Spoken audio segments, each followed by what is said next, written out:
Drove along Mulholland Drive toward the Cahuenga Pass. Bosch began to hear the music. It came to him in fragments of strings and errant horn sequences, echoing off the brown summer-dried hills and blurred by the white noise of traffic carrying up from the Hollywood freeway. Nothing he could identify. All he knew was that he was heading toward its source. He slowed when he saw the cars parked off to the side of a gravel turnoff road. 2 detective sedans and a patrol car. Bosch pulled his caprice in behind them and got out. A single officer in uniform leaned against the fender of the patrol car. Yellow plastic crime scene tape, the stuff used by the miles in Los Angeles, was strung from the patrol car's side view mirror across the gravel road to the sign posted on the other side. The sign said, in black on white letters that were almost indistinguishable behind the graffiti that covered the sign, LAFD Fire Control, Mountain Fire District Road. No public admittance, no smoking. The patrol cop, a large man with sun-reddened skin and blond, bristly hair, straightened up as Bosch approached. The first thing Bosch noted about him, other than his size, was the baton. It was holstered in a ring on his belt, and the business end of the club was marred, the black acrylic paint scratched away to reveal the aluminum beneath. Street fighters wore their battle-scarred sticks proudly, as a sign, a not-so-subtle warning. This cop was a headbanger, no doubt about it. The plate above the cop's breast pocket said his name was Powers. He looked down at Bosch through Ray-Bans, though it was well into dusk and a sky of burnt orange clouds reflected in his mirrored lenses. It was one of those sundowns that reminded Bosch of the glow the fires of the riots had put in the sky a few years back. "Harry Bosch," Powers said with a touch of surprise. "When did you get back on the table?" Bosch looked at him a moment before answering. He didn't know Powers, but that didn't mean anything. Bosch's story was probably known by every cop in Hollywood Division. "Just did," Bosch said. He didn't make any move to shake hands. You didn't do that at crime scenes. "First case back in the saddle, huh?" Bosch took out a cigarette and lit it. It was a direct violation of department policy, but it wasn't something he was worried about. "Something like that." He changed the subject. "Who's down there?" "Edgar and the new one from Pacific, his soul sister." "Ryder." "Whatever." Bosch said nothing further about that. He knew what was behind the contempt in the uniform cop's voice. It didn't matter that he knew Kismine Ryder had the gift and was a top-notch investigator. That would mean nothing to Powers, even if Bosch told him it was so. Powers probably saw only one reason why he was still wearing a blue suit instead of carrying a detective's gold badge, that he was a white man in an era of female and minority hiring and promotion. It was the kind of festering sore, better left undisturbed. Powers apparently registered Bosch's non-response as disagreement and went on. "Anyway, they told me to let Emmy and Sid drive on down when they get here. I guess they're done with the search, so you can drive down instead of walking, I guess."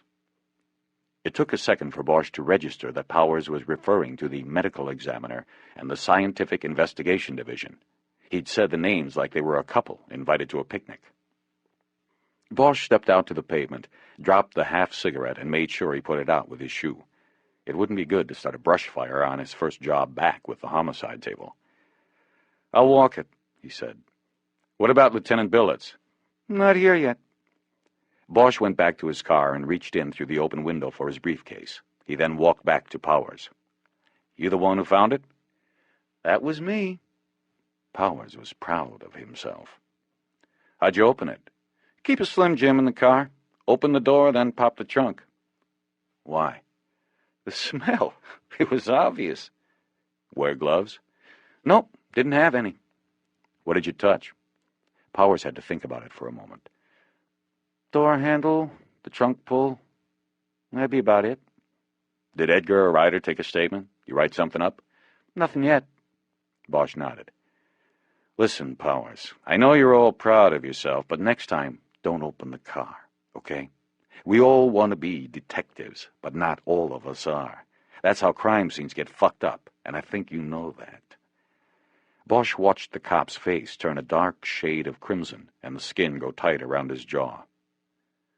"Listen, Bosch," he said, "what I know is that if I just call this in as a suspicious vehicle that smells like there's a stiff in the trunk, then you people would have said, "What the fuck does Powers know?" and left it there to rot in the sun until there was nothing left of your goddamn crime scene.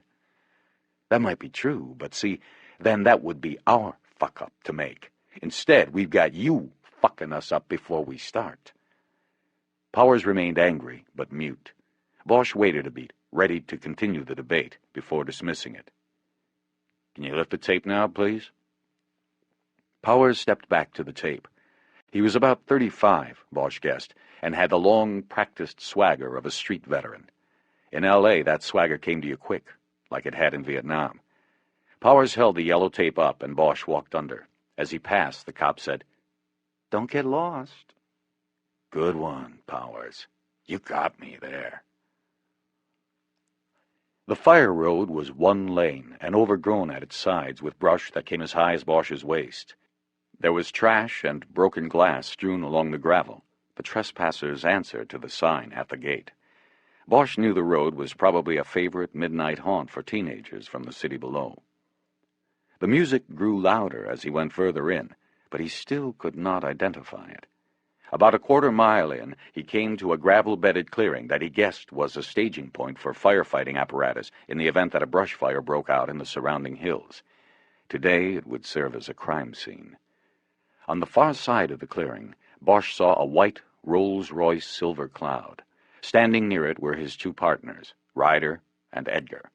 Ryder was sketching the crime scene on a clipboard, while Edgar worked with a tape measure and called out measurements. Edgar saw Bosch and gave an acknowledging wave with a latex-gloved hand. He let the tape measure snap back into its case. "Harry, where you been?"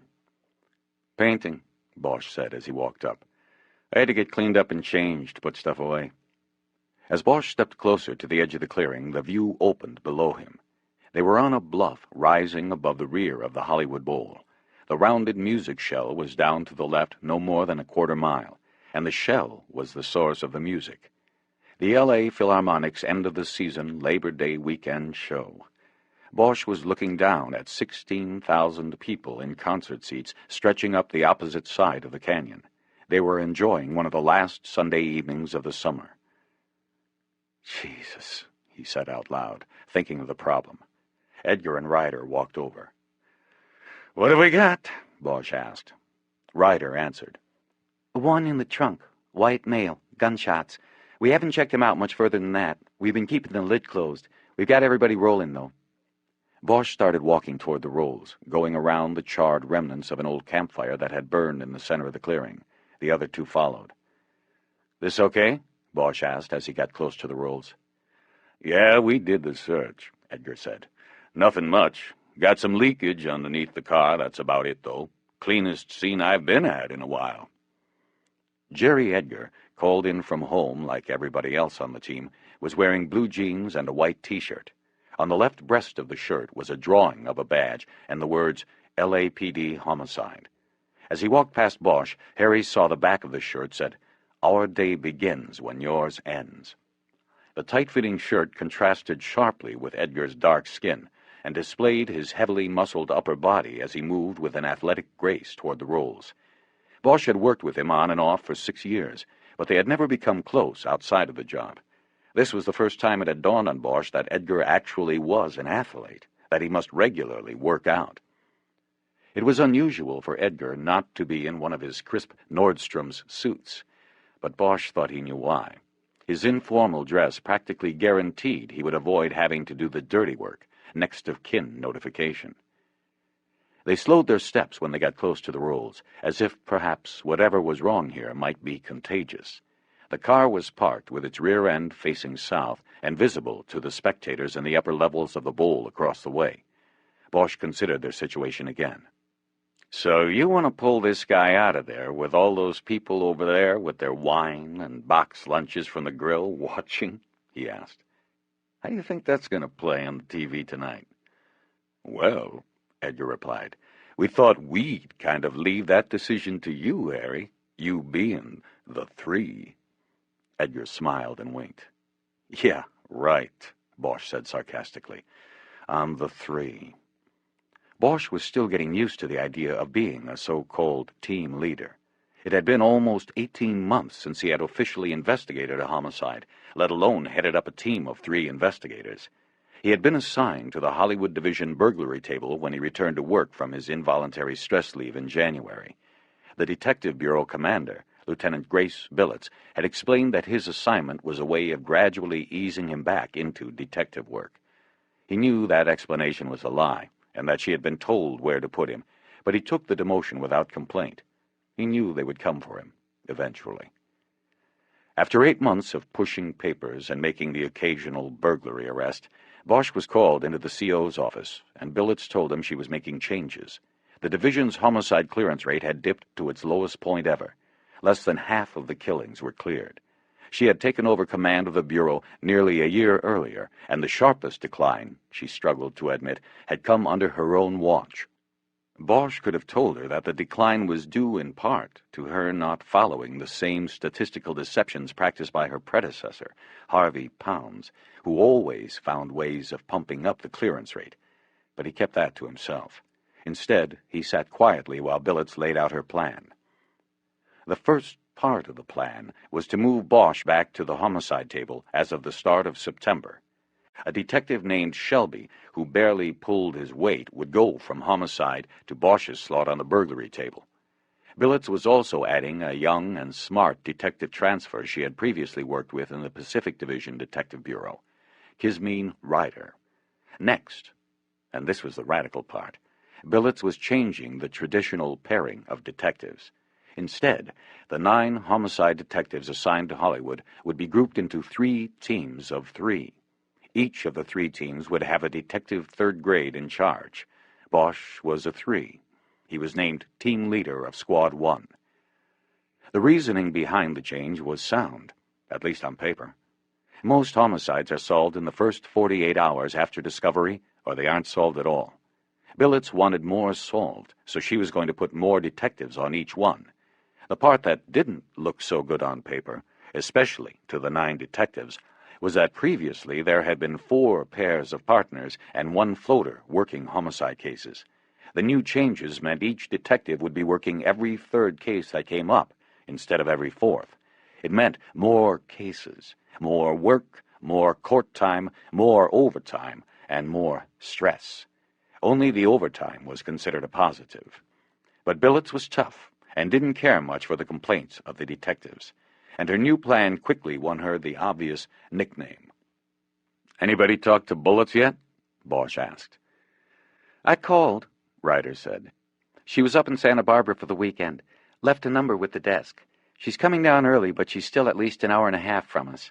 She said she was going to have to drop the hubby off first and would probably just roll to the bureau." Bosch nodded and stepped to the rear of the Rolls. He picked up the smell right away. It was faint, but it was there, unmistakable, like no other. He nodded to no one in particular again. He placed his briefcase on the ground, opened it, and took a pair of latex gloves from the cardboard box inside. He then closed the case and placed it a few feet behind him and out of the way. "Okay, let's take a look," he said, while stretching the gloves over his hands. He hated how they felt. "Let's stand close. We don't want to give the people in the bowl more of a show than they paid for." "It ain't pretty," Edgar said as he stepped forward. The 3 of them stood together at the back end of the Rolls to shield the view from the concert-goers, but Bosch knew that anybody with a decent pair of field glasses would know what was going on. This was L.A. Before opening the trunk, he noticed the car's personalized license plate. It said TNA. Before he could speak, Edgar answered his unasked question. "Comes back to TNA Productions on Melrose." T and A? No, the letters TNA, just like on the plate. "Where on Melrose?" Edgar took a notebook out of his pocket and looked through the pages. The address he gave was familiar to Bosch, but he couldn't place it. He knew it was down near Paramount, the sprawling studio that took up the entire north side of the 5500 block. The big studio was surrounded by smaller production houses and mini-studios. They were like sucker fish that swam around the mouth of the big shark, hoping for the scraps that didn't get sucked in. "Okay, let's do it." He turned his attention back to the trunk. He could see that the lid had been lightly placed down so it would not lock closed. Using one rubber-coated finger, he gently lifted it. As the trunk was opened, it expelled a sickeningly fetid breath of death. Bosch immediately wished he had a cigarette, but those days were through. He knew what a defense lawyer could do with one errant ash from a cop's smoke at a crime scene. Reasonable doubts were built on less. He leaned in under the lid to get a close look, careful not to touch the bumper with his pants. The body of a man was in the trunk. His skin was a grayish white, and he was expensively dressed in linen pants sharply pressed and cuffed at the bottom, a pale blue shirt with a flowery pattern, and a leather sport coat. His feet were bare. The dead man was on his right side in the fetal position, except his wrists were behind him instead of folded against his chest. It appeared to Bosch as if his hands had been tied behind him, and the bindings then removed, most likely after he was dead. Bosch looked closely and could see a small abrasion on the left wrist, probably caused by the struggle against the bindings. The man's eyes were closed tightly, and there was a whitish, almost translucent material dried in the corners of the sockets. "Kiz, I want you taking notes on appearance." "Right." Bosch bent further into the trunk. He saw a froth of purged blood had dried in the dead man's mouth and nose. His hair was caked with blood which had spread over the shoulders and to the trunk mat, coating it with a coagulated pool. He could see the hole in the floor of the trunk through which blood had drained to the gravel below. It was a foot from the victim's head, and appeared to be evenly cut in the metal underlining. It was not a bullet hole. It was probably a drain, or a hole left by a bolt that had vibrated loose and fallen out. In the mess that was the back of the man's head, Bosch could see two distinct, jagged-edged penetrations to the lower rear skull. The occipital protuberance, the scientific name popping easily into his mind. Too many autopsies, he thought. The hair close to the wounds was charred by the gases that explode out of the barrel of a gun. The scalp showed stippling from gunpowder. Point-blank shots. No exit wounds that he could see. Probably 22s, he guessed. They bounce around inside like marbles dropped into an empty jelly jar. Bosch looked up and saw a small spray of blood splatter on the inside of the trunk lid. He studied the spots for a long moment, and then stepped back and straightened up. He appraised the entire view of the trunk now, his mind checking off an imaginary list. Because no blood drips had been found on the access road into the clearing, he had no doubts that the man had been killed here in the trunk. Still, there were other unknowns. Why here? Why no shoes and socks? Why were the bindings taken off the wrists? He put these questions aside for the time being. "You checked for the wallet?" he asked, without looking at the two others. "Not yet," Edgar replied. "Recognize him?" For the first time, Bosch looked at the face as a face. There was still fear etched on it. The man had closed his eyes. He had known what was coming. Bosch wondered if the whitish material in the eyes were dried tears. "No, do you?" "Nope. It's too messy, anyway." Bosch gingerly lifted the back of the leather coat and saw no wallet in the back pockets of the dead man's pants. He then opened the jacket and saw the wallet was there in an inside pocket that carried a Fred Haber Men's Shop label on it. Bosch could also see a paper folder for an airline ticket in the pocket. With his other hand, he reached into the jacket and removed the two items. "Get the lid," he said as he backed away. Edgar closed it over as gently as an undertaker closing a coffin. Bosch then walked over to his briefcase, squatted down, and put the two items down on it. He opened the wallet first. There was a full complement of credit cards in slots on the left side, and a driver's license behind a plastic window on the right. The name on the license said Anthony N. Aliso. "Anthony N. Aliso," Edgar said. "Tony, for short. TNA. TNA Productions." The address was in Hidden Highlands, a tiny enclave off of Mulholland in the Hollywood Hills. It was a kind of place surrounded by walls and a guard shack manned 24 hours a day, mostly by off-duty or retired LAPD cops. The address went well with the Rolls-Royce. Bosch opened the billfold section and found a sheaf of currency. Without taking the money out, he counted 2 $100 bills and 9 20s. He called the amount out so that Ryder could make a note of it. Next, he opened the airline folder. Inside was the receipt for a one-way ticket on an American Airlines flight departing Las Vegas for LAX at 10:05 Friday night. The name on the ticket matched the driver's license. Bosch checked the back flap of the ticket folder, but there was no sticker or staple indicating that a bag had been checked by the ticket holder. Curious, Bosch left the wallet and the ticket on the case and went to look into the car through the windows. "No luggage?" "None," Ryder said. Bosch went back to the trunk and raised the lid again. Looking in at the body, he hooked a finger up the left sleeve of the jacket and pulled it up. There was a gold Rolex watch on the wrist. The face was encircled with a ring of tiny diamonds. "Shit." Bosch turned around. It was Edgar. "What? You want me to call OCID?" "Why?" "Wop name. No robbery. 2 in the back of the head. It's a whack job, Harry. We ought to call OCID." "Not yet." "I'll tell you right now, that's what Bullets is going to want to do." We'll see." Bosch appraised the body again, looking closely at the contorted, bloodied face. Then he closed the lid. Bosch stepped away from the car and to the edge of the clearing. The spot offered a brilliant view of the city. Looking east across the sprawl of Hollywood, he could easily pick up the spires of downtown in the light haze. He saw the lights of Dodger Stadium were on for the twilight game. The Dodgers were dead even with Colorado with a month to go, and Nomo due to pitch the game. Bosch had a ticket in his inside coat pocket, but he knew that bringing it along had been wishful thinking. He wouldn't get anywhere near the stadium tonight. He also knew Edgar was right. The killing had all the aspects of a mob hit. The Organized Crime Intelligence Division should be notified, if not to take over the investigation entirely, then at least to offer advice. But Bosch was delaying that notification. It had been a long time since he'd had a case. He didn't want to give it up yet. He looked back down at the bowl. It looked like a sellout to him, the crowd seated in an elliptical formation going up the opposite hill. The seating sections furthest away from the music shell were the highest up the hill, and at an almost even level with the clearing where the Rolls was parked. Bosch wondered how many of the people were watching him at that moment. Again, he thought of the dilemma he faced.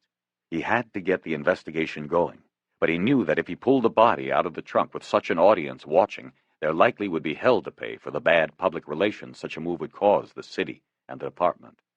Once again, Edgar seemed to know his thoughts. "Hell, Harry, they won't care. At the Jazz Festival a few years back, there's a couple up on this spot doing the nasty for half an hour.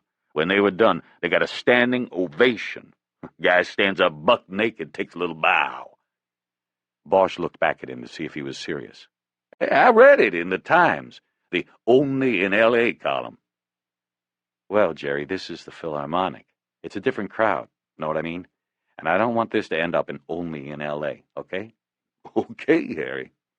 Bosch looked at Ryder. She hadn't said much of anything yet. "What do you think, Kiz?" "I don't know. The other 3. Ryder was small, 5 feet and no more than 100 pounds with her gun on. She would never have made it before the department relaxed the physical requirements to attract more women. She had light brown skin. Her hair was straightened and kept short. She wore jeans and a pink Oxford shirt beneath a black sport coat. On her small body, the jacket did not do much to disguise that she had a 9mm Glock 17 holstered on her right hip. Billets had told him that she had worked with Ryder in Pacific. Ryder had worked robbery and fraud cases, but was called out on occasion to work homicides in which there were overlying financial aspects. Billets had said Ryder could break a crime scene down as well as most veteran homicide detectives. She had pulled strings to get Ryder's transfer approved, but was already resigned to the fact that she wouldn't stay long in the division. Ryder was marked for travel. Her double minority status, coupled with the fact that she was good at what she did and had a guardian angel, Billets wasn't sure who, at Parker Center, practically guaranteed her stay in Hollywood would be short. It was a bit of final seasoning before she headed downtown to the Glass House. "What about the OPG?" Bosch asked. "Held up on that," Ryder said. "Thought we'd be here a while before we moved the car." Bosch nodded. It was what he expected her to say. The official police garage was usually last on the call-out list. He was just stalling, trying to make a decision while asking questions he already knew the answers to. Finally, he made his decision on what to do. "Okay, go ahead and call," he said. "Tell them to come now, and tell them to bring a flatbed, okay? Even if they got a hook in the neighborhood, make them turn around. Tell them it's got to be a flat. There's a phone in my briefcase." "Got it," Ryder said. "Why the flatbed, Harry?" Edgar asked. Bosch didn't answer. "We're moving the whole show," Ryder said. "What?" Edgar asked. Ryder went to the briefcase without answering. Bosch held back a smile. She knew what he was doing, and he began to see some of the promise Billets had talked about. He got out a cigarette and lit it. He put the burnt match into the cellophane around the pack and replaced it in the pocket of his coat. He noticed as he smoked that the sound at the edge of the clearing, where he could look directly down into the bowl, was much better. After a few moments he was even able to identify the piece being played. "Scheherazade," he said. What's that, Harry?" Edgar asked. "The music. It's called Scheherazade. Ever heard it?" "I'm not sure I'm hearing it now. All the echoes, man." Bosch snapped his fingers. Out of the blue, a thought had pushed through. In his mind, he saw the studio's arched gate, the replica of the Arc de Triomphe in Paris. "That address on Melrose," Bosch said. "That's near Paramount, one of those feeder fish studios right nearby. I think it's Archway." "Yeah? I think you're right." Ryder walked up then. "We got a flat on the way," she said. "ETA is 15. I checked on Sid and me, also on the way. Sid has somebody just wrapped up a home invasion in Nichols Canyon, so they should be right over." "Good," Bosch said. "Either of you go over the story with the swinging stick yet?" "Not since the preliminary," Edgar said. "Not our type. Thought we'd leave him for the 3. The unspoken meaning of this was that Edgar had sensed the racist animosity Powers radiated toward himself and Ryder. "Okay, I'll take him," Bosch said. "I want you two to finish the charting, then do another sweep of the immediate area. Take different areas this time." He realized he had just told them things he didn't need to tell them. "Sorry. You know what to do. All I'm saying is, let's take this one by the numbers. I've got a feeling this one's going 8 by 10 on us." "What about OCID?" Edgar asked. "I told you, not yet." 8 by 10?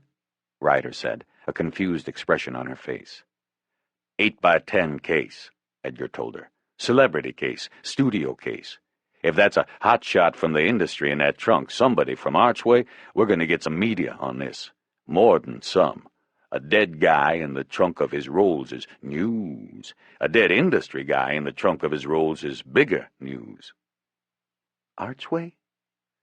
Bosch left them there as Edgar filled her in on the facts of life when it came to murder, the media, and the movie business in Hollywood. Bosch licked his fingers to put the cigarette out and then put it with the used match in the cellophane wrapper.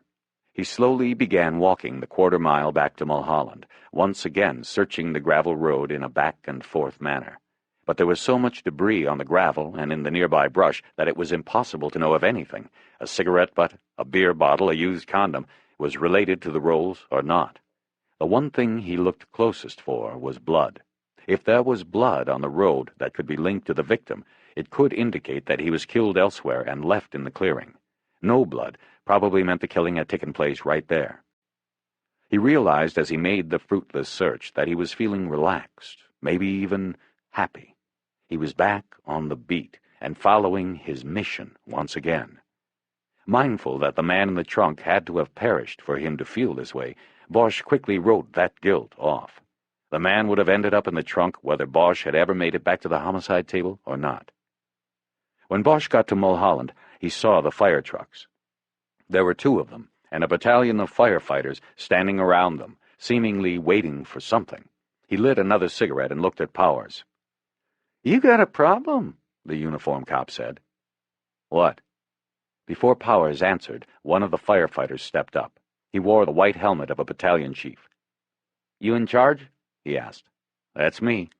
"Chief John Friedman," he said. "We've got a problem." "That's what I hear." "The show down in the bowl is supposed to end in 90 minutes. After that, we've got the fireworks. Problem is, this fella says you got yourself a dead body up there in a crime scene. That's the problem. If we can't get up there to set up a safety position for the fireworks, There isn't going to be any fireworks. We can't allow it. If we're not in position, we could see the whole downslope of these hills go up with one errant missile. Know what I mean? Bosch noticed Powers smirking at his dilemma. Bosch ignored him and returned his attention to Friedman. Chief, how long do you need to set up? Well, 10 minutes, max. We just got to be there before the first one goes up. 90 minutes? About 85 now. There's going to be a lot of angry people down there if they don't get their fireworks. Bosch realized he wasn't as much making decisions as having them made for him.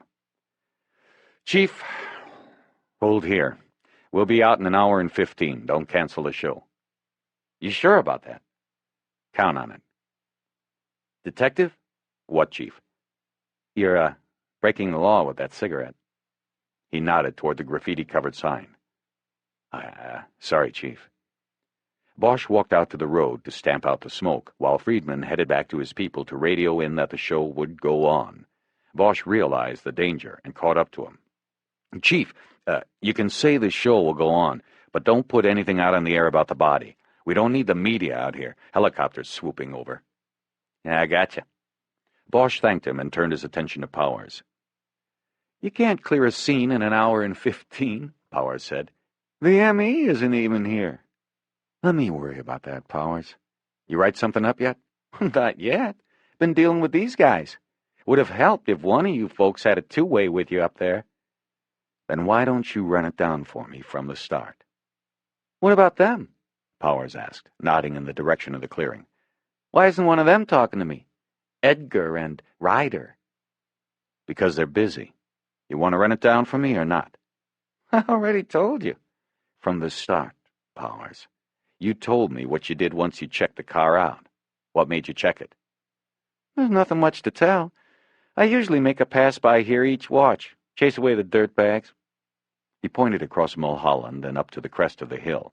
There was a line of houses, most on cantilevers, clinging to the crest line. They looked like mobile homes suspended in air. People up there call the station all the time. Say they got campfires going down here, beer parties, devil worship, who knows what. Guess it ruins their view. And they don't want nothing to spoil that $1 million view, so I come up and sweep out the trash. Mostly bored little piss ants from the valley. Fire department used to have a lock on the gate here, but a deuce plowed through it. That was 6 months ago. Takes a city at least a year to repair anything around here. Shit. I requisitioned batteries from my mag 3 weeks ago, and I'm still waiting for 'em. If I didn't buy 'em myself, I'd be working the fucking night watch without a flashlight. City don't care. So what about the Rolls, Powers? Let's stay on the subject.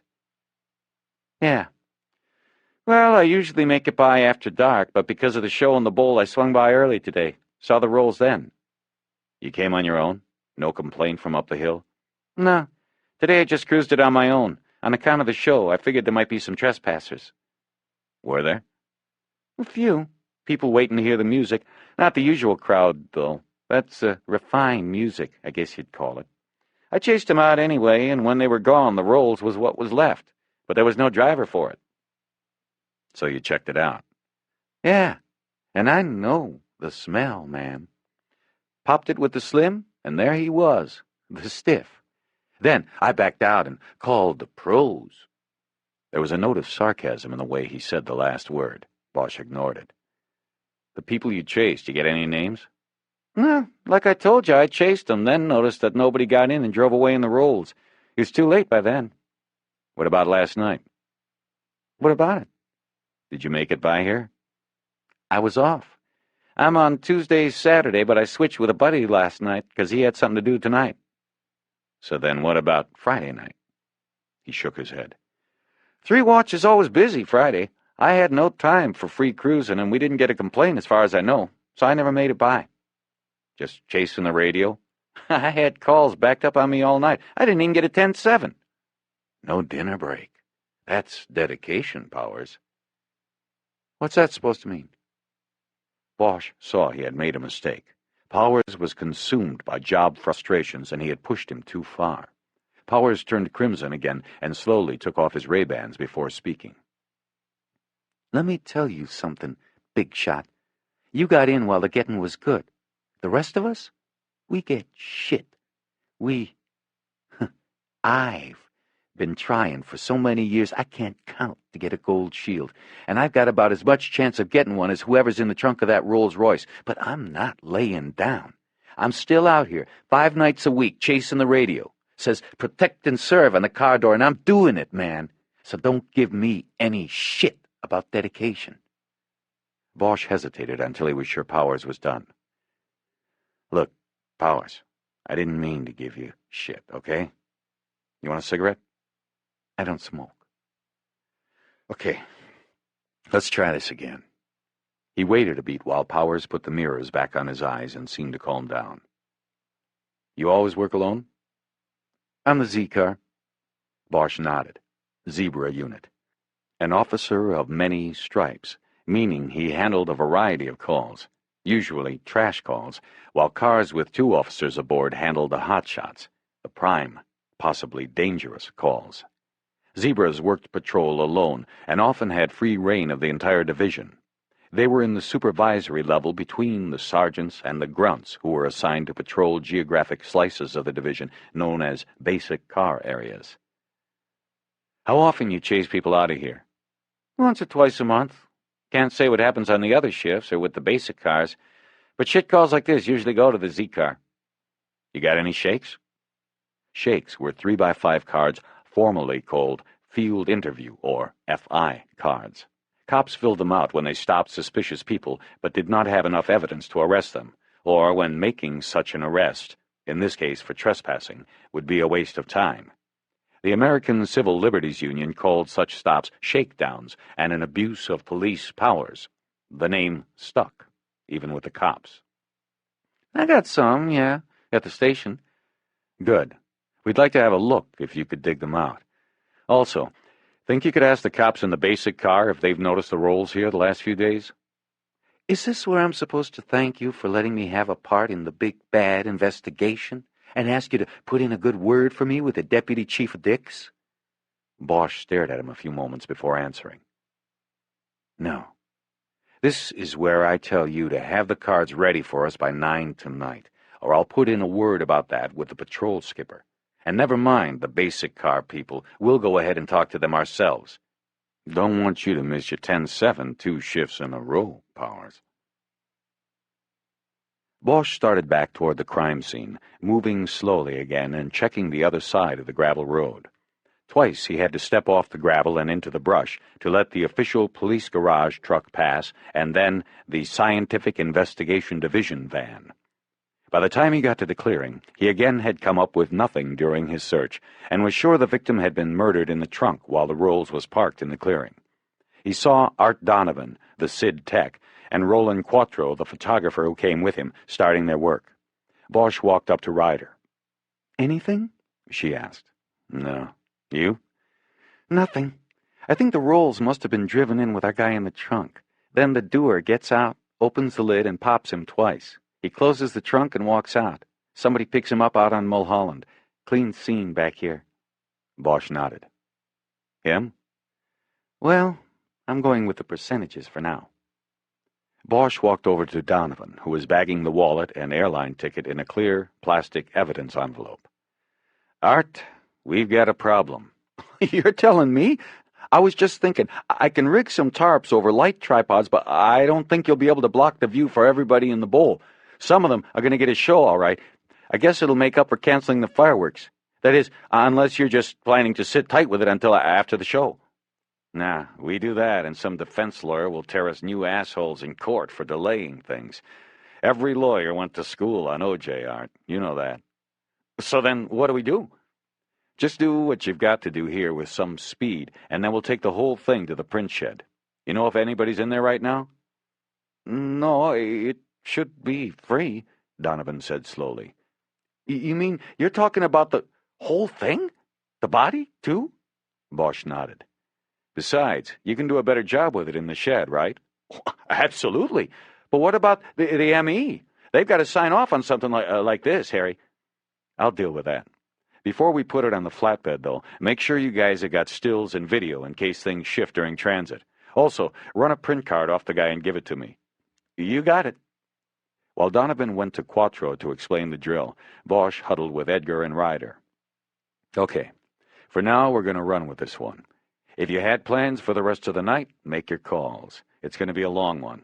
This is how I want to break it up." He pointed up to the homes on the crest line. "First, Kiz, I want you to go up there and do a house-to-house. You know the routine. See if anybody remembers seeing the Rolls or knows how long it's been here. Maybe somebody heard the shots. They might have echoed up the side of the hill. We want to try to pin down the time this happened. After that, You got a phone?" No, I have a rover in the car. No. I want to keep everything about this off the air. I can use a phone in somebody's house. Okay. Call me when you're done, or I'll page you when I'm done. Depending on how things shake out, you and I will either do next to kin or his office after that." She nodded. Bosch turned to Edgar. "Jerry, you go in and work from the station. You've got the paper on this one." "She's the rookie." "Well, then next time, don't show up in a T-shirt. You can't go knocking on doors dressed like that." "I got a shirt in the car. I'll change." "Next time. You're on the paper on this one. But before you start, I want you to put Aliso through the box and see what you get on him. He's got a DL issued last year, so they've got his thumbprint on file through DMV. See if you can get somebody from Prince to compare it to the print card Art's getting for you right now. I want the ID confirmed as soon as possible." "There ain't going to be anybody in Prince tonight. Art's the guy on call. He should do this." Art's going to be tied up. See if you can shake somebody at home loose. We need the ID. "I'll try, but I can't Good. After that, I want you to call everybody who works a basic car in this area and see if anyone's seen the Rolls. Powers, the guy up at the road, is going to pull shake cards on the kids who hang out here. I want you to start running them down, too. After that, then you can start the paper going." "Shit. With all this, I'll be lucky if I start typing before next Monday." Bosch ignored his whining and appraised both his partners. "I'll stay with the body. If I get tied up, Kiz, you go on to check out the office address, and I'll handle next of kin." "Okay. Everybody know what's what?" Ryder and Edgar nodded. Bosch could tell Edgar was still annoyed about something. "Kiz, you head out now." She walked away, and Bosch waited until she was out of earshot before speaking. "Okay, Jerry, what's the problem?" "I just want to know if that's how it's going to be on this team. Am I going to get the shit work while the princess skates?" "No, Jerry, it's not going to be like that, and I think you know me well enough not to ask. What's the real problem?" "I don't like your choices on this, Harry. We should be on the phone with organized crime right now. If anything looks like an OC case, this is it. I think you should call them, but I think because you're fresh back on the table and been waiting for a case so long, you're not making the call. That's the problem." Edgar held his hands out as if to indicate how obvious this was. "You know, you got nothing to prove here, Harry. And there's never going to be a shortage of bodies to come along. This is Hollywood, remember? I think we should just turn this one over and wait for the next one." Bosch nodded. "You may be right," he said. "You probably are, about all of it. But I'm the three, so we do it my way for now. I'm going to call Bullets and tell her what we've got, then I'm going to call OCID. But even if they roll out, we're going to keep a part of this. You know that. So let's do it good, okay?" Edgar nodded reluctantly. "Look," Bosch said, "your objection is noted for the record, okay?" "Yeah, sure, Harry." Bosch saw the blue ME van pull into the clearing then. The tech behind the wheel was Richard Matthews. It was a break. Matthews wasn't as territorial as some of the others, and Bosch figured he could convince him to go along with the plan to move the whole package to the print shed. Matthews would understand that it was the only choice. "Stay in touch," Bosch said as Edgar walked off. Edgar sullenly waved without looking back. For the next few moments, Bosch stood alone in the midst of the activities of the crime scene. He realized he truly reveled in his role. The start of a case always seemed to jazz him this way, and he knew how much he had missed it and craved it during the last year and a half. Finally, he put his thoughts aside and walked toward the ME's van to talk to Matthews. There was a burst of applause from the bowl as Scheherazade ended. The print shed was a World War II Quonset hut that sat in the city services equipment yard behind the police headquarters at Parker Center. It had no windows and a double-wide garage door. The interior was painted black, and every crack or crevice where light might come in was taped over. There were thick black curtains that could be pulled closed after the garage door was shut. When they were pulled, the interior was as black as a loan shark's heart. The techs that worked there even referred to the place as the Cave. While the Rolls was being unloaded from the OPG truck, Bosch took his briefcase to a workbench inside the shed and got the phone out. The Organized Crime Investigation Division was a secret society within the greater closed society of the department. Bosch knew very little about OCID and had acquaintance with few detectives assigned to the unit. The OCID was a mysterious force, even to those within the department. Not many knew exactly what it did, and this, of course, bred suspicions and jealousies. Most OCID detectives were known in detective services as Bigfooters. They swooped down to take investigations away from detectives like Bosch, but they didn't often make cases in return. Bosch had seen many investigations disappear under their door with not many prosecutions of OC wise guys resulting. They were the only division in the department with a black budget, approved in closed session by the chief and a police commission that largely followed his lead.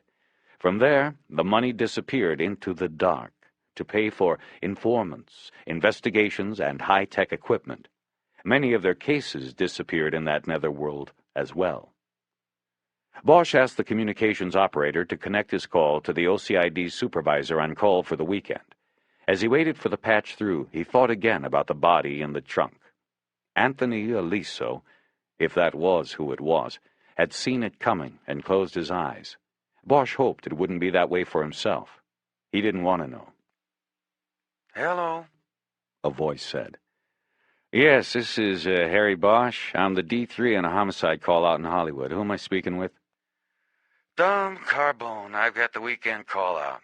You gonna spoil it?" "Maybe." Bosch tried to think. The name was vaguely familiar, but he could not place it. He was sure they had never worked together. "That's why I'm calling. You might want to take a look at this." "Run it down for me." "Sure. White male found in the trunk of his Silver Cloud with 2 in the back of the head, probably 22s. What else?" Car was on a fire road off Mulholland. Doesn't look like a straight robbery, at least not a personal robbery. I got cards and cash in a wallet and a presidential on his wrist. Diamonds at every hour on the hour." "You're not telling me who the stiff is. Who's the stiff?" "Nothing confirmed yet, but—" "Just give it to me." Bosch had trouble not being able to put a face with the voice over the phone. "It looks like the ID is going to be Anthony N. Aliso, 48 years old, lives up in the hills, looks like he has some kind of company with an office at one of the studios down on Melrose near Paramount. TNA Productions is the name of his outfit. I think it's over at Archway Studios. We'll know more in a little while." He only got silence in return. "Mean anything?" "Anthony Aliso." "Yeah, right." "Anthony Aliso." Carbone repeated the name slowly, as if it was a fine wine he was tasting, before deciding whether to accept the bottle or spit it out. He was then quiet for another long moment. "Nothing hits me right away, Bosch. I can make a couple calls. Where are you going to be?" "The print shed. He's here with us, and I'll be here a while." "What do you mean? You got the guy's body there in the shed?" "It's a long story. When do you think you can get back to me?" "As soon as I make the calls. You been over to his office?" "Not yet. We'll get there sometime tonight." Bosch gave him the number of his cellular phone, then closed it and put it in his coat pocket. For a moment he thought about Carbone's reaction to the victim's name. He finally decided he could not read anything into it. After the cloud was rolled into place in the shed and the doors shut, Donovan pulled the curtains closed. There was fluorescent lighting overhead, which he left on while he got his equipment ready. Matthews, the coroner's tech, and his 2 assistants, the body movers, huddled over a workbench getting the tools they would need out of a case. "Harry, I'm going to take my time with this, okay? First, I'll laser the trunk with the guy in it. Then we take him out. Then we glue it and laser it again. Then we worry about the rest of it." Hey, your show, man, whatever time you need. I'll need your help with the wand when I shoot pictures. Roland had to go to shoot another scene. Bosch nodded and watched as the SID tech screwed an orange filter onto a Nikon camera. He put the camera strap over his head and turned on the laser. It was a box about the size of a VCR with a cable attachment that led to a foot-long wand with a hand grip on it. From the end of the wand, a strong orange beam was emitted. Donovan opened a cabinet and took out several pairs of orange-tinted safety glasses which he handed to Bosch and the others. He put the last pair on himself. He gave Bosch a pair of latex gloves to put on as well. "I'll do a quick run around the outside of the trunk and then open her up," Donovan said. Just as Donovan moved to the switch box to cut off the overheads, the phone in Bosch's pocket buzzed. Donovan waited while Bosch answered. It was Carbone. Bosch, we're taking a pass." Harry didn't say anything for a moment, and neither did Carbone. Donovan hit the light switch and the room plunged into complete blackness. "You're saying you don't have this guy?" Bosch finally spoke into the dark. "I checked around, made some calls. Nobody seems to know this guy. Nobody's working him. Clean, as far as we know. You said he was put in his trunk and capped twice, huh? Bosch, you there?" "Yeah, I'm here. Yeah, capped twice in the trunk." Trunk music. "What?" "It's a wise guy saying out of Chicago. You know, when they wax some poor slob, they say, 'Oh, Tony, don't worry about Tony. He's trunk music now. You won't see him no more.' But the thing is, Bosch, this doesn't seem to fit. We don't know this guy. People I talk to, they think maybe somebody's trying to make you think it's OC connected. Know what I mean?" Bosch watched as the laser beam cut through the blackness and bombarded the rear of the trunk with searing light. With the glasses on, the orange was filtered out, and the light was a bright, intense white. Bosch was 10 feet away from the rolls, but he could see glowing patterns on the trunk lid and the bumper. This always reminded Bosch of those National Geographic shows where a submersible camera moved through the ocean's black depths, putting its light on sunken ships or aircraft. It was somehow eerie. "Look, Carbone," he said, "you aren't even interested in coming out to take a look?" "Not at this time. Of course, give me a call back if you come across anything, that shows different than what I told you. And I'll do some more checking tomorrow. I got your number." Bosch was secretly pleased that he wasn't going to get big-footed by the OCID, but he was also surprised at the brush-off. The quickness with which Carbone had dismissed the case seemed unusual. "Any other details you want to give me, Bosch?" "We're just starting. But let me ask you, you ever hear of a hitter takes the Vic's shoes with him? Also, he unties the body afterward?" "Takes his shoes. Unties them. Not offhand, no. Nobody specific. But like I said, I'll ask around in the morning and I'll put it on our box. Anything else cute about this one?" Bosch didn't like what was happening. Carbone seemed too interested while saying he wasn't. He said Tony Aliso wasn't connected, yet he still wanted the details. Was he just trying to be helpful, or was there something more to it? "That's about all we got at the moment," Bosch said, deciding not to give up anything else for free. "Like I said, we're just getting going here." "Okay, then. Give me the morning and I'll do some more checking. I'll call if I come up with anything, okay?" "Right." "Check you later. But you know what I think you have there, Bosch? You got a guy, he was probably making sandwiches with somebody's wife. A lot of times things look like pro hits that aren't. You know what I mean?" "Yeah, I know what you mean. I'll talk to you later." Bosch walked to the rear of the rolls. Up close, he could see the pattern swirls he had noticed in the laser light before appeared to be swipe marks made with a cloth. It looked like the whole car had been wiped down. But when Donovan moved the wand over the bumper, the laser picked up a partial shoe print on the chrome. "Did anybody?" "No," Bosch said. "Nobody put their foot there." "Okay, then. Hold the wand on the print." Bosch did so while Donovan bent over and took several photos, bracketing the exposure settings to make sure he had at least one clear shot. It was the forward half of the foot. There was a circle pattern at the ball of the foot with lines extending from it like the rays of a sun. There was a cross-cut pattern through the arch, and then the print was cut off by the edge of the bumper. A tennis shoe, Donovan said. Maybe a work shoe. After he photographed it, he moved the wand around the trunk again, but there was nothing but wipe marks. Okay, Donovan said. Open it. Using a penlight to guide his way, Bosch made it to the driver's door and bent in to pull the trunk release. Shortly afterward, the smell of death flooded the shed. It looked to Bosch as though the body had not shifted during the transport, but the victim took on a ghoulish look under the harsh examination of the laser, his face almost skeletal, like the monsters painted in Dayglow in funhouse hallways. The blood seemed blacker, and the bone chips in the jagged wound were luminescent in bright counterpoint. On his clothes, small strands of hair and tiny threads glowed. Bosch moved in with a pair of tweezers and a plastic vial like the kind made to hold a stack of silver half-dollars.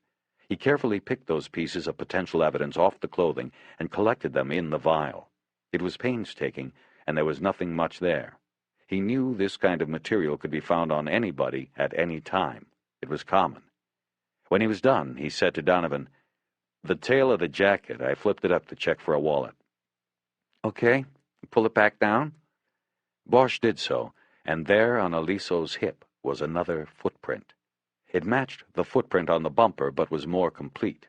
On the heel was another circular pattern with off-shooting lines. In the lower arch was what looked like a brand name, but it was unreadable. Regardless of whether they could identify the shoe, Bosch knew it was a good find. It meant that a careful killer had made a mistake. At least one. If nothing else, it gave rise to the hope that there might be other mistakes, that they might eventually lead him to the killer. Take the wand. Bosch did so, and Donovan did his thing with the camera again. I'm just shooting this to document it, but we'll take the jacket off before the body goes, he said. Next, Donovan moved the laser up around the inside of the trunk lid. Here the laser illuminated numerous fingerprints, mostly thumbprints, where a hand would have been placed to prop the lid open while loading things in or out. Many of the prints overlapped each other, a sign that they were old, and Bosch knew right away that they probably belonged to the victim himself.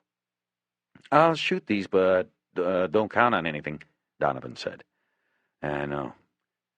When he was done, he put the wand and the camera on top of the laser box and said, "Okay, why don't we take this fella out of there, lay him out, and scan him real quick before he's out of here?" Without waiting for an answer, he flipped the fluorescents back on, and everybody put their hands to their eyes as the harsh light blinded them.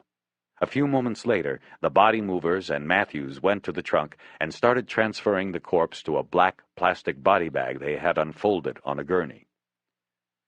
"This guy is loose," Matthews said as they put the corpse down. "Yeah," Bosch said. "What do you think?" 42 to 48, but let me do some stuff and see what we've got. But first, Donovan put out the lights again and moved the wand over the body, from the head down. The tear pools in the eye sockets glowed white in the light. There were a few hairs and fibers on the dead man's face, and Bosch dutifully collected them. There was also a slight abrasion high on the right cheekbone, which had been hidden when the body was lying on its right side in the trunk.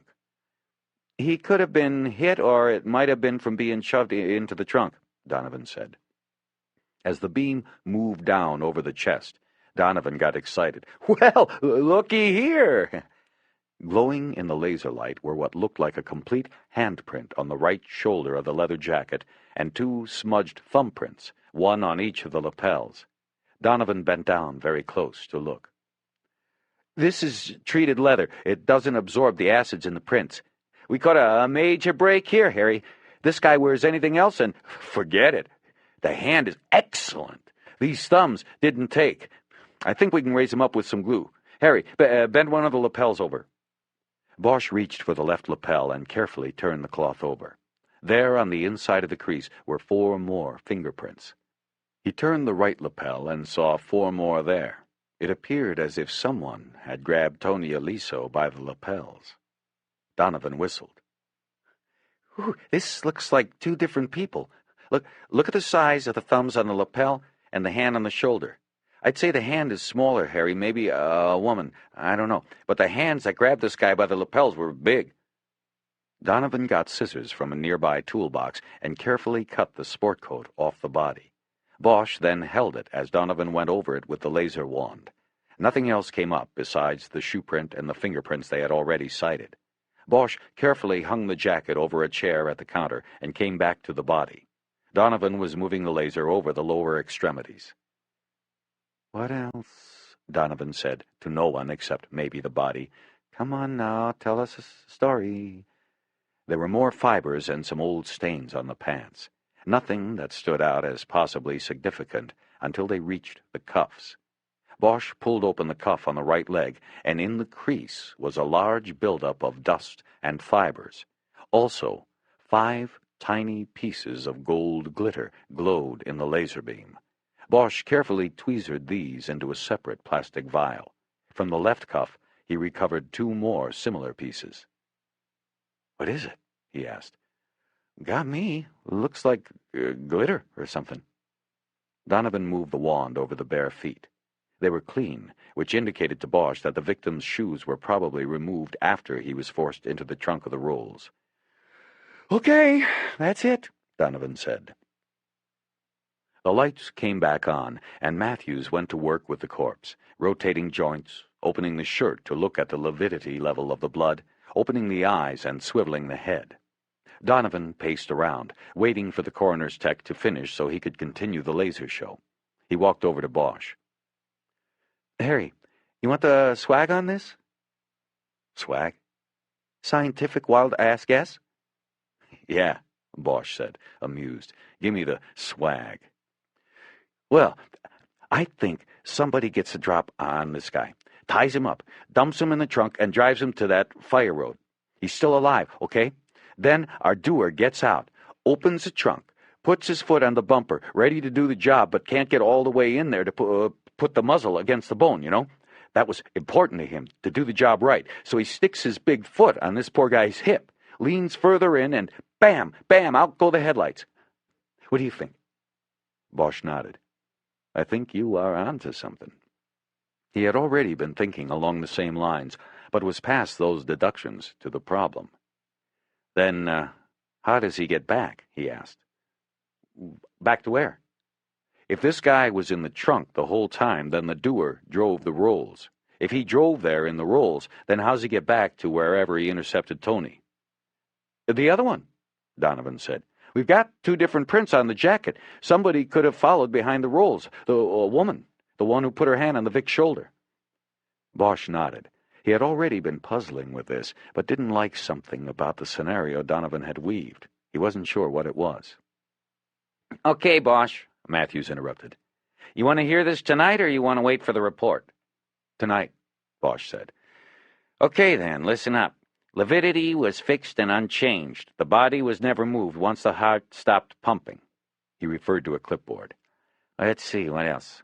We've got rigor mortis resolution, cornea clouding, and we've got skin slippage. I think you take all of that, and it's 48 hours, maybe a little less. Let us know if you come up with any markers, and we might do better." "Will do," Bosch said. By markers, he knew Matthews meant that if he traced the victim's last day and found out what he ate last and when, the ME could get a better fix on time of death by studying the digestion of food in the stomach. "He's all yours," Bosch said to Matthews. "Any idea on the post?" "You caught the tail end of a holiday weekend. That's bad luck for you. Last I heard, we've run on 27 homicides in the county so far. We probably won't cut this one until Wednesday, if you're lucky. Don't call us, we'll call you." "Yeah, I've heard that one before." But the delay didn't really bother Bosch this time. Cases like this, the autopsy usually held few surprises. It was pretty clear how the victim died. The mystery was why, and by whom. Matthews and his assistants wheeled the corpse out, leaving Bosch and Donovan alone with the Rolls. Donovan stared at the car silently, contemplating it the way a matador looks at the bull he is going to fight. "We're gonna get her secrets, Harry." Bosch's phone buzzed then, and he fumbled getting it out of his jacket and open. It was Edgar. "We got the ID, Harry. It is Aliso." "You got this off the prints?" "Yeah. Mossler's got a fax at home. I sent him everything, and he eyeballed it." Mosler was one of the SID's latent print men. This is with the DL thumbprint? Right. Also, I pulled a full set of Tony's prints from an old pop for soliciting. Mosler had those to look at, too. It's Aliso. Okay, good work. What else you got? Like I said, I ran this guy. He's pretty clean. Just a soliciting arrest back in '75. Few other things, though. His name comes up as a victim on a burglary up at his house in March. And on the civil indexes, I've got a few civil actions against the guy. Breach of contract stuff, it looks like. A trail of broken promises and pissed off people, Harry. Good motive stuff. What were the cases about? That's all I got for now, just the abstracts in the civil index. I'll have to pull the actual cases first thing in the morning at the courthouse. Okay. Did you check missing persons? Yeah, I did. He was never reported. You got anything there? Maybe. We might have gotten lucky. Looks like we are going to get some prints off the body. 2 sets. Off the body? Ooh, that's very cool. Off the leather jacket. Bosch could tell Edgar was excited. Both detectives knew that if the prints were not those of the suspects, then they would surely be fresh enough to belong to people who saw him in the time shortly before his death. You call OCID? Bosch was waiting for him to ask. Yeah, they're taking a pass. What? That's what they said, at least for now, until we find something they might be interested in. Bosch wondered if Edgar even believed he had made the call. That doesn't figure, Harry. Yeah, well, all we can do is our job. You hear from Kiz? Not yet. Who'd you talk to over at Organized Crime? Guy named Carbone. He was on call. Never heard of him. Well, neither had I. I gotta go, Jerry. Let me know what you know. As soon as Bosch hung up, the door to the shed opened and in stepped Lieutenant Grace Billets. She quickly scanned the room and saw Donovan working in the car. She asked Bosch to step outside, and that was when he knew she was unhappy. She closed the door after he stepped out. She was in her 40s and had as many years on the job as Bosch, give or take a couple, but they had never worked together before her assignment as his commanding officer. She was of medium build with reddish-brown hair she kept short. She wore no makeup. She was dressed entirely in black, jeans, t-shirt, and blazer. She also wore black cowboy boots. Her only concession to femininity was the pair of thin gold hoop earrings. Her manner was no concession to anything. What's going on, Harry? You moved the body in the car? Had to. It was either that or dump it out of the car with about 10,000 people watching us instead of the fireworks they were supposed to see. Bosch explained the situation in detail, and Billets listened silently. When he was done, she nodded. I'm sorry, she said. I didn't know the details. It looks like it was your only choice. Bosch liked that about her. She wasn't always right, and she was willing to admit it. Thanks, Lieutenant. So, what do we have? When Bosch and Billets stepped back into the shed, Donovan was at one of the work tables working with the leather jacket. He had hung it on a wire inside an empty 100-gallon aquarium and then dropped in a hard evidence packet. The packet, when broken open, emitted cyanoacrylate fumes which would attach to the amino acids and oils of fingerprints and crystallize, thereby raising the ridges and whorls and making them more visible and photo-ready. How's it look? Bosch asked. Real good. We're going to get something off this. Howdy, Lieutenant. Hello there, Billets said. Bosch could tell she didn't remember Donovan's name. Listen, Art, he said. When you get those together, get them over to the print lab and then call me or Edgar and tell us. We'll get somebody over there to do them, Code 3. Code 3 was a patrol response code meaning lights and siren authorized. Bosch needed the prints to be handled quickly. So far, they were the best lead. Will do, Harry. What about the rolls? Can I get in it yet? Well, I'm not quite through with it. You can go in, just be careful. Bosch began searching the interior of the car, checking the door and seat pockets first, and finding nothing. He checked the ashtray and found it empty, not even an ash. He made a mental note that the victim apparently didn't smoke. Billets stood nearby, watching but not helping. She had risen to Detective Bureau commander primarily on the success of her skills as an administrator, not as an investigator. She knew when to watch and not get in the way. Bosch checked under the seats and found nothing of interest. He opened the glove compartment last, and a small, square piece of paper fell out. It was a receipt for an airport valet company. Holding it by the corner, Bosch walked it over to the workbench and told Donovan to check it for prints when he got the chance. He went back to the glove compartment and found the lease agreement and registration of the car, its service records, and a small tool kit with a flashlight. There was also a half-used tube of Preparation H, a hemorrhoid medication. It seemed like an odd place to keep it, but Bosch guessed that maybe Eliso kept the tube handy for long drives. He bagged all of the items from the compartment separately, and while doing so noticed an extra battery in the toolkit. It struck him as odd, because the flashlight obviously took 2 batteries. Having one extra would not do much good. He pressed the flashlight's on-off switch. It was dead. He unscrewed the cap, and 1 battery slid out.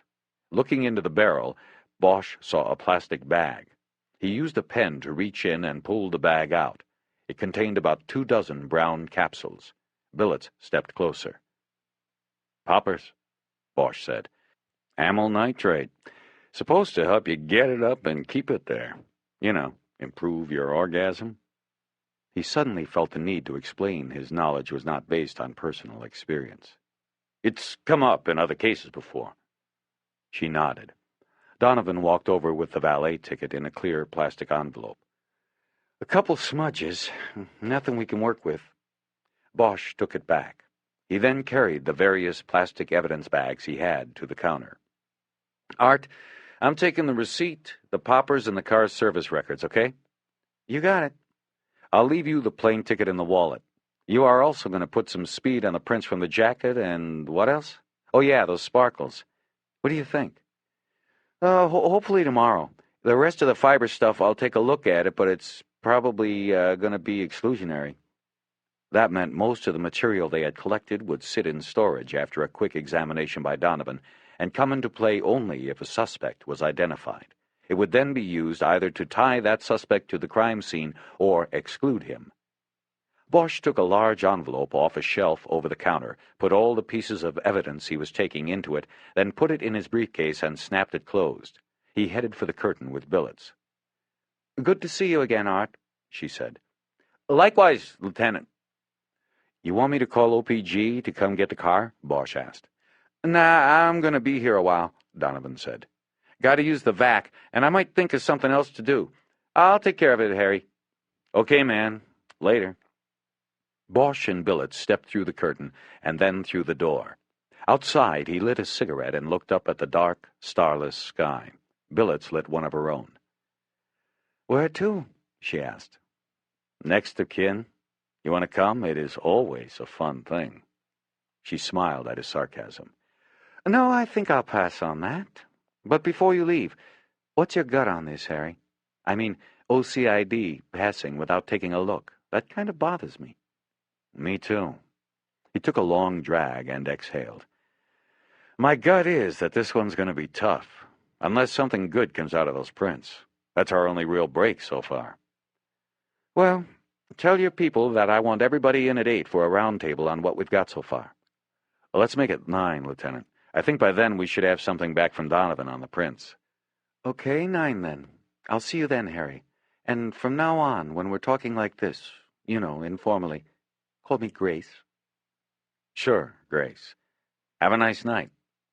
She expelled her smoke in a short burst that sounded like the start of a laugh. "You mean what's left of it?" On the way up to Mulholland and Hidden Hills, Bosch paged Ryder, and she called back from one of the houses she was visiting. She said it was the last of the houses overlooking the clearing where the Rolls was parked. She told him the best she could come up with was a resident who remembered seeing the white Rolls-Royce from the back deck of his home on Saturday morning about 10. The same resident also believed the car was not there on Friday evening when he was out on the deck to watch the sunset. "That fits with the time frame the ME's looking at in the plane ticket. I think we're zeroing in on Friday night, sometime after he got in from Vegas, probably on his way home from the airport. Nobody heard any shots?" "Not that I've found. There's 2 houses where I got no answer. I was going to go back and try them now." Maybe you can catch him tomorrow. I'm heading up to Hidden Highlands. I think you should go with me. They made arrangements to meet outside the entrance to the development where Aliso had lived, and Bosch closed the phone. He wanted Kiz along when he told Aliso's next of kin he was dead, because it would be good for her to learn the grim routine, and because the percentages called for whoever that next of kin was to be considered a possible suspect. It was always good to have a witness with you when you first spoke to the person who later could become your quarry. Bosch looked at his watch. It was nearly 10. Taking care of the notification meant they probably wouldn't be getting to the victim's office until midnight. He called the communications center and gave the operator the address on Melrose and had her look it up in the cross-directory. It came back to Archway Pictures, as Bosch had guessed. He knew they had caught a bit of a break. Archway was a mid-sized studio that largely rented offices and production facilities to independent filmmakers. As far as Bosch knew, it hadn't made its own films since the 1960s. The break was that he knew someone in security over there. Chucky Meacham was a former robbery homicide bull who had retired a few years earlier and taken a job as assistant director of security at Archway. He would be useful in smoothing their way in. Bosch considered calling ahead and arranging for Chucky Meacham to meet them at the studio, but decided against it. He decided he didn't want anyone to know he was coming until he got there. He got to Hidden Highlands 15 minutes later. Ryder's car was parked on the shoulder off of Mulholland. Bosch pulled up and she got in his car. Then he pulled into the entrance lane next to the gatehouse. It was a small brick structure with a single guard inside. Hidden Highlands was maybe a little richer, but not that different from many of the other small, wealthy, and scared enclaves nestled in the hills and valleys around Los Angeles. Walls and gates, guardhouses, and private security forces were the secret ingredients of the so-called melting pot of Southern California. A guard in a blue uniform stepped out of the gatehouse carrying a clipboard, and Bosch had his badge wallet out and open. The guard was a tall, thin man with a worn gray face. Bosch didn't recognize him, though he had heard in the station that most of the guards working here were off-duty uniforms from Hollywood Division. In the past, he had seen postings for part-time jobs on the bulletin board outside the roll call room. The guard gave Bosch a once-over in a laconic manner, avoiding a look at the badge on purpose. "Can I help you?" he finally said. "I need to go to the home of Anthony Aliso." He gave the address on Hillcrest that had been on the victim's driver's license. "Your names?" "Detective Harry Bosch, LAPD. Says it right here. This is Detective Kismeen Ryder." He proffered the badge wallet, but it was still ignored. The guard was writing on his clipboard. Bosch saw his name tag said Nash. He also saw that the tin badge said Captain across it. "They expecting you at the Aliso place?" "I don't think so. It's police business." "Okay, but I've got to call ahead. It's the development's rules, you know." "I prefer you didn't do that, Captain Nash." Bosch hoped his use of the security guard's title would win him over. Nash thought a moment. "Tell you what," he said. "You go on ahead, and I'll come up with a reason for delaying making the call a few minutes. I'll just say I'm up here by myself tonight, and I got kind of busy if there's a complaint." He stepped back and reached in the open door of the gatehouse. He pressed a button on the inside wall, and the crossguard went up. "Thanks, Captain. You work out of Hollywood?" Bosch knew he didn't. He could tell Nash wasn't even a cop. He didn't have the cold eyes of a cop. But Bosch was playing to him, just in case he became a useful source of information later on. "Nah," Nash said. "I'm full-time. That's why they made me captain of the watch. Everybody else is part-time out of Hollywood or West Hollywood sheriffs. I run the schedule." "Then how'd you get stuck on the night shift on Labor Day?" "Everybody can use some OT now and then." Bosch nodded. "You're right about that." "Hillcrest, where's that?" "Oh, yeah, I forgot. Take your second left, that's Hillcrest. The Aliso place is about 6 houses on the right. Nice view of the city from the pool." "Did you know him?" Ryder asked, leaning down so she could see Nash through Bosch's window. "Aliso?" Nash said, bending further to look in at her. He thought a moment. "Not really.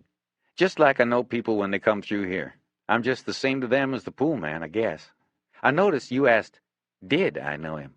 Am I not going to get the chance?" "Smart man, Mr. Nash," Ryder said. She straightened up, finished with the conversation. Bosch nodded his thanks and drove through the gate to Hillcrest. As he passed the broad, manicured lawns surrounding houses the size of apartment buildings, He filled Ryder in on what he had learned at the print shed and from Edgar. He also admired the properties they were passing. Many of them were surrounded by walls or tall hedges that looked as though they were trimmed into sharp edges every morning. Walls within walls, Bosch thought. He wondered what each owner did with all of their space, besides fearfully guard it. It took them 5 minutes to find the Aliso house on a cul-de-sac at the top of the hill. He passed through the open gates of an estate with a Tudor-style mansion set behind a circular driveway made of gray paver stones. Bosch got out with his briefcase and looked up at the place. It was intimidating in its size, but its style was not much to speak of. He wouldn't want it, even if he had the money. After getting to the door and pushing the doorbell button, he looked at Ryder. "You ever done this before?" "No, but I grew up in South L.A. A lot of drive-bys. I was around when people got the news." Bosch nodded. "Not to belittle that experience, but this is different. What is important is not what you hear said. It's what you observe."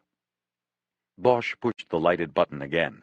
He could hear the bell sound from inside the house. He looked at Ryder and could tell she was about to ask a question when the door was opened by a woman. "Mrs. Aliso?" Bosch asked. "Yes?" "Mrs. Aliso, I'm Detective Harry Bosch with the LAPD. This is my partner, Detective Kismeen Ryder. We need to speak with you concerning your husband." He held out his badge wallet and she took it from his hand. Usually they didn't do that. Usually they recoiled from it or looked at it like it was some strange and fascinating object not to be touched. "I don't She stopped when the sound of a phone ringing began somewhere behind her in the big house. "Would you excuse me a moment? I have to—" "That's probably Nash at the gate. He said he had to call ahead, but there was a lineup of cars behind us. I guess we beat him here. We need to come in and talk to you, ma'am." She stepped back in and opened the door wide for him. She looked like she was maybe 5 years at the outside, younger than her husband had been. She was maybe 40, attractive with dark, straight hair and a trim build. She wore a lot of makeup on a face Bosch guessed had been sculpted at times by the surgeon's knife. Still, through the makeup she looked tired, worn. He could see her face was flushed pink, like maybe she had been drinking. She wore a light blue dress that showed off her legs. They were tan, and the muscles still taut. Bosch knew she had been considered very beautiful at one time, but was sliding into that stage when a woman believes her beauty may be leaving, even if it isn't. Maybe that was why she had all the makeup on, Bosch guessed. Or maybe it was because she was still expecting her husband to show up. Bosch closed the door after they entered, and they followed the woman into a large living room with an incongruous mix of modern prints on the walls and French antiques on the thick white carpet. The phone was still ringing. She told Bosch and Ryder to sit down, and then walked through the living room into another hallway, which she crossed to what looked like a den. He heard her answer the phone, tell Nash that the delay was all right, and she hung up. She came back into the living room then, and sat on a couch with a muted flower print. Bosch and Ryder took nearby chairs with a matching pattern. Bosch took a quick look around and saw no photographs in frames, only the artwork. It was always one of the first things he looked for when he had to quickly judge a relationship. "I'm sorry," he said. "I didn't get your name." "Veronica Aliso. What about my husband, Detective? Is he hurt?" Bosch leaned forward in his chair. No matter how many times he did this, he never got used to it, and he was never sure he was doing it the right way. "Mrs. Aliso, I'm very sorry, but your husband is dead. He was the victim of a homicide. I'm sorry to have to tell you this." He watched her closely, and she said nothing at first. She instinctively crossed her arms in front of her and brought her face down in a pained grimace. There were no tears. Not yet. In his experience, Bosch had seen them come either right away, as soon as they opened the door and saw him and knew, or much later, when it sinks in that the nightmare is reality. I don't... How did this happen?" she asked, her eyes staring down at the floor. "He was found in his car. He'd been shot." "In Las Vegas?" "No, here. Not far. It looks like he was coming home from the airport when he was somehow stopped by somebody. We're not sure yet. His car was found off of Mulholland Drive down by the bowl." He watched her a little more. She still had not looked up. Bosch felt a sense of guilt pass over him. Guilt because he was not watching this woman with sympathy. He had been in this place too many times for that. Instead, he watched her with an eye for false mannerisms. In these situations, his suspicion outweighed his compassion. It had to. "Can I get you anything, Mrs. Aliso?" Ryder asked. "Water? Do you have coffee? Do you want something stronger?" "No, I'm fine. Thank you. It's just a terrible shock." "Do you have any children in the house?" Ryder asked. No children."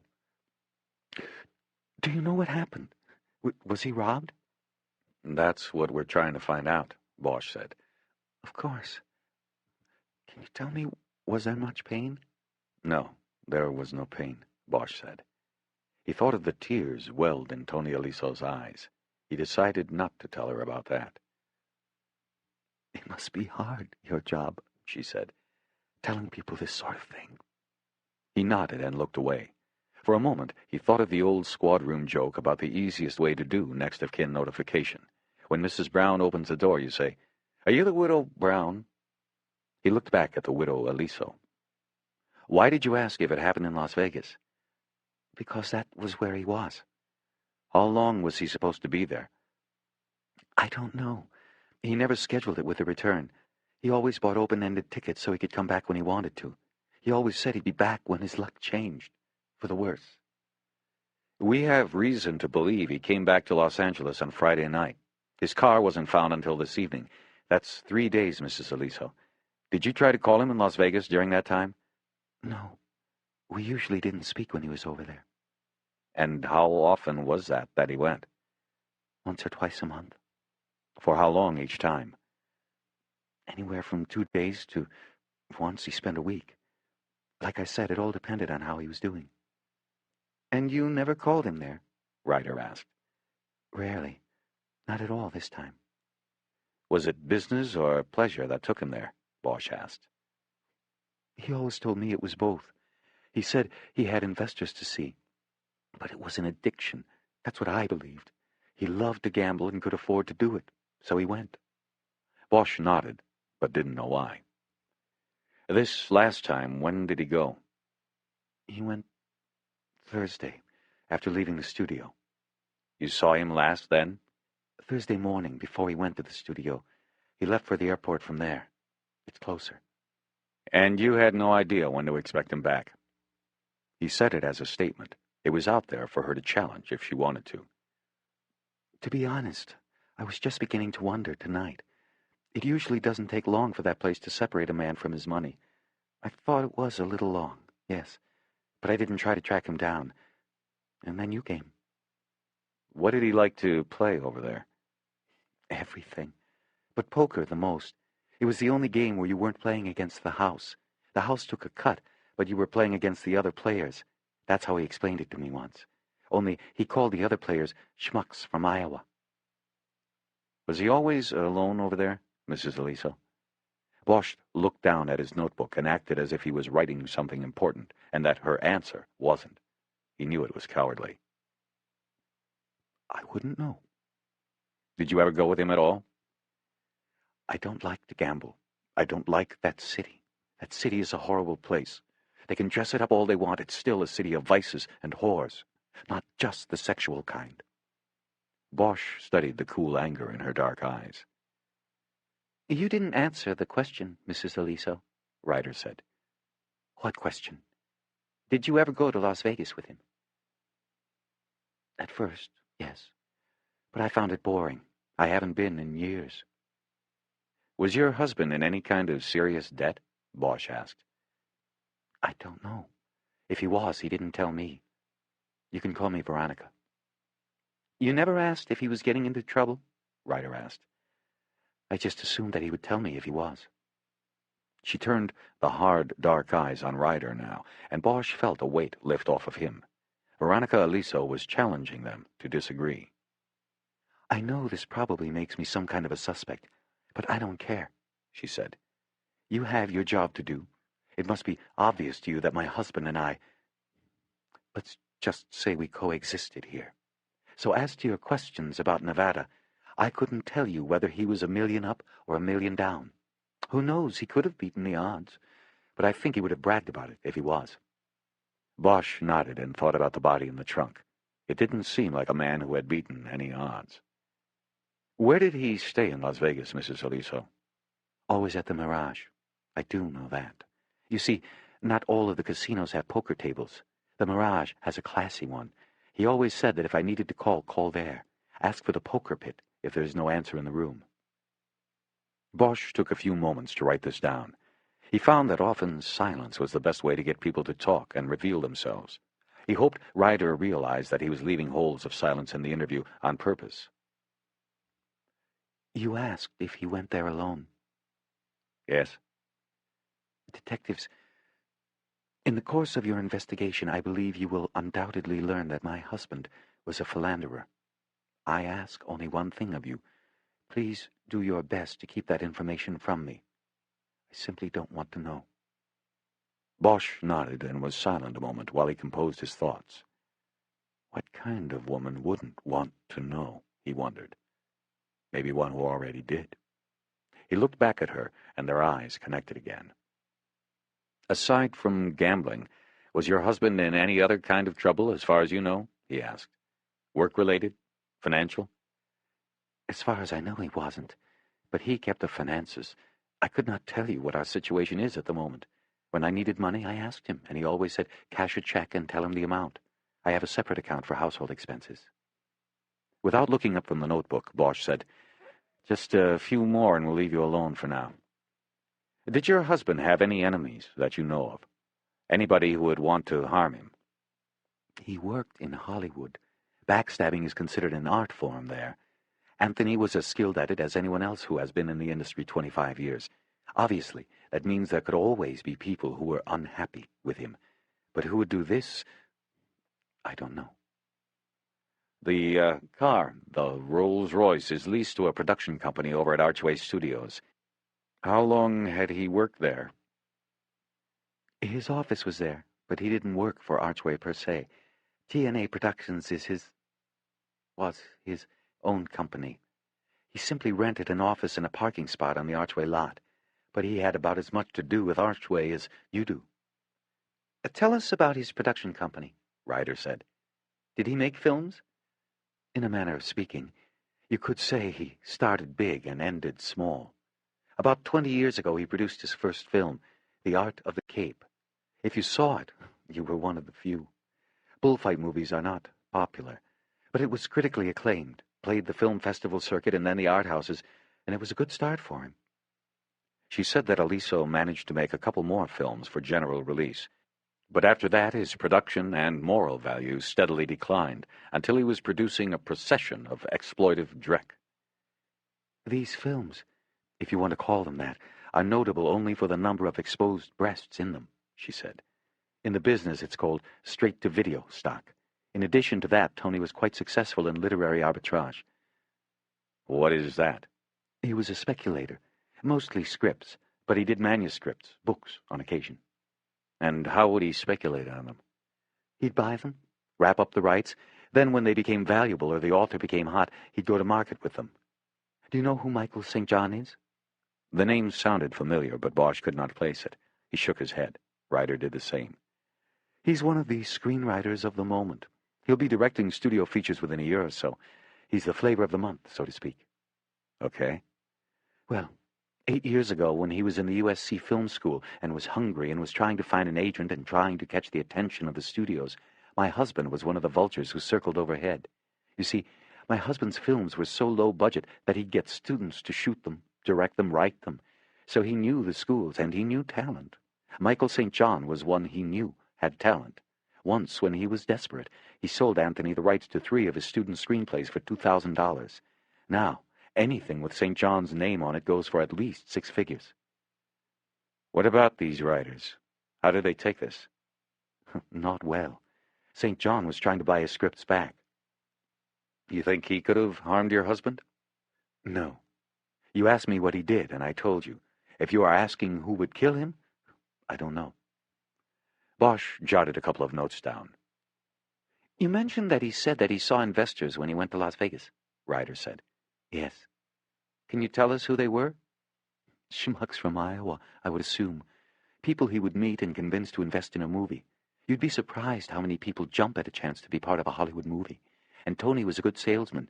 He could make a $2 million budget flick sound like the sequel to Gone with the Wind. He convinced me. How so? He convinced me to be in one of his movies once. That's how I met him. Made it sound like I was going to be the new Jane Fonda. You know, sexy but smart. It was a studio picture, only the director was a coke addict and the writer couldn't write and the movie was so bad it was never released. That was it for my career, and Tony never made a studio picture again. He spent the rest of his life making video garbage.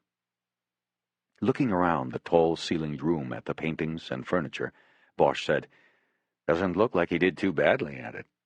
"No, he didn't," she responded. "I guess we have those people from Iowa to thank for that." Her bitterness was stifling. Bosch looked down at his notebook just so he could avert his eyes from her. "All this talk," she said then. "I need some water. Do either of you want something?" "Water would be fine," Bosch said. "We're not going to be much longer." "Detective Ryder?" "I'm fine, thank you. I'll be right back." While she was gone, Bosch stood up and looked around the living room in a manner that suggested he wasn't really interested.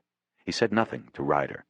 He was standing near a side table, looking at a carved glass figurine of a nude woman, when Veronica Aliso came back in with 2 glasses of ice water.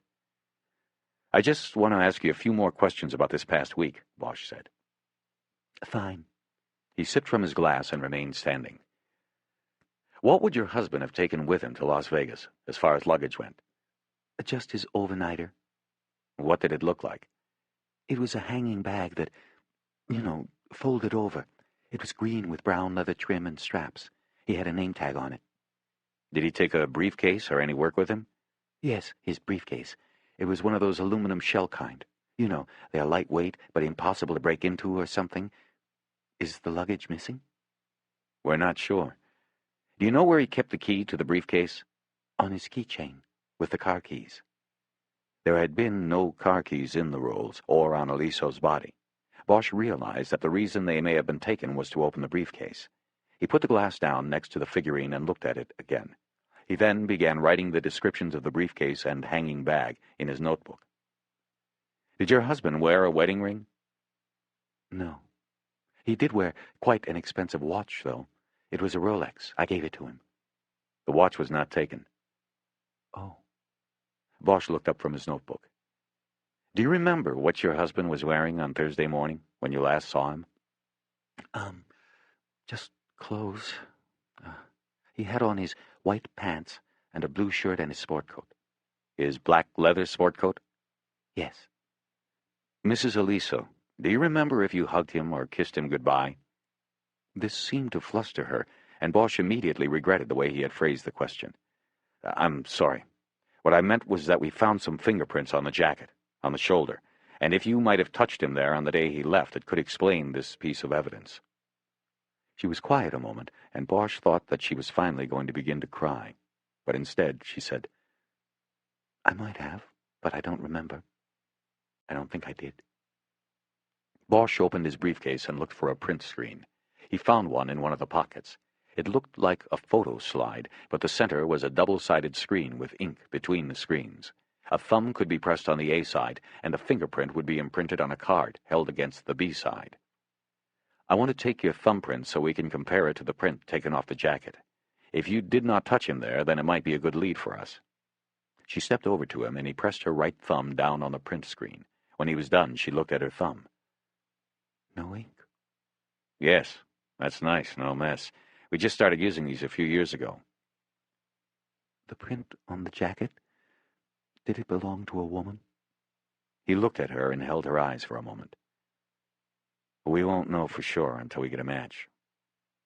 As he put the card and the print screen back in the briefcase, he noticed the evidence bag containing the poppers. He took it out and held it up for her to look at. "Do you know what these are?" She narrowed her eyes and shook her head no. "Amyl nitrate poppers. Some people use them to enhance sexual performance and satisfaction. Do you know if your husband ever used these?" "You found them with him?" "Mrs. Aliso, I'd rather that you just answer my questions. I know this is difficult, but there are some things I can't tell you yet. I will when I can, I promise." "No, he didn't use them." with me. I'm sorry that I have to be so personal, but we want to catch the person who did this. We both want that. Now, your husband was about 10 or 12 years older than you? He was being charitable here. Did he have problems performing sexually? Is there any chance he might have been using poppers without your knowledge? She turned to go back to her chair. When she was seated again, she said, I wouldn't know. Now Bosch narrowed his eyes. What was she trying to say? His silence worked. She answered before he had to ask, but as she spoke, she looked directly at Ryder, the unspoken message being that, as a woman, Ryder might sympathize. Detective, I haven't had... I guess sexual relations is the way it is said in these matters. My husband and I... Not in almost 2 years. Bosch nodded and looked down at his notebook. The page was blank, but he couldn't bring himself to write this latest piece of information down, with her watching them. He folded the notebook closed and put it away. You want to ask me why, don't you? He just looked at her, and she answered with a measure of defiance in her face and voice. He had lost interest. Are you sure? He told me that to my face. Bosch nodded. Mrs. Aliso, I'm sorry for the loss of your husband. I'm also sorry for the intrusion and the personal questions. I'm afraid, though, that there will be more as the investigation progresses. I understand.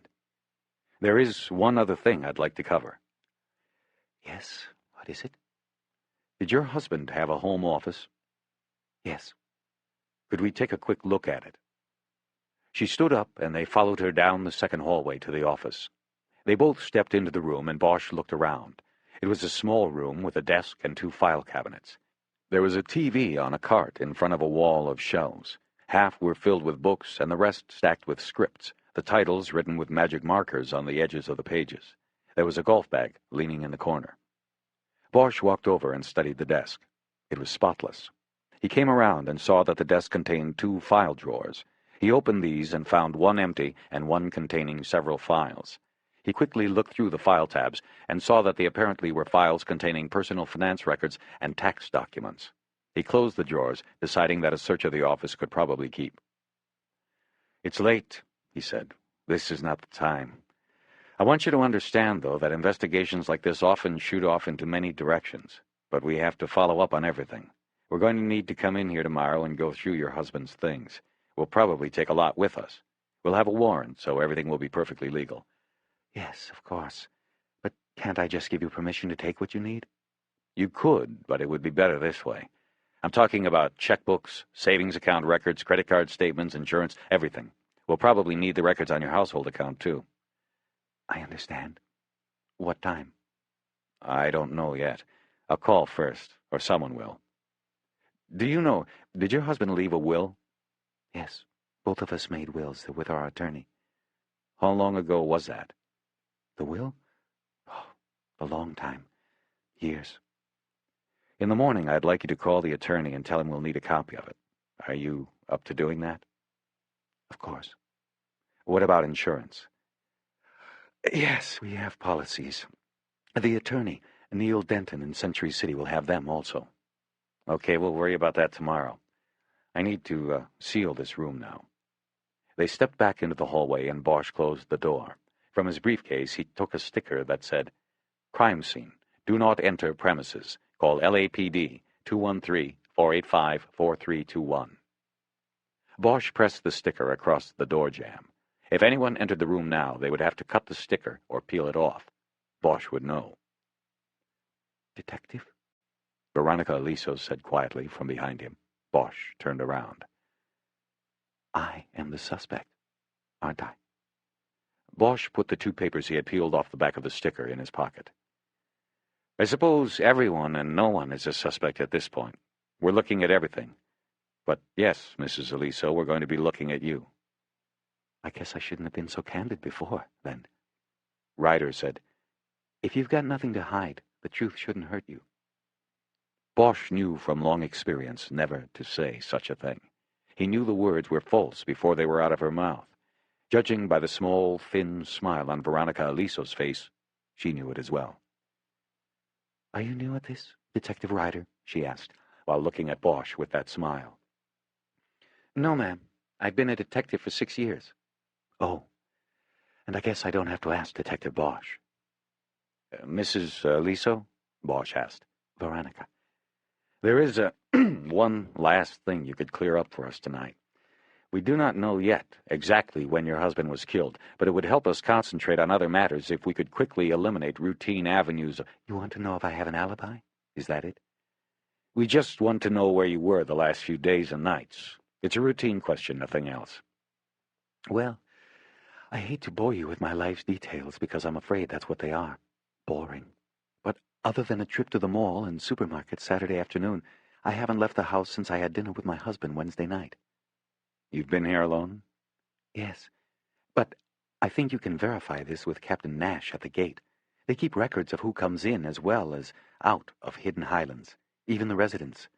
Also, on Friday our pool man was here in the afternoon. I gave him his check. I can get you his name and number."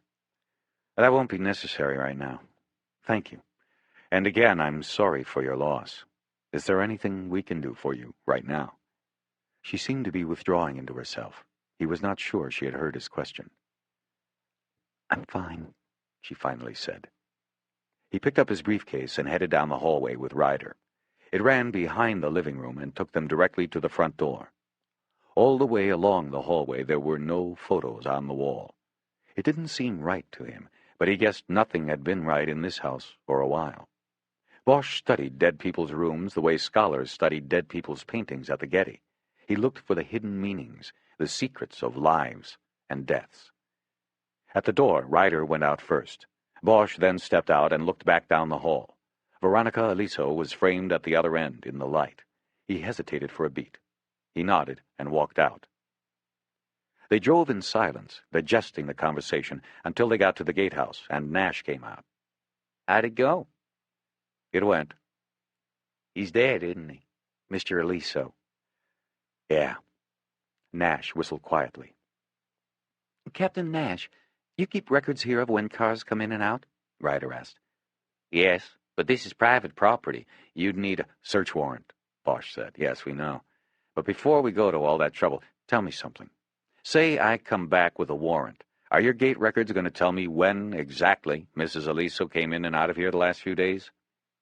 "Nope. It'll only tell you when her car did." "Gotcha." Bosch dropped off Ryder at her car, and they drove separately down out of the hills to the Hollywood Division station on Wilcox. On the way, Bosch thought about Veronica Aliso and the fury she seemed to hold in her eyes for her dead husband. He didn't know how it fit, or if it even fit at all, but he knew they would be coming back to her. Ryder and Bosch stopped briefly in the station to update Edgar and pick up cups of coffee. Bosch then called Archway and arranged for the security office to call in Chucky Meacham from home. Bosch did not tell the duty officer who took the call what it was about, or what office inside the studio they would be going to. He just told the officer to get Meacham there. At midnight, they went out the rear door of the station house, past the fenced windows of the drunk tank, and to Bosch's car. "So, what did you think of her?" Bosch finally asked as he pulled out of the station lot. "The embittered widow? I think there wasn't much to their marriage, at least at the end. Whether that makes her a killer or not, I don't know." "No pictures." "On the walls? Yeah, I noticed that." Bosch lit a cigarette, and Ryder didn't say anything about it, although it was a violation of department policy to smoke in the detective car. "What do you think?" Ryder asked. "I'm not sure yet. There's what you said, the bitterness you could almost put in a glass if you ever ran out of ice. A couple other things I'm still thinking about." "Like what?" "Like all the makeup she had on, and the way she took my badge out of my hand. Nobody's ever done that before. It's like, I don't know, like maybe she was waiting for us." When they got to the entrance of Archway Pictures, Meacham was standing under the half-size replica of the Arc de Triomphe, smoking a cigarette and waiting.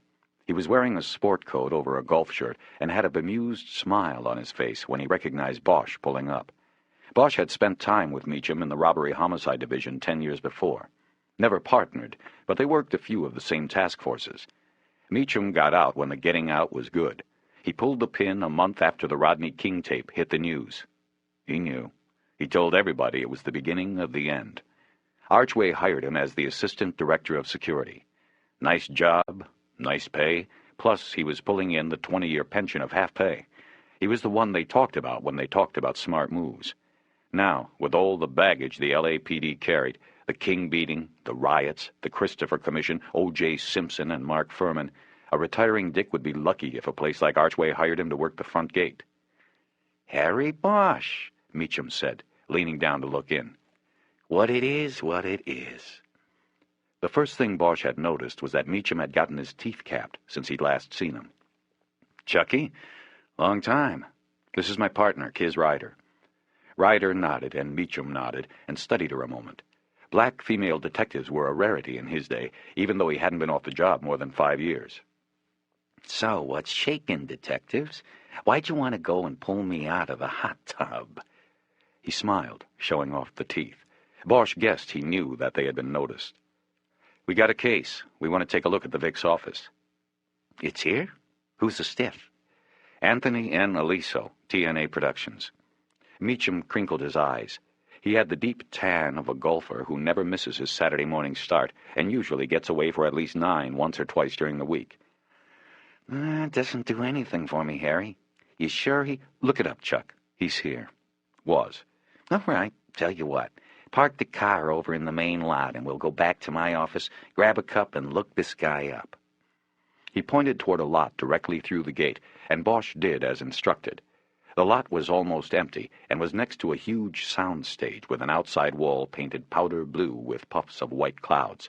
It was used for shooting exteriors when the real sky was too brown with smog. They followed Meacham on foot to the studio security offices. Entering the suite, they passed by a glass-walled office in which a man in a brown Archway security outfit sat at a desk surrounded by banks of video monitors. He was reading the Times sports page, which he quickly dropped into a trash can next to the desk when he saw Meacham.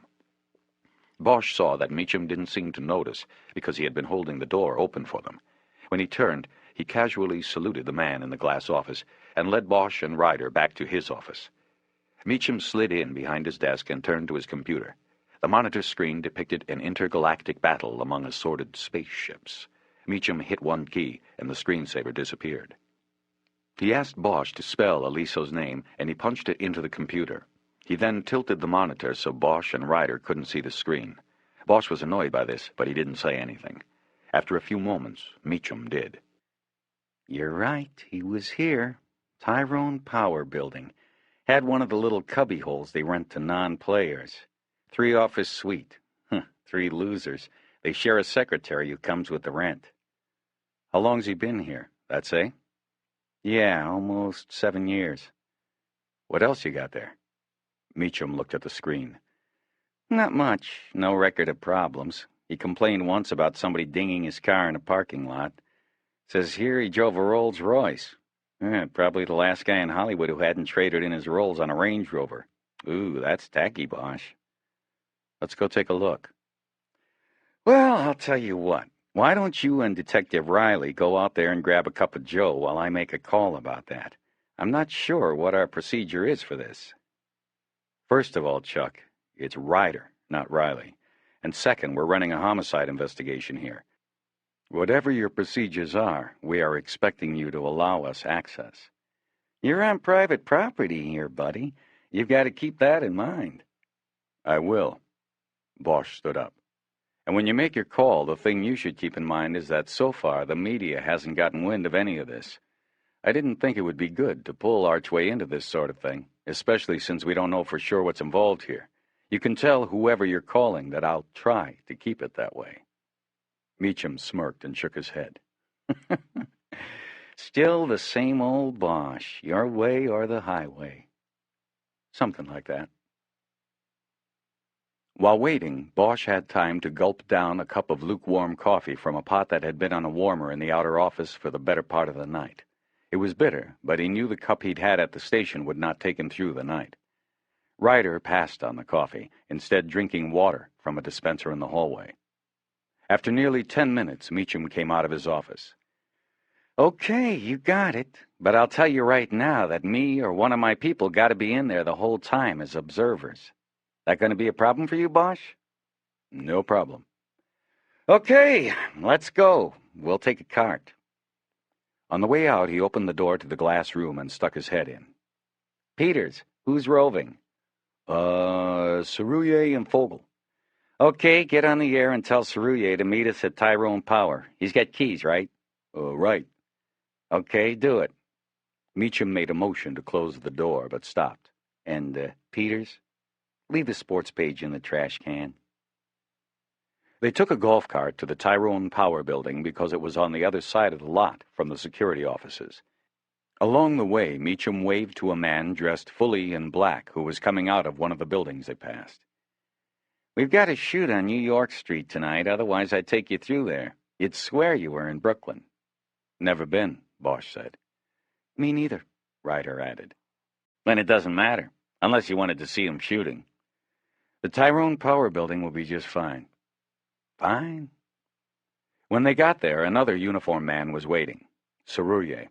At Meacham's instructions, he first unlocked a door to a reception area that served the 3 separate offices of the suite. He then unlocked the door to the office Aliso had used. Meacham then told him to go back out on roving patrol of the studio. Meacham's calling it a closet was not too far off. Aliso's office was barely large enough for Bosch, Ryder, and Meacham to stand in together without having to smell each other's breath. It contained a desk with a chair behind it and 2 more close in front of it. Against the wall behind the desk was a 4-drawer file cabinet.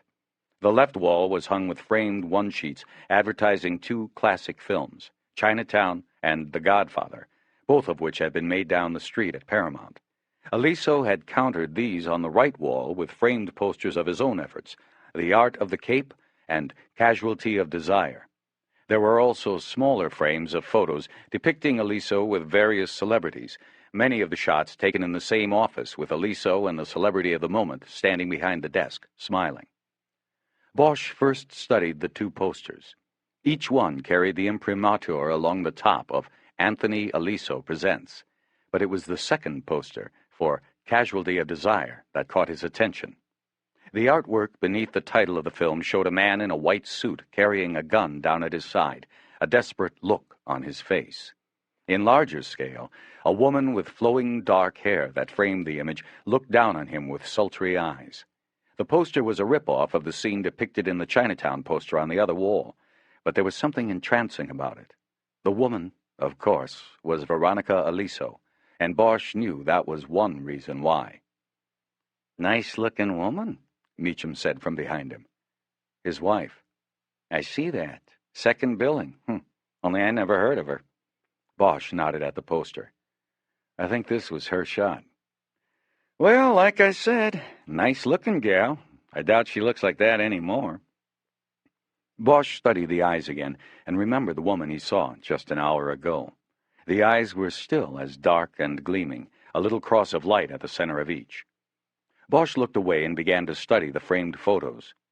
He immediately noticed that one of them was of Dan Lacey, the actor who had portrayed Bosch 8 years earlier in a miniseries about the search for a serial killer. The studio that had produced it had paid Bosch and his then-partner a lot of money to use their names and technical advice. His partner took the money and ran, retired to Mexico. Bosch bought a house in the hills.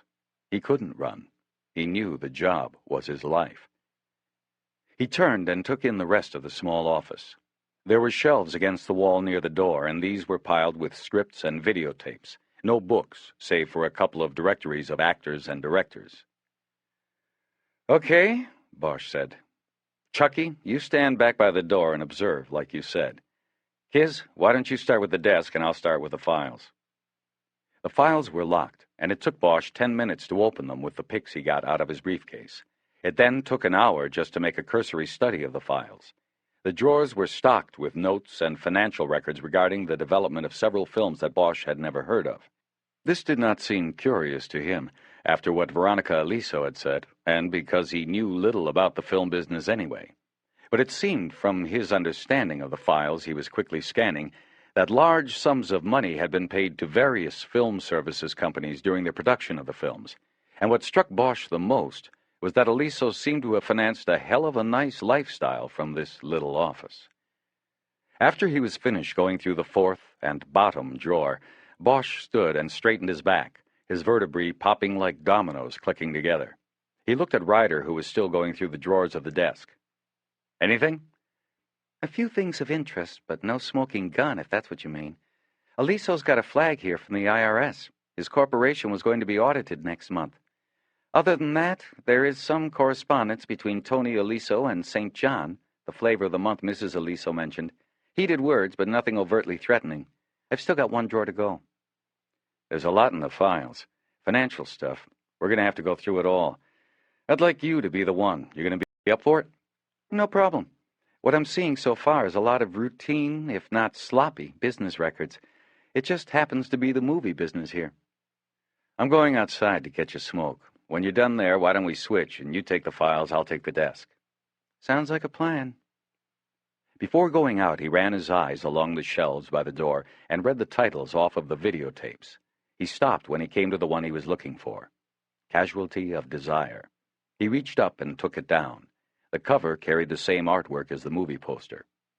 He stepped back and put it on the desk so it would be gathered with things they would be taking. Ryder asked what it was. It's her movie, he said. I want to watch it. Oh, me too. Outside, Bosch stood in the small courtyard by a bronze statue of a man he guessed was Tyrone Power and lit a cigarette. It was a cool night, and the smoke in his chest warmed him. The studio grounds were very quiet now. He walked over to a trash can next to a bench in the courtyard and used it to tip his ashes. He noticed a broken coffee mug at the bottom of the can. There were several pens and pencils scattered in the can as well. He recognized the archway insignia, the Arc de Triomphe with the sun rising in the middle of the arch, on one of the fragments. He was about to reach into the trash can to pick out what looked like a gold cross pen when he heard Meacham's voice and turned around. She's going places, isn't she? I can tell. He was lighting his own cigarette. Yeah, that's what I hear. It's our first case together. I don't really know her, and from what I hear, I shouldn't try. She's going to the glass house as soon as the time is right. Meacham nodded and flicked his ashes onto the pavement. Bosch watched him glance up toward the roofline above the second floor and give another one of his casual salutes. Bosch looked up and saw the camera moored to the underside of the roof eave.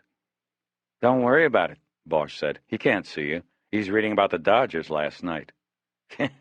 Suppose you're right. Can't get good people these days, Harry. I get guys who like driving around in the carts all day, hoping they're going to be discovered like Clint Eastwood or something. Had a guy run into a wall the other day because he was so intent on talking with a couple creative execs walking by. There's one of them oxymorons for you. Creative, executive. Bosch was silent. He didn't care about anything that Meacham had just said. You ought to come work here, Harry. You gotta have your 20 in by now. You should pull the pin and then come work for me. Your lifestyle will rise a couple of notches, I guarantee it. No thanks, Chuck. Somehow I just don't see myself tooling around in one of your golf carts. Well, the offer's there any time, buddy, any time. Bosch put his cigarette out on the side of the trash can and dropped the dead butt inside. He decided that he didn't want to go picking through the can with Meacham watching. He told Meacham he was heading back in. Bosch, I gotta tell you something. Bosch looked back at him and Meacham raised his hands. We're gonna have a problem if you want to take anything out of that office without a warrant. I mean, I heard what you said about that tape, and now she's in there stacking stuff on the desk to go. But I can't let you take anything. Then you are going to be here all night, Chuck. There are a lot of files in there and a lot of work to do. It'd be a lot easier for us to haul it all back to the Bureau now. I know that. I've been there. But this is the position I've been instructed to take. We need the warrant. Bosch used the phone on the receptionist's desk to call Edgar, who was still in the detective bureau, just beginning the paperwork the case would generate. Bosch told him to drop that work for the moment and start drawing up search warrants for all financial records in Aliso's home and the Archway offices, and any being held by his attorney.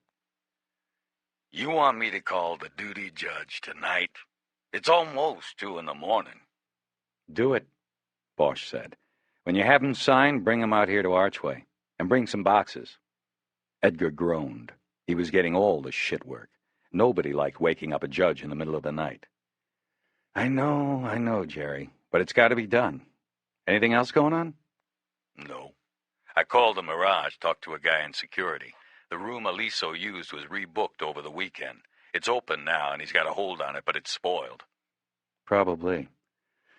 Okay, man, next time you'll eat the bear. Get on those warrants.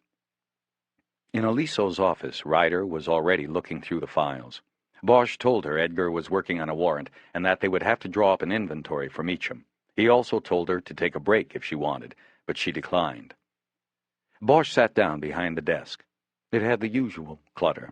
There was a phone with a speaker attachment, a Rolodex, a blotter, a magnetic block that held paper clips to it, and a wood carving that said TNA Productions in script. There was also a tray stacked with paperwork. Bosch looked at the phone and noticed the redial button. He lifted the handset and pushed the button. He could tell by the quick procession of tones that the last call made on the phone had been long distance. After 2 rings, it was answered by a female voice. There was loud music in the background. "Hello?" she said. "Yes, hello, who's this?" She giggled. "I don't know. Who's this?" "I might have the wrong number. Is this Tony's?" "No, it's Dolly's." "Oh, Dolly's. Okay, then where are you located?" She giggled again. "On Madison, where do you think? How do you think we got the name?" "Where's Madison?" "We're in North Las Vegas. Where are you coming from?" "The Mirage." "Oh, okay. Just follow the boulevard out front to the north. You go all the way past downtown and past a bunch of cruddy areas and into North Las Vegas. Madison is your 3rd light after you go under the overpass. Take a left and we're a block down on the left. What's your name again?" "It's Harry." "Well, Harry, I'm Rhonda. As in..." Bosch said nothing. "Come on, Harry. You're supposed to say, 'Help me, Rhonda, help me, Rhonda.'" She sang the line from the old Beach Boys song. "Actually, Rhonda, there is something you can help me with," Bosch said. "I'm looking for a buddy of mine, Tony Aliso. He been in there lately?" "Haven't seen him this week. Haven't seen him since Thursday or Friday. I was wondering how you got the dressing room number." "Yeah, from Tony." "Well, Layla isn't here tonight, so Tony wouldn't be coming in anyway, I don't think. But you can come on out. He don't have to be here for you to have a good time." "Okay, Rhonda, I'll try to swing by." Bosch hung up. He took a notebook out of his pocket and wrote down the name of the business he had just called, the directions to it, and the names Rhonda and Layla. He drew a line under the second name. "What was that?" Ryder asked. "A lead in Vegas." He recounted the call and the inference made about the person named Layla. Ryder agreed that it was something to pursue, then went back to the files. Bosch went back to the desk. He studied the things on top of it before going to the things in it. "Hey, Chucky?" he asked. Meacham, leaning against the door with his arms folded in front of him, raised his eyebrows by way of response. "He's got no phone tape. What about when the receptionist isn't out there? Do phone calls go to the operator or some kind of a phone service?" No, the whole lot's on voicemail now." "So Aliso had voicemail. How do I get into it?" "Well, you've got to have his code. It's a 3-digit code. You call the voicemail computer, punch in the code, and you pick up your messages." "How do I get his code?" "You don't. He programmed it himself." "There's no master code I can break in with?" "Nope. It's not that sophisticated a system, Bosch. I mean, what do you want? It's phone messages." Bosch took out his notebook again and checked the notes for Aliso's birthday. "What's the voicemail number?" he asked. Meacham gave him the number, and Bosch called the computer. After a beep, he punched in 721, but the number was rejected. Bosch drummed his fingers on the desk, thinking. He tried 862, the numbers corresponding with TNA, and the computer voice told him he had 4 messages. "Kiz, listen to this," he said. He put the phone on speaker and hung up. As the messages were played back, Bosch took a few notes, but the first 3 messages were from men reporting on technical aspects of a planned film shoot, equipment rental, and costs. Each call was followed by the electronic voice which reported when on Friday the call came in.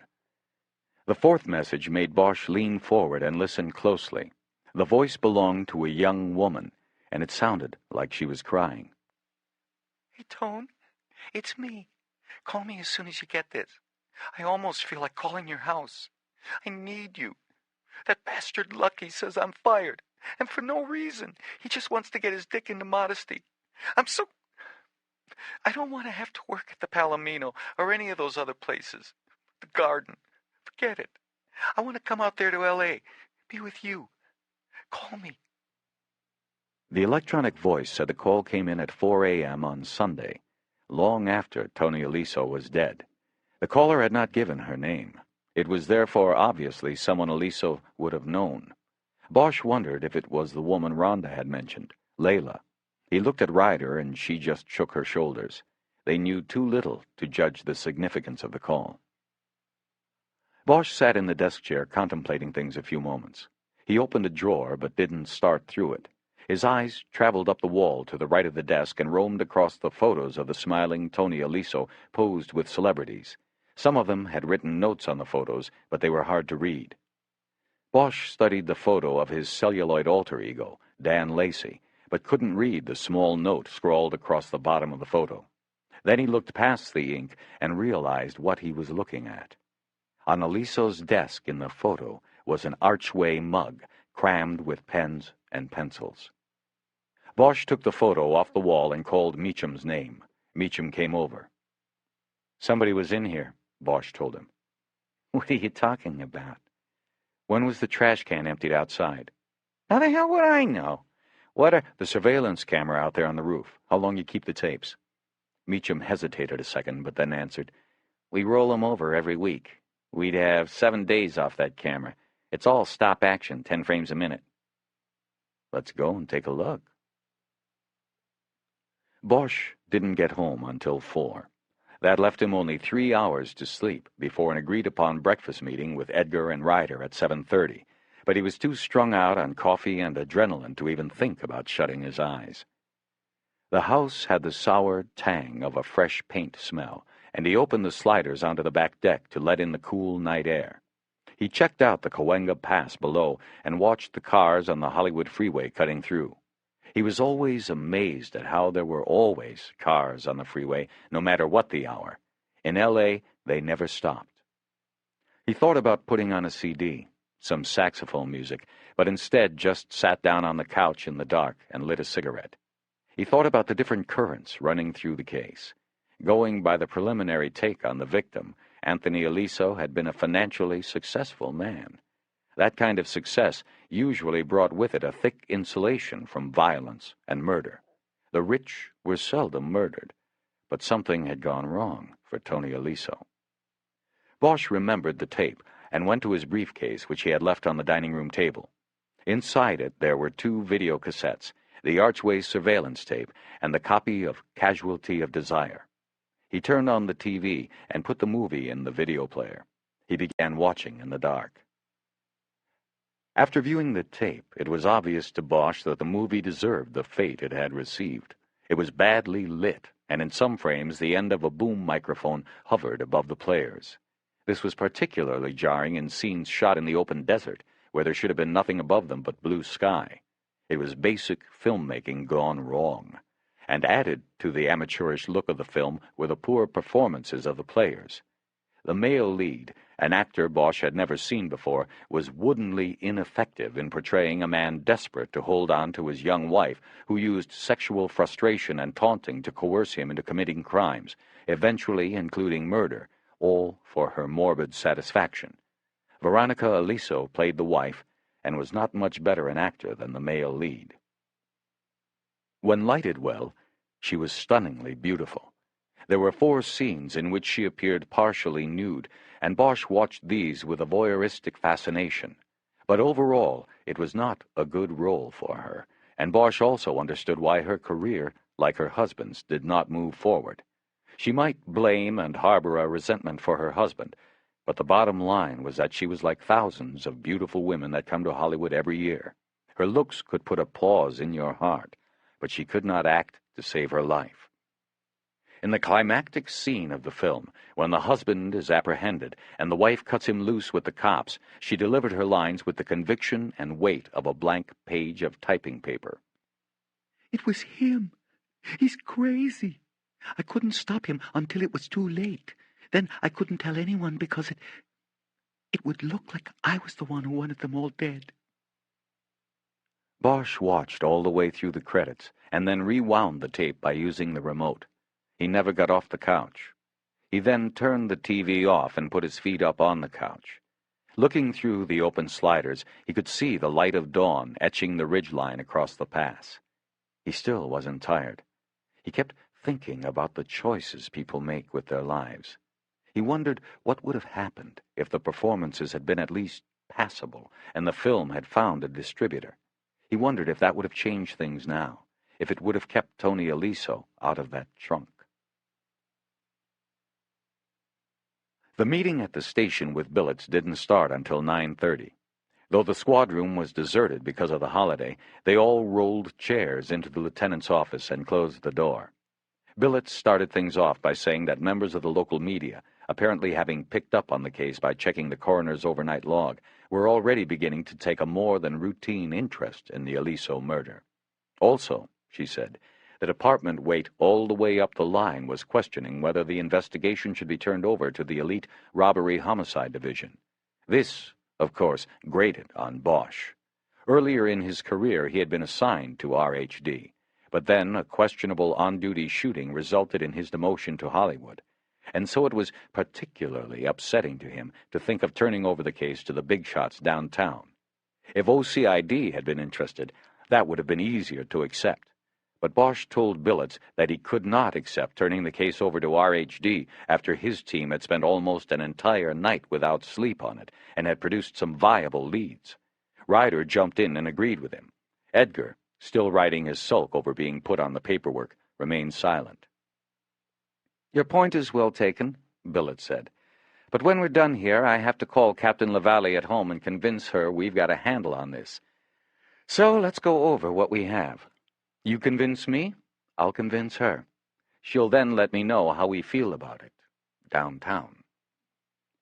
Bosch spent the next 30 minutes talking for the team and carefully recounting the night's investigation. The detective squad's only television VCR was kept in the lieutenant's office because it wasn't safe to leave it unlocked, even in a police station. He put in the tape Meacham had dubbed off the archway surveillance tape and queued up the part that included the intruder. "The surveillance camera this was shot from turns a frame every 6 seconds. So it's pretty quick and jerky, but we've got the guy on it," Bosch said. He hit the play button, and the screen depicted a grainy black-and-white view of the courtyard and front of the Tyrone Power Building. The lighting made it appear to be late dusk. The time counter on the bottom of the screen showed the time and date to be 8:13 the evening before. Bosch put the machine on slow motion, but still the sequence he wanted to show Billets was over very quickly. In 6 quick frames, they showed a man go to the door of the building, hunch over the knob, and then disappear inside. "Actual time at the door was about 30 to 35 seconds, Ryder said.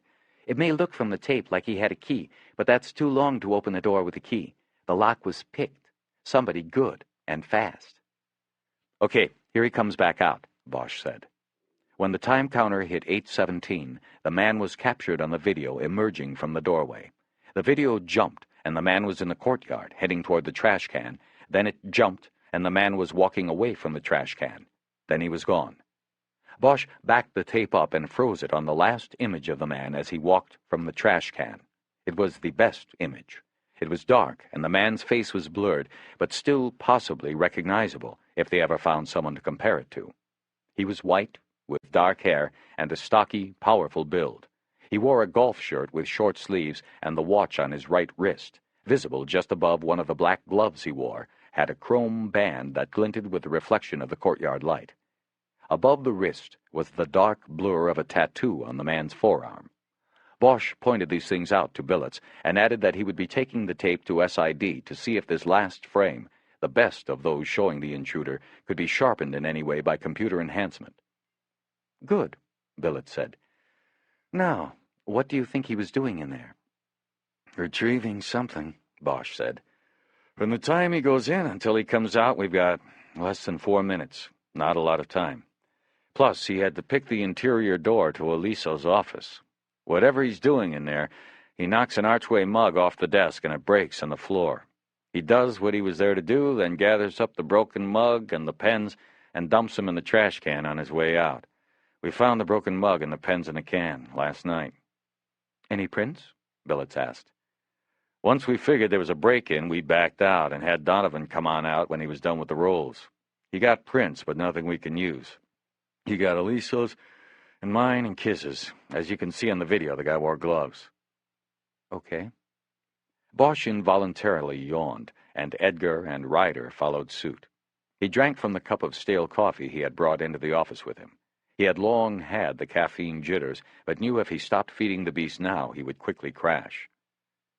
And the theory on what this intruder was retrieving? Billets asked. The broken mug puts him at the desk rather than the files, Ryder said. Nothing in the desk seemed disturbed. No empty files, nothing like that. We think it was a bug. Somebody put a bug in Eliso's phone and couldn't afford to let us find it. The phone was right next to the mug and the pictures on Eliso's walls. The intruder somehow knocked it over. Funny thing is, we never checked the phone for a bug. If whoever this guy was had left well enough alone, we probably would have never tumbled to it. I've been to Archway, Billets said. It's got a wall around it. It's got its own private security force. How's this guy get in? Or are you suggesting an inside job? Two things, Bosch said. There was a film shooting in progress at the studio on the New York Street set. That meant a lot of people in and out of the front gate. Maybe this guy was able to slip through with part of the shooting crew. The direction in which he walks off in the video is to the north.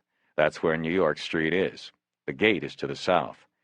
Also, the north side of the studio butts up against the Hollywood Cemetery. You're right, there is a wall, but at night, after the cemetery is closed, it's dark and secluded. Our guy could have climbed the wall there. Whatever way he did it, he had practice. What do you mean? If he was taking a bug out of Tony Eliso's phone, it had to have been planted there in the first place. Billets nodded. Who do you think he was? She asked quietly. Bosch looked at Ryder to see if she wanted to answer. When she didn't speak, he did. Hard to say. The timing is the catch. Eliso's probably been dead since Friday night. His body's not found till about 6 last night. Then this break-in comes at 8:13. That's after Eliso's been found, and after people start finding out about it. But 8:13, that's before you talked to the wife? Right. So that kind of threw a wrench into it. I mean, I was all set to say, let's go full speed on the wife and see what we get. Now, well, I'm not so sure. See, if she's involved, this break-in doesn't make sense. Explain. Well, first you've got to figure out why he was being bugged. And what's the most likely answer? The wife put a PI or somebody on Tony to see if he was screwing around, okay? Okay. Now, saying that's the case, if the wife was involved in putting her husband down into that trunk, why should she or her PI or whoever wait until last night? This is after the body's been found, to pull the bug out of there. It doesn't make sense. It only makes sense if the two things were not related, if the killing and the bug are separate. Understand? I think so. And that's why I'm not ready to chuck everything and just look at the wife. Personally, I think she might be good for this. But there's too much we don't know right now. It doesn't feel right to me. There's something else running through all of this, and we don't know what yet. Billets nodded and looked at all the investigators. This is good. I know there isn't a lot that is solid yet, but it's still good work. Anything else? What about the prints Art Donovan pulled off the victim's jacket last night? For now, we've struck out. He put them on APHIS, NCIC, the whole works, and got blanked. Damn. They're still valuable. We come up with a suspect. The prints could be a clincher. Anything else from the car? No, Bosch said. Yes, Ryder said. Billets raised her eyebrows at the contradiction. One of the prints Donovan found on the inside lip of the trunk lid, Ryder said. It came back to Ray Powers. He's the P3 who found the body. He overstepped when he popped the trunk. He obviously left his print when he opened it. We caught it, and no harm, no foul, but it was sloppy work, and he should have never opened the trunk in the first place. He should have called us. Billets glanced at Bosch, and he guessed she was wondering why he hadn't brought this to her attention. He looked down at her desk. Okay, I'll take care of it, Billets said. I know Powers. He's been around, and he should certainly know procedure.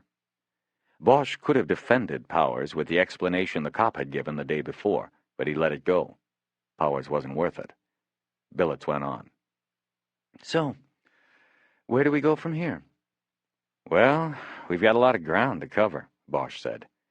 I once heard this story about a sculptor, and somebody asked him how he turned a block of granite into a beautiful statue of a woman, and he said that he just chips away everything that isn't the woman. That's what we have to do now. We've got this big block of information and evidence. We got to chip away everything that doesn't count, that doesn't fit. Billets smiled, and Bosch suddenly felt embarrassed about the analogy, though he believed it was accurate. What about Las Vegas? She asked. Is that part of the statue, or the part we need to chip away? Now Ryder and Edgar were smiling. Well, we've got to go there, for one thing, Bosch said, hoping he didn't sound defensive. Right now, all we know is that this victim went there and was dead pretty soon after he came back. We don't know what he did there, whether he won, lost, whether somebody tailed him back here from there. For all we know, he could have hit a jackpot there and was followed back here and ripped off. We've got a lot of questions about Las Vegas. Plus, there's the woman, Ryder said. What woman? Billets asked. Right, Bosch said. The last call made on Tony Aliso's office line was to a club in North Las Vegas. I called it and got the name of a woman I think he was seeing over there. Layla. There was... Layla? Like that song? I guess. There also was a message from an unnamed woman on his office line. I think it might have been this Layla. We've got to talk to her. Billets nodded, made sure Bosch was done, and then laid down the battle plan. All right, Billets said. First off, all media inquiries are to be directed to me. The best way to control information on this is to have it come from one mouth. For the moment, we'll tell the reporters it is obviously under investigation, and we are leaning toward a possible carjacking or robbery scenario. It's innocuous enough and will probably appease them. Everyone okay with that? The three detectives nodded. Okay, I'm going to make a case with the captain to keep the case here with us. It looks to me like we have 3 or 4 avenues which need to be pursued vigorously. Granite that we have to chip away at, as Harry would say. Anyway, it will also help me with the captain if we are already scrambling on these things. So, Harry, I want you to get on a plane as soon as possible and get to Vegas. I want you on that end of it. But if there's nothing there, I want you to get in and get out. We'll need you back here, okay? Bosch nodded. It would have been his choice if he was the one making the decisions, but he felt a pang of discomfort that she was doing it. Kiz, you stick with the financial trail. I want to be in a position of knowing everything about this guy Anthony Aliso by tomorrow morning. You're also going to have to go up to the house with the search warrant, so while you're there, take another shot at the wife. See what else you can get about the marriage when you're picking up the records. I don't know. If you get a chance, sit down with her. Try to get a heart-to-heart. I don't know, Ryder said. I think we're past the heart-to-heart. She's a smart woman, smart enough to already know we're taking a look at her. I almost think that to be safe, we've got to advise her next time any of us talk to her. It was pretty close last night. Use your judgment on that, Billets said. But if you advise, she's probably going to call her lawyer. I'll see what I can do. And Jerry, you... I know, I've got the paper. It was the first time he had spoken in 15 minutes. Bosch thought he was carrying his sulk to the limit. Yes, you have the paper. But I also want you on the civil cases and this screenwriter guy who is having the dispute with Aliso. It sounds to me to be the longest shot, but we've got to cover everything. Get that cleared up, and it will help narrow our focus. Edgar mock saluted her. Also, she said, while Harry's putting together the trail in Vegas, I want you to put it together from the airport here. We've got his parking stub. I think you should start there. When I talk to the media, I'll also give a detailed description of the car. Can't be that many white clouds around, and say we're looking for anyone who might have seen it Friday night. I'll say we're trying to recreate the victim's ride from the airport. Maybe we'll get lucky and get some help from the John Q's out there. Maybe, Edgar said. Okay, then. Let's do it, Billets said. The three of them stood up while Billets stayed seated.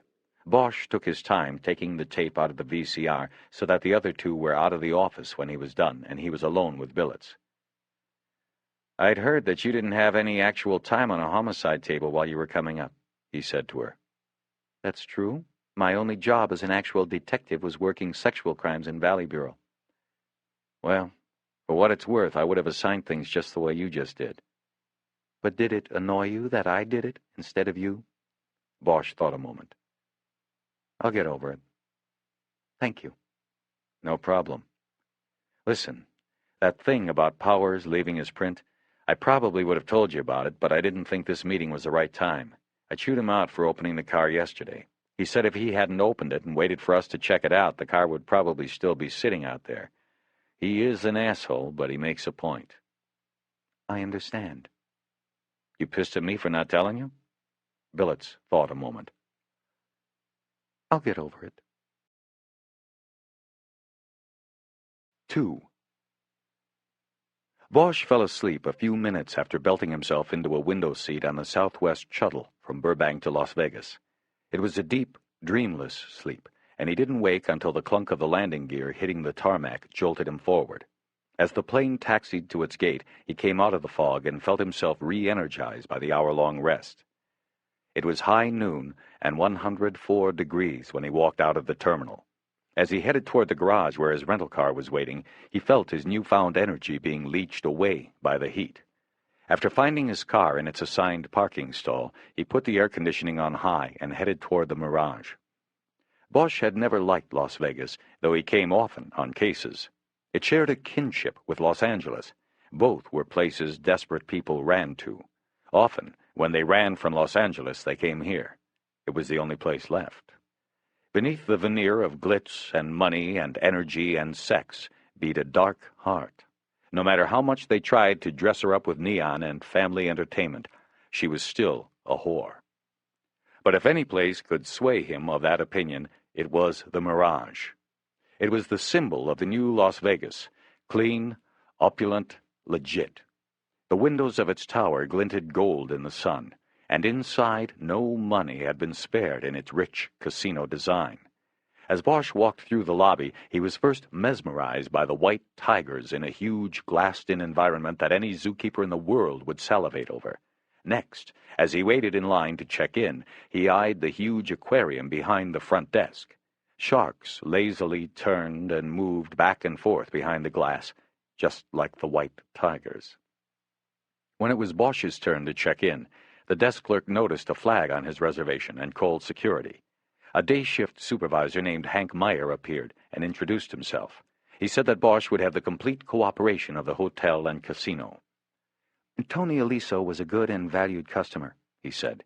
We want to do what we can to help, but it's highly unlikely that his death had anything to do with his stay here. We run the cleanest ship in the desert here. I know that, Hank, Bosch said, and I know about the reputation you don't want blemished. I'm not expecting to find anything inside the Mirage, but I need to go through the motions. So do you, right? Right. Did you know him? No, I didn't. I've been on day shift the entire 3 years I've been here. From what I understand, Mr. Aliso primarily gambled at night. Meyer was about 30 and had the clean-cut image that the Mirage, and now all of Las Vegas, wanted to present to the world. He went on to explain that the room Aliso had last stayed in at the hotel was sealed and was being held that way for Bosch's inspection. He gave Bosch the key and asked that he return it as soon as he was finished with the room. He also said the poker pit dealers and sports book clerks who worked the night shift would be made available for interviews. All of them knew Aliso because of his regular visits. You have an eye in the sky over the poker tables? Yes, we do. You have video from Thursday going into Friday? I'd like to see it if you do. That won't be a problem. Bosch made arrangements to meet Meyer at the second-floor security office at 4. That was when the casino shifts changed and the dealers who knew Aliso would report for work. He could look at the surveillance tape from the poker pit's overhead camera then as well. A few minutes later, alone in his room, Bosch sat on the bed and looked around. The room was smaller than he had expected, but it was very nice, by far the most comfortably appointed room he had ever seen in Las Vegas. He pulled the phone off the side table onto his lap and called the Hollywood division to check in. Edgar picked up the line. It's Bosch. Well, the Michelangelo of murder, the Rodin of homicide. Funny. So what's going on over there? Well, for one thing, Bullets won the battle. Nobody from RHD has come around to snatch the case. That's good. What about you? You making any progress? I almost have the murder book up to speed. I have to put it aside now, though. The screenwriter's coming in at 1:30 for a sit-down. Says he doesn't need a lawyer. Okay, I'll leave you to it. Tell the lieutenant I checked in. Yeah. And by the way, she wants another confab on how things are going at 6. You should call in and we'll put you on the speaker. Will do. Bosch sat on the bed a few moments, wishing he could lie back on it and sleep, but he knew he couldn't. He had to drive the case forward.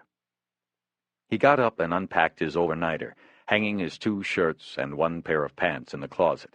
He put his extra underwear and socks on the closet shelf, then left the room and took an elevator to the top floor. The room Aliso had used was at the end of the corridor. The card key Meyer had given him worked without a problem, and he stepped into a room about twice the size of his own. It was a combination bedroom and sitting room, and had an oval jacuzzi next to the windows that looked out across the expanse of the desert and the smooth, coca-colored mountain chain to the northwest of the city. Directly below was a view of the pool and the hotel's porpoise habitat attraction. Looking down, he could see one of the gray fish moving beneath the shimmering water. It looked as out of place as Bosch felt in the suite he stood in. "Dolphins in the desert," he said out loud. The room was plush by any standards in any city, and obviously was kept for high rollers. Bosch stood by the bed for a few moments and just looked around. There was nothing that seemed out of place, and the thick carpet had the uniformed waves left by a recent vacuuming. He guessed that if there had been anything of evidentiary value in the room, it was gone now. But still he went through the motions. He looked under the bed and in the drawers. Behind the bureau he found a matchbook from a local Mexican restaurant called La Fuentes, but there was no telling how long it had been there. The bathroom was tiled in pink marble, floor to ceiling. The fixtures were polished brass. Bosch looked around for a moment but saw nothing of interest. He opened the glass door to the shower stall and looked in, and also found nothing. But as he was closing the door, his eyes caught on something on the drain. He reopened the door and looked down, then pressed his finger on the tiny speck of gold caught in the rubber sealant around the drain fitting. He raised his finger and found the tiny piece of glitter stuck to his finger. He guessed that it was a match to the glitter found in the cuffs of Tony Aliso's pants. Now, all he needed was to figure out what they were and where they had come from. The Metro Police Department was on Stewart Street in downtown. Bosch stopped at the front desk and explained he was an out-of-town investigator wanting to make a courtesy check-in with the homicide squad. He was directed to the third-floor detective bureau, where a desk man escorted him through a deserted squad room to the commander's office. Captain John Felton was a thick-necked, deeply tanned man of about 50. Bosch figured he probably had given the welcome speech to at least 100 cops from all over the country in the last month alone. Las Vegas was that kind of place. Felton asked Bosch to sit down, and he gave him the standard spiel. "Detective Bosch, welcome to Las Vegas. Lucky for you I decided to come in on the holiday to take care of some of this paperwork that haunts me. Otherwise, there'd be nobody here. Anyway, I hope you find your stay enjoyable and productive. If there is anything you need, don't hesitate to call. I can promise you nothing, but if you request something that is within my power to provide, I will be more than happy to provide it. So, that out of the way, why don't you tell me what brings you here?" Bosch gave him a quick rundown on the case. Felton wrote down the name Tony Aliso and the last days he was known to have stayed in Las Vegas and where. "I'm just trying to run down his activities on the days he was here." "You think he was followed from here and then taken off in L.A.? "I don't think anything at the moment. We don't have evidence of that. And I hope you won't find any. That's not the kind of press we want to get in L.A. Okay, what else you got?" Bosch pulled his briefcase onto his lap and opened it. "I've got 2 sets of prints taken off the body." "The body?" "He was wearing a treated leather jacket. We got the prints with the laser. Anyway, we ran them on APHIS, NCIC, California DOJ, the works, but got nothing. I thought maybe you'd run them through your own computer, see what happens." While the automated fingerprint identification system used by the LAPD was a computer network of dozens of fingerprint databases across the country, it didn't connect them all, and most big city police departments had their own private databases. In Vegas, they would be prints taken off people who applied for jobs for the city or the casinos.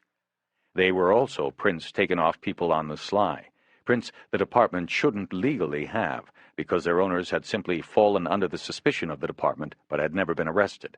It was against this database that Bosch was hopeful Felton would check the sets from the Aliso case. "Well, let me see what you have," Felton said. "I can't promise anything. We've probably got a few that the national nets don't, but it's a long shot." Bosch handed over print cards Art Donovan had prepared for him. "So, you are starting at the Mirage?" the captain asked after he put the cards to the side of his desk. "Yeah. I'll show his picture around, go through the motions, see what I can come up with." "You're telling me everything you know, right?" "Right," Bosch lied. "Okay." Felton opened the desk drawer and took out a business card and handed it over to Bosch. "That's got my office and pager on it. Call me if anything comes up. I've got the pager with me at all times. Meanwhile, I'll get back to you about the prints one way or the other by tomorrow morning." Bosch thanked him and left. In the lobby of the police station, he called the SID office at LAPD and asked Donovan if he'd had time to check out the tiny pieces of glitter they had found in the cuffs of Tony Aliso's pants. "Yeah, but you aren't going to like it. It's just glitter, tinted aluminum, like they use in costuming and in celebrations. Your guy probably went to a party or something. They were throwing this stuff around, maybe popping it out of party favors or something, and some of it got on him. He could brush off what he could see, but he didn't see the particles that fell into the cuffs of his pants. They stayed." "Okay. Anything else?" No. Not on the evidence, at least." "Then on what?" "Well, Harry, you know the guy from OCID that you were talking on the phone with last night while we were in the shed?" "Carbone?" "Yeah, Dominic Carbone. Well, he dropped by the lab today. He was asking questions about what we found last night." Bosch's vision darkened. He said nothing, and Donovan continued. "He said he was here on something else and was just acting curious, but, Harry, I don't know. It seemed more than just a passing interest, if you know what I mean." "Yeah, I know what you mean. How much did you tell him?" "Well, before I caught on and started wondering what was going on, I sort of let slip we pulled prints off the jacket. Sorry, Harry, but I was proud. It's rare that we pull righteous prints off a dead guy's jacket, and I guess I was sort of bragging about it." "It's okay. You tell him we didn't get anything with them?" "Yeah, I said they came back clean, but then he asked for a copy of the set, said he might be able to do something with them, whatever that means." "What did you do?" "What do you think? I gave him a set." "You what?" "Just kidding, Harry." I told him to call you if he wanted a set." "Good. What else you tell him?" "That's it, Harry." "Okay, Art, it's cool. I'll check you later." "See you, Harry. Hey, where are you anyway?" "Vegas." "Really? Hey, put down a 5 for me on 7 on the roulette wheel. Do it one time. I'll pay you when you get back. Unless I win, then you pay me." Bosch got back to his room 45 minutes before his appointment with Hank Meyer. He used the time to shower, shave, and change into one of his fresh shirts. He felt refreshed, ready to go back into the desert heat. Meyer had arranged to have the sportsbook clerks and dealers who worked the poker pit on the previous Thursday and Friday evening shifts interviewed one at a time in his office. There were 6 men and 3 women. 8 were dealers, and 1 was the clerk Aliso always placed his sports bets with. During any shift, the poker dealers rotated around the casino's 6 poker tables every 20 minutes. This meant that all 8 dealt cards to Aliso during his last visit to Las Vegas, and by virtue of his regular trips to the casino, they readily recognized him and knew him.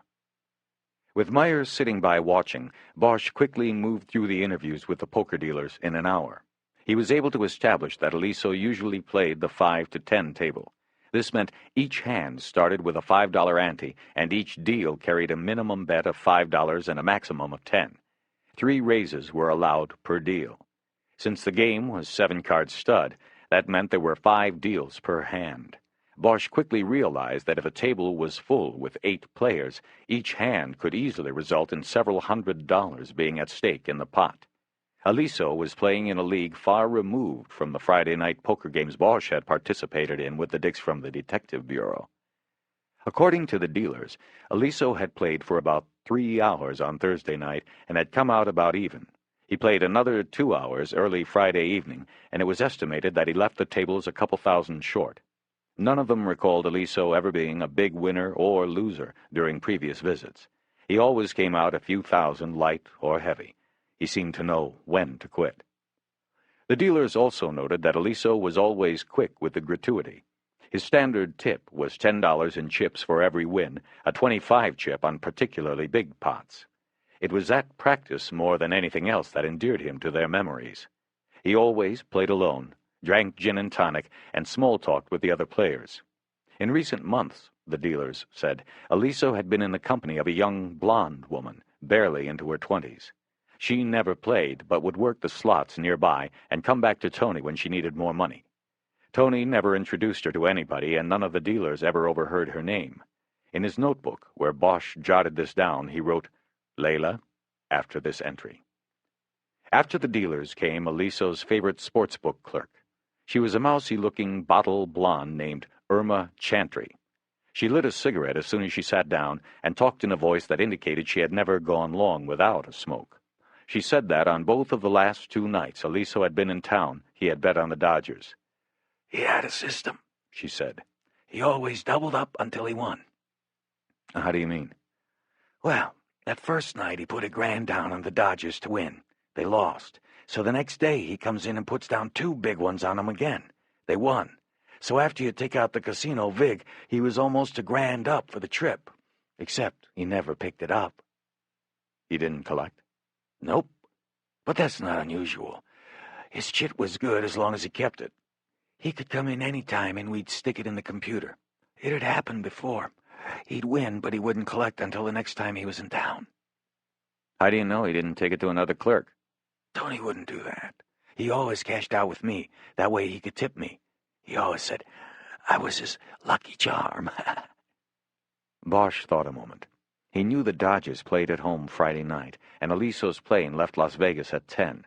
Therefore, it was a pretty safe bet that Aliso had to be at McCarran International or already on his plane heading back to L.A. before the game was over.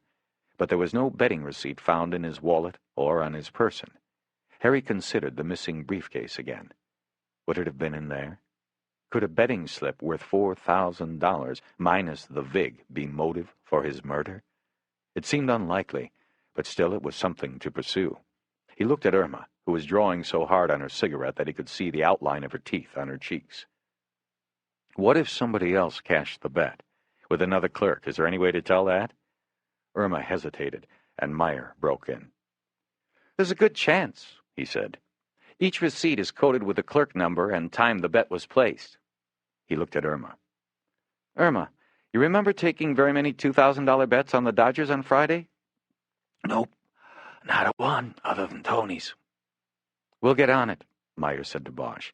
We'll start going through the cashed receipts going back to Friday night. If Mr. Aliso's bet was cashed, then we'll know when it was cashed and we'll have video of who cashed it. Bosch looked at Irma again. She was the only one of the casino employees he had talked to who had referred to Aliso by his first name. He wanted to ask her if there was something more than a gambling relationship between them, but he knew that it was likely that employees were forbidden by the casino from dating or fraternizing with the guests. He couldn't ask her in front of Meyer and expect a straight reply. He made a mental note to track Irma down later, and then excused her from the interview. Bosch looked at his watch and saw he had 40 minutes until the conference call with Billets and the others. He asked Meyer if he'd had a chance to get the surveillance tapes from the eye in the sky over the poker pit for Thursday and Friday. I just want to see the guy gambling, he said. I want to get a feel for him in life. I understand, and yes, the tapes are ready for viewing. I told you we wanted to cooperate completely. They left the office and walked down a corridor to a tech room. The room was dimly lit and very quiet except for the thrum of an air conditioner. There were 6 consoles arranged in 2 lines where men in gray blazers sat and watched banks of 6 video monitors per console. On the video screens, Bosch could see various overhead views of gambling tables. Each console had an electronic control board that allowed them to change focus or magnification of a particular camera view. If they wanted to, Meyer whispered, they could tell you what cards a player is holding at any blackjack table in the house. It's amazing. Meyer led Bosch to a supervisor's office off the tech room. There was more video equipment in here, as well as a bank of tape storage units. There was a small desk here, and another man in a gray blazer sat behind it. Meyer introduced him as Cal Smoltz, the supervisor. Cal, are we set up? This screen here, Smoltz said, pointing to one of the 15-inch monitors. We'll start with Thursday. I had one of the dealers come in and ID your guy. He shows up at 8:20 on Thursday and plays until 11. He started the tape. It was grainy black and white, similar to the quality of the Archway surveillance tape, but this one was filmed in real time, no jerking movements. It began with the man Bosch recognized as Aliso being led to an open chair at a table by a pit boss. The pit boss carried a rack of chips, which he put down on the table in front of Aliso's spot. Aliso nodded and exchanged smiles with the dealer, a woman Bosch had interviewed earlier, and began to play. "How much in the rack?" Bosch asked. 500, Smoltz said. I've already gone through this on fast speed. He never buys another rack, and at the end when he cashes out, he looks like he's just shy of a full rack. You want it on real time or fast speed? Speed it up. Bosch watched closely as the tape sped through the hours. He saw Aliso take 4 gin and tonics, fold early on most of the deals, win 5 big pots, and lose 6 others. It was pretty uneventful. Smoltz slowed the tape down when the time counter neared 11, and Bosch watched as Aliso called for the pit boss, cashed out, and left the frame of the camera. Okay, Smoltz said. On Friday, we have 2 tapes. How come? Bosch asked. He played at 2 tables. When he first showed up, there wasn't a seat open at the 5 and dime table. We only have one because there aren't that many customers who want to play for those stakes. So he played on a 1 to 5 until something came open. This tape is the 1 to 5, the cheaper table. Another video began, and Bosch watched as Aliso went through the same motions as with the other tape. This time, Bosch noticed, Aliso was wearing the leather sports jacket. He also noticed that while Aliso exchanged the routine nod and smile with the dealer, he also thought he saw Aliso nod at a player across the table. It was a woman, and she nodded back. But the angle of the camera was bad, and Bosch could not see her face. He told Smoltz to keep it on real-time play, and he watched the tape for a few minutes, waiting to see if any other acknowledgement would pass between the 2 players. It appeared that no further communication was occurring between the 2. But 5 minutes into the tape, a dealer rotation occurred, and when the new dealer sat down, also a woman Bosch had interviewed an hour earlier, she acknowledged both Aliso and the woman across the table from him. "Can you freeze it there?" Bosch asked. Without answering, Smoltz froze the image on the screen. "Okay," Bosch said. "Which dealer is that?" That's Amy Rohrback. You talked to her. "Right. Hank, could you bring her back up here?" Sure. Can I ask why?" "This player," Bosch said, pointing on the screen to the woman across from Aliso. "She acknowledged Aliso when he sat down. Amy Rohrback just acknowledged her. She must be a regular. She knew Aliso and Rohrback. I might want to talk to her, and your dealer might know her name." Okay, I'll go get her. But if she's in the middle of a dealing rotation, I'll have to wait." "That's fine." While Meyer went down to the casino, Bosch and Smoltz continued to review the tapes on fast speed. Aliso played for 25 minutes at the 1 to 5 table before the pit boss came around, picked up his rack of chips, and moved him to the more expensive 5 to 10 table. Smoltz put in the tape for that table, and Aliso played there, losing miserably for 2 more hours. 3 times he bought $500 racks of chips, and each time he quickly lost them. Finally, he put the few remaining chips he had left down as a tip for the dealer, and got up and left the table. The tape was finished, and Meyer still hadn't returned with Rohrback. Smoltz said he would spool up the tape with the mystery woman on it so it would be ready. When it was, Bosch told him to fast-forward it to see if there was ever a moment when her face was visible. Smoltz did so, and after 5 minutes of straining to watch the quick movements of the people on the tape, Bosch saw the mystery woman look up at the camera. "There! Back it up and slow it down." Smoltz did so, and Bosch watched the screen as the woman took out a cigarette, lit it, and leaned her head back, her face toward the ceiling camera, and exhaled. The discharged smoke blurred her image, but before it had done so, Bosch thought he had recognized her. He was frozen to silence. Smoltz backed the tape up to the moment her face was most clearly visible and froze the image on the screen. Bosch just stared, silently. Smoltz was saying something about the image being the best they could hope for when the door opened and Meyer came back in. He was alone. Amy had just started a deal set, so it's going to be another 10 minutes or so. I gave her the message to come back up. You can call down there and tell her never mind, Bosch said, his eyes still on the screen. Really? How come? I know who she is. Who is she? Bosch was silent a moment. He didn't know if it was seeing her light the cigarette or some pang of deeper anxiety, but he dearly wanted a cigarette. Just somebody. I knew her a long time ago. Bosch sat on the bed with the phone on his lap, waiting for the conference call. But his mind was far off. He was remembering a woman he had long believed was out of his life. What had it been now? 4, 5 years? His mind was such a rush of thoughts and emotions he couldn't remember for sure. It had been long enough, he realized. It should be no surprise to him that she was out of prison by now. Eleanor Wish, he said out loud. He thought of the smell of jasmine outside her townhouse in Santa Monica. He thought of them making love and the small crescent scar barely visible on her jawline. He remembered the question she had asked him so long ago when they were making love. Do you believe you can be alone and not be lonely? The phone rang. Bosch jerked out of his reverie and answered. It was Billets.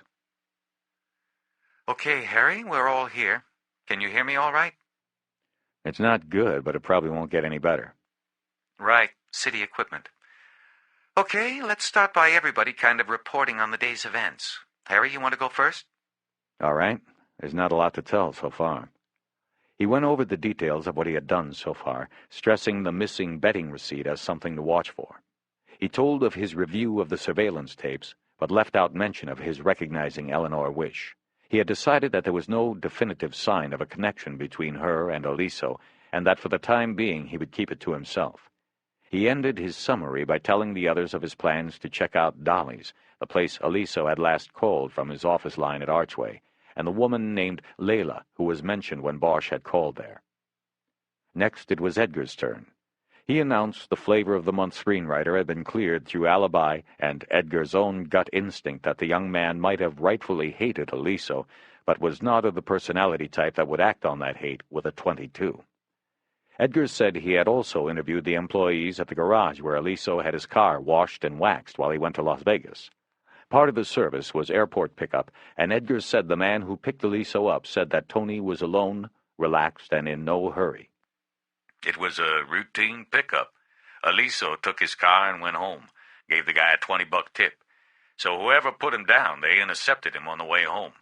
My guess is it was somewhere up there on Mulholland. Lots of deserted curves. You could stop a guy if you did it quick. Probably 2 people. What did the valet say about luggage? Bosch asked. Oh, yeah. He said that, as near as he could remember, Tony had the 2 bags the wife described, a silver briefcase and one of those hanging bags. He hadn't checked either one for the flight. Bosch nodded, though he was alone. What about the media? Bosch said. We put anything out yet? It's being handled, Billets said. Media Relations is putting out a release first thing tomorrow. It will have a picture of the Rolls. They'll also make the car available at the OPG for video, and I'll be available for sound bites. I'm hoping the stations will pick it up. Anything else, Jerry? Edgar concluded by saying he had the murder book up to speed and that he was halfway through the court files from the various lawsuits against Aliso. He said he would be setting up interviews with others who had been allegedly wronged by Aliso for the next day. Lastly, he said he called the coroner's office and the autopsy on Aliso had not yet been scheduled. Okay, Billets said. Hiz, what do you have? Ryder broke her report into 2 parts. The first was on her interview with Veronica Aliso, which she covered quickly, saying the woman was extremely close-mouthed during their morning interview in comparison to the night before, when Bosch and Ryder brought her the news of her husband's death. The morning session consisted mostly of yes and no answers and a few added details. The couple had been married 17 years. They had no children. Veronica Aliso had been in 2 of her husband's films and never worked again. You think she talked to a lawyer about talking to us? Bosch asked. She didn't say so, but I think that's exactly what's going on. Ryder said. Just getting what I got was like pulling teeth. Okay, what else? Billet said, trying to keep the discussion moving. Ryder went on to the second part of her day's investigation, which was the focus on the financial records of Anthony Eliso. Even listening on the poor conference line connection, Bosch could tell Kiz was excited about what she had learned so far. Basically, this guy's financial portfolio shows an extremely comfortable standard of living. He's got high five-figure sums in his personal bank accounts, zeroed-out credit cards, that house that has a $700,000 mortgage against the value of $1.1 million. That's it, though, as far as what I could find. The Rolls is leased, his wife's Lincoln is leased, and the office we know is leased. She paused a moment before going on. Incidentally, Harry, if you have the time, here's something you might want to check out over there. Both the cars are leased to his company, TNA Productions, through a dealership over there in Vegas. You might want to check it out if there's time. It's called Ride Along, one word, Incorporated. The address is 2002 Industrial Drive, Suite 330. Bosch's jacket, with his notebook inside it, was on a chair on the other side of the room.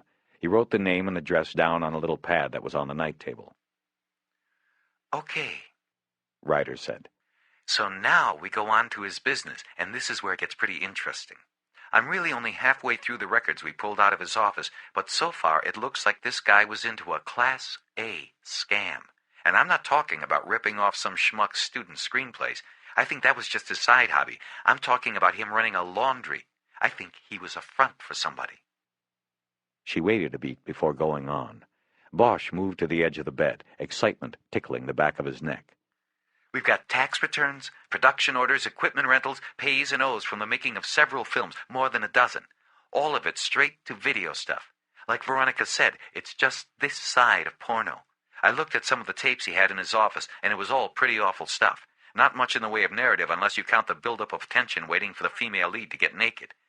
The only problem is that the ledgers don't match what's on the film, and most of the big checks paid by TNA Productions went to mail drops and companies that I'm finding out don't exist anywhere but on paper. How do you mean? Billets asked.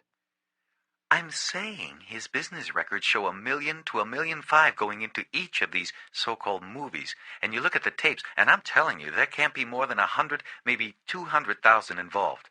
My brother works in the business as an editor, and I know enough to know that the kind of money Eliso's books show being spent on these movies is not being spent on these movies. I think that what he was doing was using these flicks to launder money. Lots of money. Run it down, Kiz. Billets said. Just how would he do it? Okay, start with his source. We'll call him Mr. X for now. Mr. X has $1 million he shouldn't have. Whether it's from drugs or whatever, he needs to clean it up, legitimize it so he can put it in the bank and spend it without drawing attention. He gives it to Tony Eliso, invests it in Tony's production company. Eliso then makes a cheap movie with it, spending less than 1/10 of it. But when it comes to keeping the books, he makes it look like he's used all of the money for production costs. He's got checks going out almost weekly to various production companies, prop companies, movie equipment companies. All the checks are in the 8,000 to 9,000 range, just under the government reporting limit. Bosch listened carefully as she spoke. He had his eyes closed and concentrated. He admired Ryder's ability to cull all of this out of the records. Okay, then at the end of the production, Tony probably dubs a few thousand copies of the flick, sells them, or tries to sell them to independent video stores and distributors, because the chains wouldn't touch this crap, and that's that. End of show. But what he has done is turned around and given back to Mr. X, his original investor, about 80 cents on the dollar in the form of payments to these dummy companies. It's a shell game. Whoever is behind these companies is being paid with his own money for services not rendered. But now the money's legit. It's clean, and he can walk into any bank in America and deposit it, pay taxes on it, then spend it. Meantime, Tony Eliso takes a nice production fee for his end of it and goes on to the next flick. It looks like he was handling 2 or 3 of these productions a year and clearing $500,000 in fees himself. They were all silent for a few moments before Ryder spoke again. There's only one problem, Ryder said. He's got the IRS on him, Bosch said. Right. She responded, and he could visualize the smile on her face. It's a nice scam, but it was about to go down the toilet. The IRS was going to take a look at Tony's books later this month, and there was a good chance that if I could come up with this in just one day, the feds would pick up on it in an hour. That would make Tony a danger to Mr. X, Edgar said. Especially if he was going to cooperate with the audit, Ryder added. Someone on the other end of the line whistled, but Bosch couldn't tell who it was. He guessed it was Edgar. So what's next? Find Mr. X? Bosch asked. For starters, Ryder replied. I'm working up a request I'll fax to the State Department of Corporations tomorrow morning. It's got all the dummy companies on it. Maybe, whoever he is, he was foolish enough to put a real name or address on the incorporation forms. I'm also working on another search warrant. I have the canceled checks from Tony's company. I want the records of the accounts the checks were deposited to. Maybe find out where the money went after Tony cleaned it up. What about the IRS? Bosch asked. Is there an agent assigned? Have you talked to them? There is an agent assigned.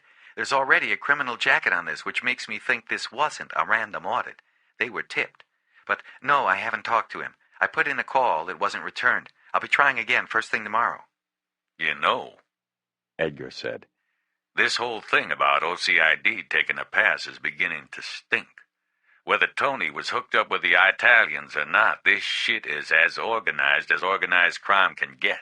And I'd bet my last button that they'd heard somewhere along the line, whether it was from the IRS or not, about our guy here. I think you're right. Billett said. I forgot to mention something, Bosch threw in. Today I was talking with Art Donovan. He said the guy I talked to at OCID last night, a soup named Carbone, well, he just happens to show up over at SID today and starts asking Art about the case. Art says the guy's acting like he's not interested, but he's very interested, you know what I mean? Nobody said anything for a long moment.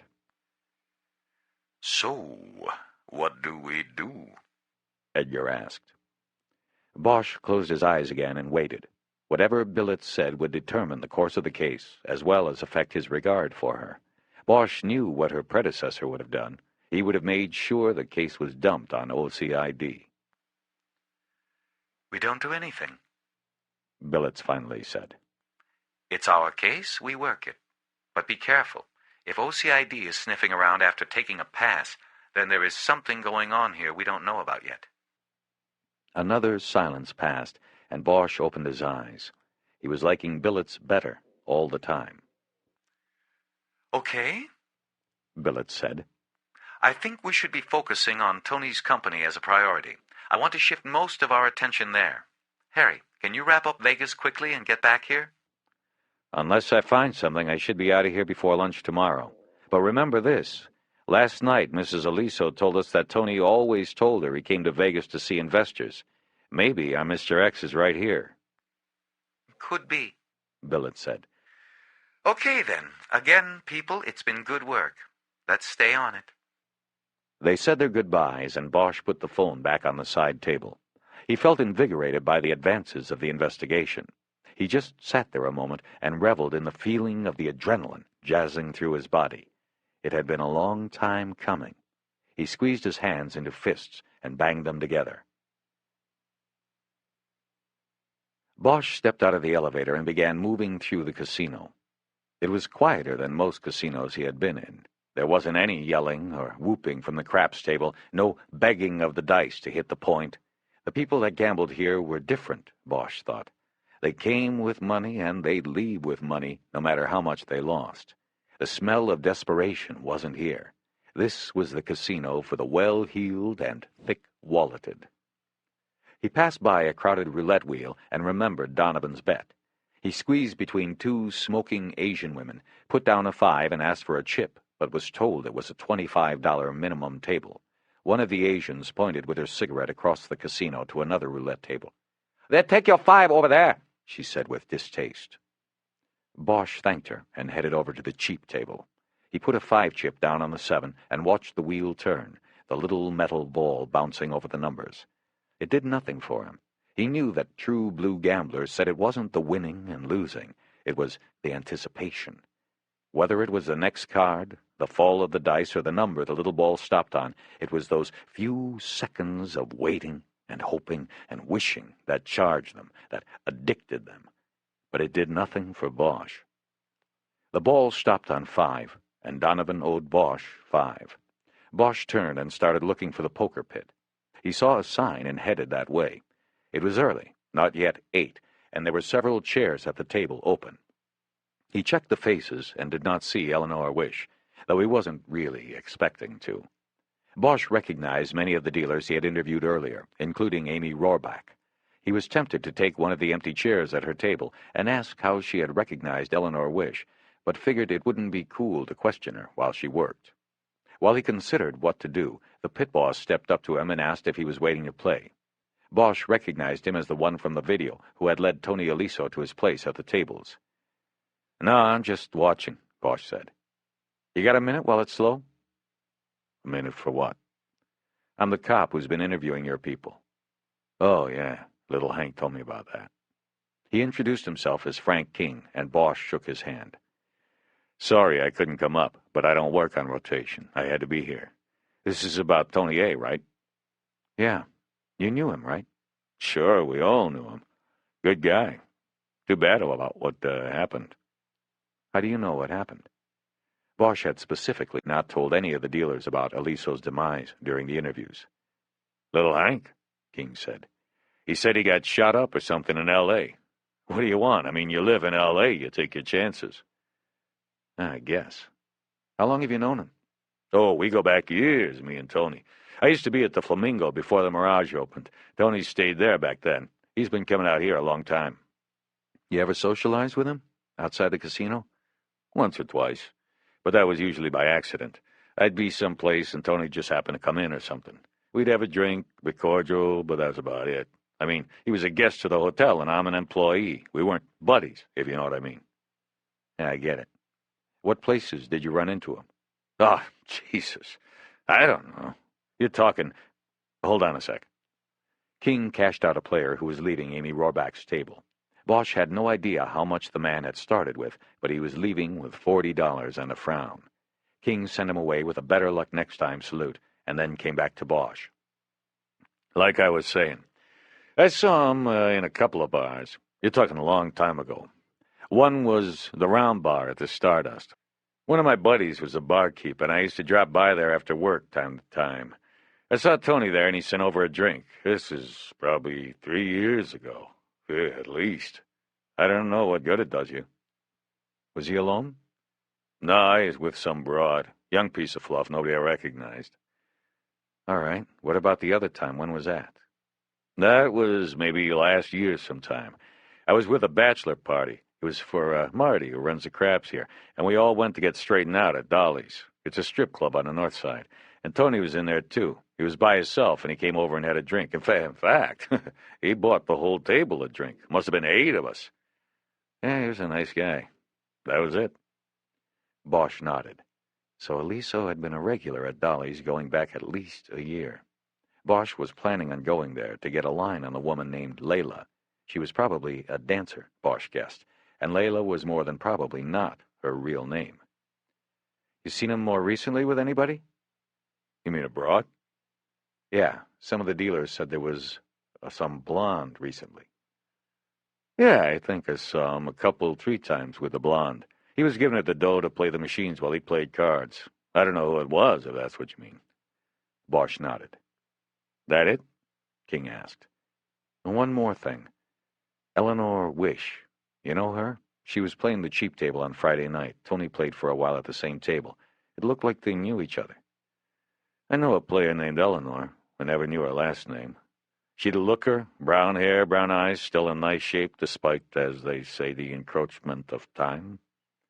King smiled at his clever use of words. Bosch didn't. "That sounds like her. She a regular?" "Yeah, I see her in here maybe once a week, maybe less. She's a local as far as I know. The local players run a circuit. Not all the casinos have live poker, see. It doesn't earn a lot for the house. We have it as a courtesy to our customers, but we hope they play a little poker and a lot of blackjack. Anyway, the locals run a circuit so they don't play against the same faces all the time. So they maybe play here one night, over to Harrah's the next, then it's the Flamingo, then maybe they work the downtown casinos a few nights, like that." "You mean she's a pro?"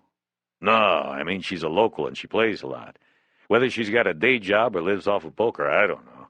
I don't think I ever cashed her out for more than 2 bills. That's not a lot. The other thing is I heard she tips the dealers too well. The pros, they don't do that. Bosch asked King to list all the casinos in the city that he knew offered live poker, then thanked him and let him go. You know, I doubt you're going to find anything other than Tony knowing her to say hello to, that's all. Why's that? Too old. She's a nice-looking gal, but she was too old for Tony. He liked them young. Bosch nodded and let him go. He then wandered through the casino in a quandary. He didn't know what to do about Eleanor Wish. He was intrigued by what she was doing, and King's explanation about her being a once-a-week regular seemed to make her recognition of Aliso innocent enough. But while she most likely had nothing to do with the case, Bosch felt the desire to talk to her, to tell her he was sorry for the way things had turned out, for the way he had made them turn out. He saw a bank of payphones near the front desk and used one to call information. He asked for a listing for Eleanor Wish and got a recording saying the phone number was unlisted at the customer's request. Bosch thought a moment and then dug through the pocket of his jacket. He found the card that Felton, the Metro Detective's captain, had given him and paged him. He waited with his hand on the phone so no one else could use it for 4 minutes before it rang. Felton? Yeah, who's this? Bosch. From earlier today? Right, L.A. I still haven't gotten the prints back. I'm expecting to hear something first thing. No, I'm not calling about that. I was wondering if you or any of your people have enough juice with the phone company to get me a listing, number and address. It's unlisted? Bosch felt like telling him that he wouldn't be calling if the account was listed, but let it go. Yeah, unlisted. Who is it? A local, somebody who was playing poker with Tony Aliso on Friday night. So, Captain, they knew each other, and I want to talk to her. If you can't help me, fine, I'll find her some other way. I was calling because you told me to call if I needed something. This is what I need. Can you do it or not? There was silence for a few moments before Felton came back. Okay, give it to me. I'll see what I can get. Where are you going to be? I'm mobile. Can I ring you back? Felton gave him his home number and told him to call back in a half hour. Bosch used the time to walk across the strip to Harrah's to check out the poker room. Eleanor Wish wasn't there. He then went back out onto the strip and headed down to the Flamingo. He took his jacket off because it was still very warm out. It would be dark soon, and he hoped it would cool off then. In the Flamingo Casino, he found her. She was playing at a 1-to-4 table with 5 men. The seat on her left was open, but Bosch didn't take it. Instead, he hung back with the crowd around a roulette table and watched her. Eleanor Wish's face showed total concentration on the cards as she played. Bosch watched as the men she was playing against stole looks at her, and it gave Bosch a weird thrill to know they secretly coveted her. In the 10 minutes he watched, she won 1 hand. He was too far away to see what she won with, and bailed out early on 5 others. It looked as though she was well ahead. She had a full rack in front of her and 6 stacks of chips on the blue felt. After he watched her win a second hand, this time a massive pot, and the dealer began to push the pile of blue chips to her spot, Bosch looked around for a payphone. He called Felton at home and got Wish's home phone and address. The captain told him that the address on Sands Avenue was not far off the strip in an area of apartment buildings mostly inhabited by casino employees. Bosch didn't tell him that he had already found her. Instead, he thanked him and hung up. When Bosch got back to the poker room, she was gone. The 5 men were still there, but there was a new dealer and no Eleanor Wish. Her chips were gone. She had cashed out and he had lost her. Bosch cursed to himself. You looking for someone? Bosch turned around. It was her. There was no smile on her face, just a slight look of irritation, or maybe defiance. His eyes fell to the small white scar on her jawline. Eleanor. Yeah, I was looking for you. You were always so obvious. I picked you out 1 minute after you were there. I would have gotten up then, but I was bringing that guy from Kansas along. He thought he knew when I was bluffing. He didn't know shit. Just like you. Bosch was tongue-tied. This was not how he envisioned this happening, and he didn't know how to proceed. Look, Eleanor, I just wanted to see how you were doing. I don't know, Right. So you just flew out to Vegas to look me up? What's going on, Bosch? Bosch looked around. They were standing in a crowded section of the casino. Players passing on both sides of them, the cacophony of the slot machine din and whoops of success and failure created a blur of sight and sound around him. I'll tell you. Do you want to get a drink or something? Maybe something to eat? One drink. You know a place that's quiet? Not here. Follow me. They left through the front doors of the casino and walked out into the dry heat of the night. The sun was all the way down now, and it was neon that lit the sky. There's a bar in Caesar's that's quiet. It doesn't have any machines. She led him across the street and onto the people mover that delivered them to the front door of Caesar's Palace. They walked past the front desk and into a circular bar where there were only 3 other customers. Eleanor had been right. It was an oasis with no poker or slot machines, just the bar. He ordered a beer and she ordered scotch and water. She lit a cigarette. You didn't used to smoke before, he said. In fact, I remember you were... That was a long time ago. Why are you here? I'm on a case.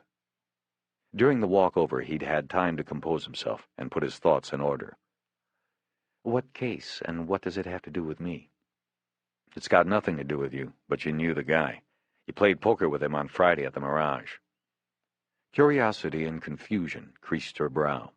Bosch remembered how she used to do that, and remembered how attractive he'd found it. He wanted to reach over and touch her, but he didn't. He had to remind himself that she was different now.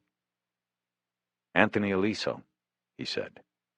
He watched the surprise play on her face and believed instantly that it was real.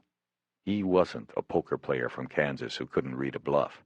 He had known this woman and believed from the look on her face she clearly did not know Aliso was dead until he told her. Tony A., she said, and then let it trail off. Did you know him well, or just to play against? She had a distant look in her dark eyes. Just when I'd see him there, at the Mirage. I've been playing there on Fridays. A lot of fresh money and faces come in. I'd see him there a couple times a month. For a while I thought he was a local too. How'd you find out he wasn't? He told me. We had a drink together a couple months ago. There were no seats at the tables. We put our names in and told Frank, he's the night man, to come get us at the bar when there was an opening. So we had a drink, and that's when he told me he was from L.A. He said he was in the movie business. That's it? Nothing else? Well, yeah, he said other things. We talked. Nothing that stands out, though. We were passing the time until one of our names came up. You didn't see him again, outside of playing? No. And what's it to you? Are you saying I'm a suspect because I had a drink with the guy? No, I'm not saying that, Eleanor. Not at all. Bosch got out his own cigarettes and lit one. The waitress in a white and gold toga brought their drinks, and they settled into a silence for a long moment.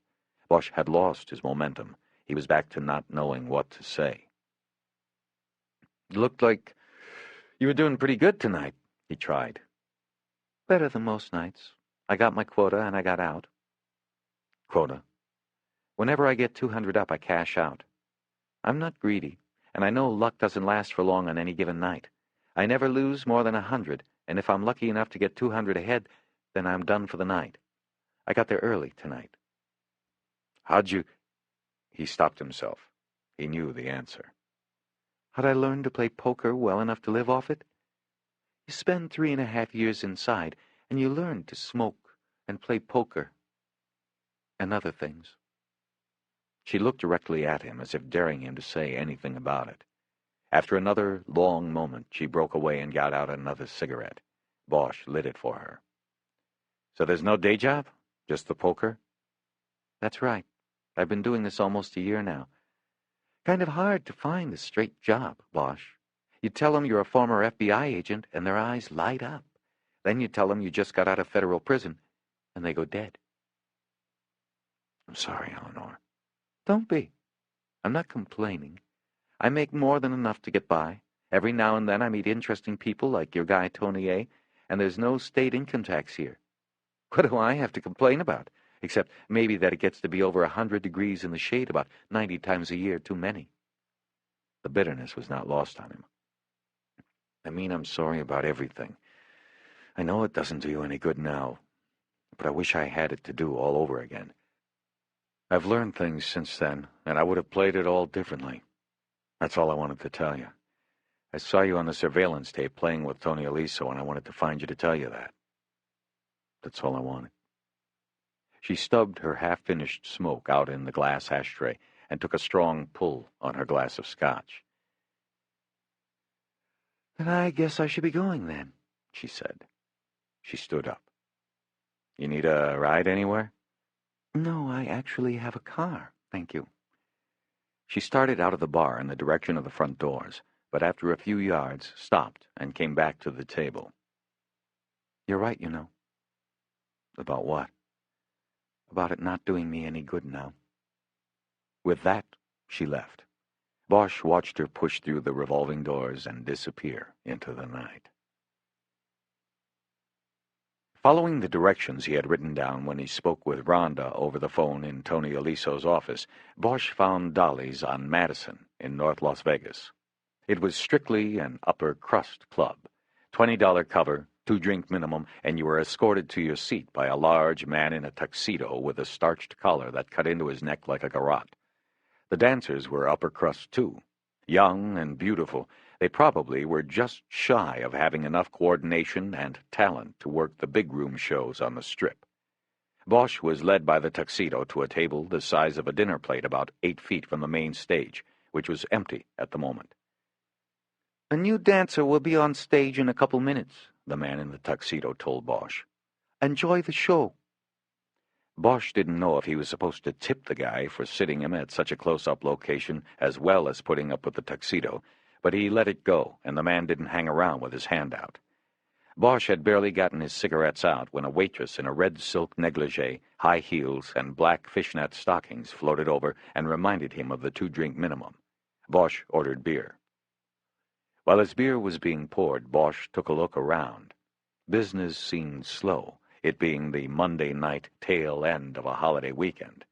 There were maybe 20 men in the place. Most of them were sitting by themselves and not looking at each other while they waited for the next nude woman to entertain them. There were full-length mirrors on the side and rear walls. A bar ran along the left side of the room, and cut into the wall in the back was an arched entrance above which a red neon sign glowed in the darkness and announced "Private Dancers." The front wall was largely taken up by a shimmering curtain and the stage. A runway projected out from the stage and through the center of the room. The runway was the focus of several bright lights attached to a metal gridwork on the ceiling. Their brightness made the runway almost glow in contrast to the dark and smoky atmosphere of the seating area. A disc jockey in a sound booth at the left side of the stage announced the next dancer would be Randy. An old Eddie Money song, 2 Tickets to Paradise, started blaring over the sound system as a tall brunette wearing blue jeans cut off to expose the lower half of her bottom and a neon pink bikini top charged through the shimmering curtain and started moving to the beat of the music. Bosch was immediately mesmerized. The woman was beautiful, and the first thought he had was to question why she was doing this. He had always believed that beauty helped women get away from many of the hardships of life. This woman, this girl, was beautiful, and yet here she was. Maybe that was the real draw for these men, he thought. Not the glimpse of a naked woman, but the knowledge of submission, the thrill of knowing another one had been broken. Bosch began to think he had been wrong about beautiful women. The waitress put down 2 beers on the little table and told Bosch he owed $15. He almost asked her to repeat the price, but then figured it came with the territory. He handed her a 20, and when she started digging through the stack of bills on her tray for his change, he waved it off. She clutched his shoulder and bent down to his ear, making sure that she was at an angle that afforded him a look at her full cleavage. "Thank you, darling. I appreciate that. Let me know if you need anything else." "There is one thing. Is Layla here tonight?" No, she's not here. Bosch nodded, and the waitress straightened up. How about Rhonda, then? Bosch asked. Oh, that's Randy up there. She pointed to the stage, and Bosch shook his head and signaled her to come closer. No, Rhonda, like, help me, Rhonda. She working tonight? She was here last night. Oh, that Rhonda. Yeah, she's around. You just missed her set. She's probably in the back, changing. Bosch reached into his pocket for his money and put a 5 on her bar tray. Will you go back and tell her the friend of Tony's she talked to last night wants to buy her a drink? Sure. She squeezed his shoulder again and went off. Bosch's attention was drawn to the stage where Randy's first song had just ended. The next song was Lawyers, Guns, and Money by Warren Zevon. Bosch hadn't heard it in a while, and he remembered how it had been an anthem among the uniforms back when he had worked patrol. The dancer named Randy soon slipped out of her outfit and was nude except for a garter stretched tightly around her left thigh. Many of the men got up and met her as she danced her way slowly down the runway. They slid dollar bills under the garter, and when a man put a 5 under the strap, Randy bent down over him, using his shoulder to steady herself, and did an extra wiggle and kissed his ear. Bosch watched this and was thinking that he now had a pretty good idea how Tony Aliso ended up with the small handprint on his shoulder when a petite blonde woman slid into the seat next to him. Hi, I'm Rhonda. You missed my show. I heard that. I'm sorry. Well, I go back on in a half hour and do it all over again. I hope you'll stay. Yvonne said you wanted to buy me a drink? As if on cue, Bosch saw the waitress heading their way. Bosch leaned over to Rhonda.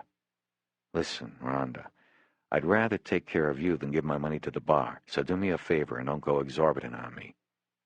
Exorbitant? She crinkled her face up in a question. Don't go ordering champagne. Oh, I gotcha. She ordered a martini, and Yvonne floated back into the darkness. So, I didn't catch your name? Harry. And you're a friend of Tony's from L.A. You make movies, too? No, not really. How do you know Tony? I just met him recently.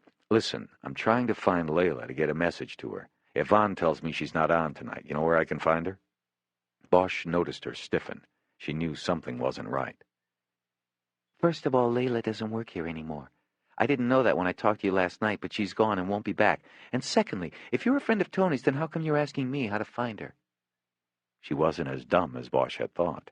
He decided to go direct. Because Tony got himself killed, so I can't ask him. I want to find Layla to tell her, and maybe warn her. What? She shrieked.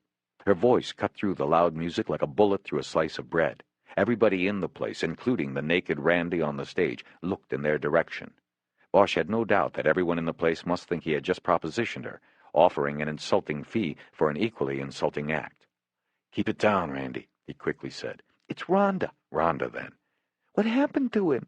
He was just here.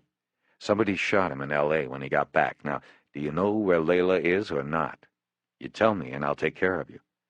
Well, what are you? Are you really his friend or not? In a way, I'm his only friend right now. I'm a cop.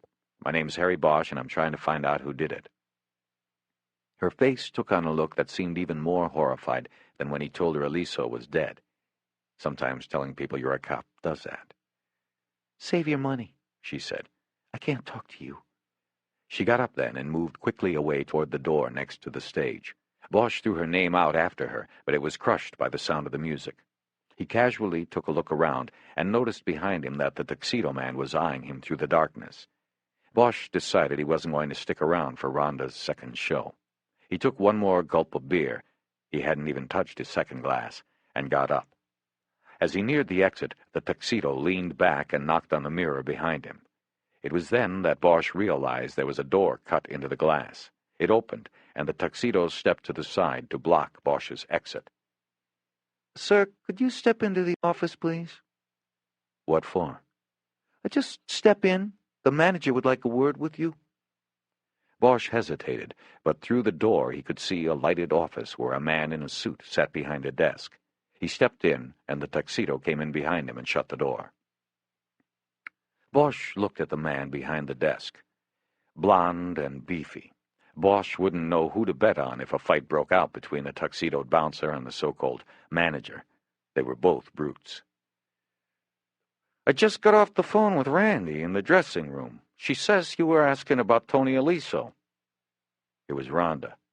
"Rhonda, whatever, never the fuck mind. She said you said he was dead." He spoke with a Midwestern accent, sounded like Southside Chicago, Bosch guessed. Was, and still is. The blonde nodded to the tuxedo, and his arm came up in a split second and hit Bosch with a backhand in the mouth. Bosch went back against the wall, banging the back of his head. Before his mind cleared, the tuxedo twirled him around until he was face against the wall and leaned his weight against him. He felt the man's hands begin patting him down. "Enough of the wise-ass act," the blonde said. "What are you doing talking to the girls about Tony?" Before Bosch could say anything, the hands running over his body found his gun. "He's strapped," the tuxedo said. Bosch felt a gun being jerked out of his shoulder holster. He also tasted blood in his mouth and felt rage building in his throat. The hands then found his wallet and his cuffs. Tuxedo threw them on the desk in front of the blonde and held Bosch pinned against the wall with one hand. By straining to turn his head, Bosch could watch the blonde open the wallet. "He's a cop. Let him go." The hand came off his neck, and Bosch gruffly pulled away from the tuxedo. "An L.A. cop," the blonde said. "Hieronymus Bosch, like that painter, huh? He did some weird stuff." Bosch just looked at him, and he handed the gun and cuffs and wallet back. "Why'd you have him hit me?" "That was a mistake. See, most cops what come in here, they announce themselves. They tell us their business, and we help them if we can. You were sneaking around. Anonymous, Hieronymus. We have a business to protect here." He opened a drawer and pulled out a box of tissues and proffered it to Bosch. "Your lip's bleeding." Bosch took the whole box. "So, this is true what she says you told her. Tony's dead." "That's what I said. How well did you know him?" "See, that's good. You assume I knew him and put that assumption in your question. That's good." "So then answer it." "He was a regular in here. He was always trying to pick off girls. Told him he'd put them in the movies. Same old stuff. But hell, they keep falling for it. Last 2 years, he cost me 3 of my best girls. They're in L.A. now. He left them high and dry once he got them there and did what he wanted with them. They never learn." "Why'd you let him keep coming in if he was picking off your girls?" "He spent a lot of bread in here. Besides, there's no shortage of quiff here in Vegas. No shortage at all." Bosch headed in another direction. "What about Friday? Was he here?" "No, I don't—" Yes, he was. He stopped by for a short while. I saw him out there." With his hand, he indicated a panel of video monitors showing every angle of the club and front entrance. It was equally as impressive as the setup Hank Meyer had shown Bosch at the Mirage. "You remember seeing him, Gussie?" the blonde asked the tuxedo. "Yeah, he was here." "There you go. He was here." "No problems? He just came and went?" "Right, no problems." "Then why'd you fire Layla?" The blonde pinched his lips tight for a moment. "Now I get it," he said. "You're one of those guys what likes to weave a web with words, get somebody caught in it." "Maybe." "Well, nobody's caught anywhere. Layla was Tony's latest fuck, that's true, but she's gone now. She won't be back." "Yeah? And what happened to her?" "Like you heard, I fired her Saturday night." "For what?" "For any number of infractions of the rules. But it doesn't really matter because it's none of your business now, is it?" "What did you say your name is?" "I didn't." "Then how about if I just call you Asshole? How would that be?" "People around here call me Lucky. Can we get on with this, please?"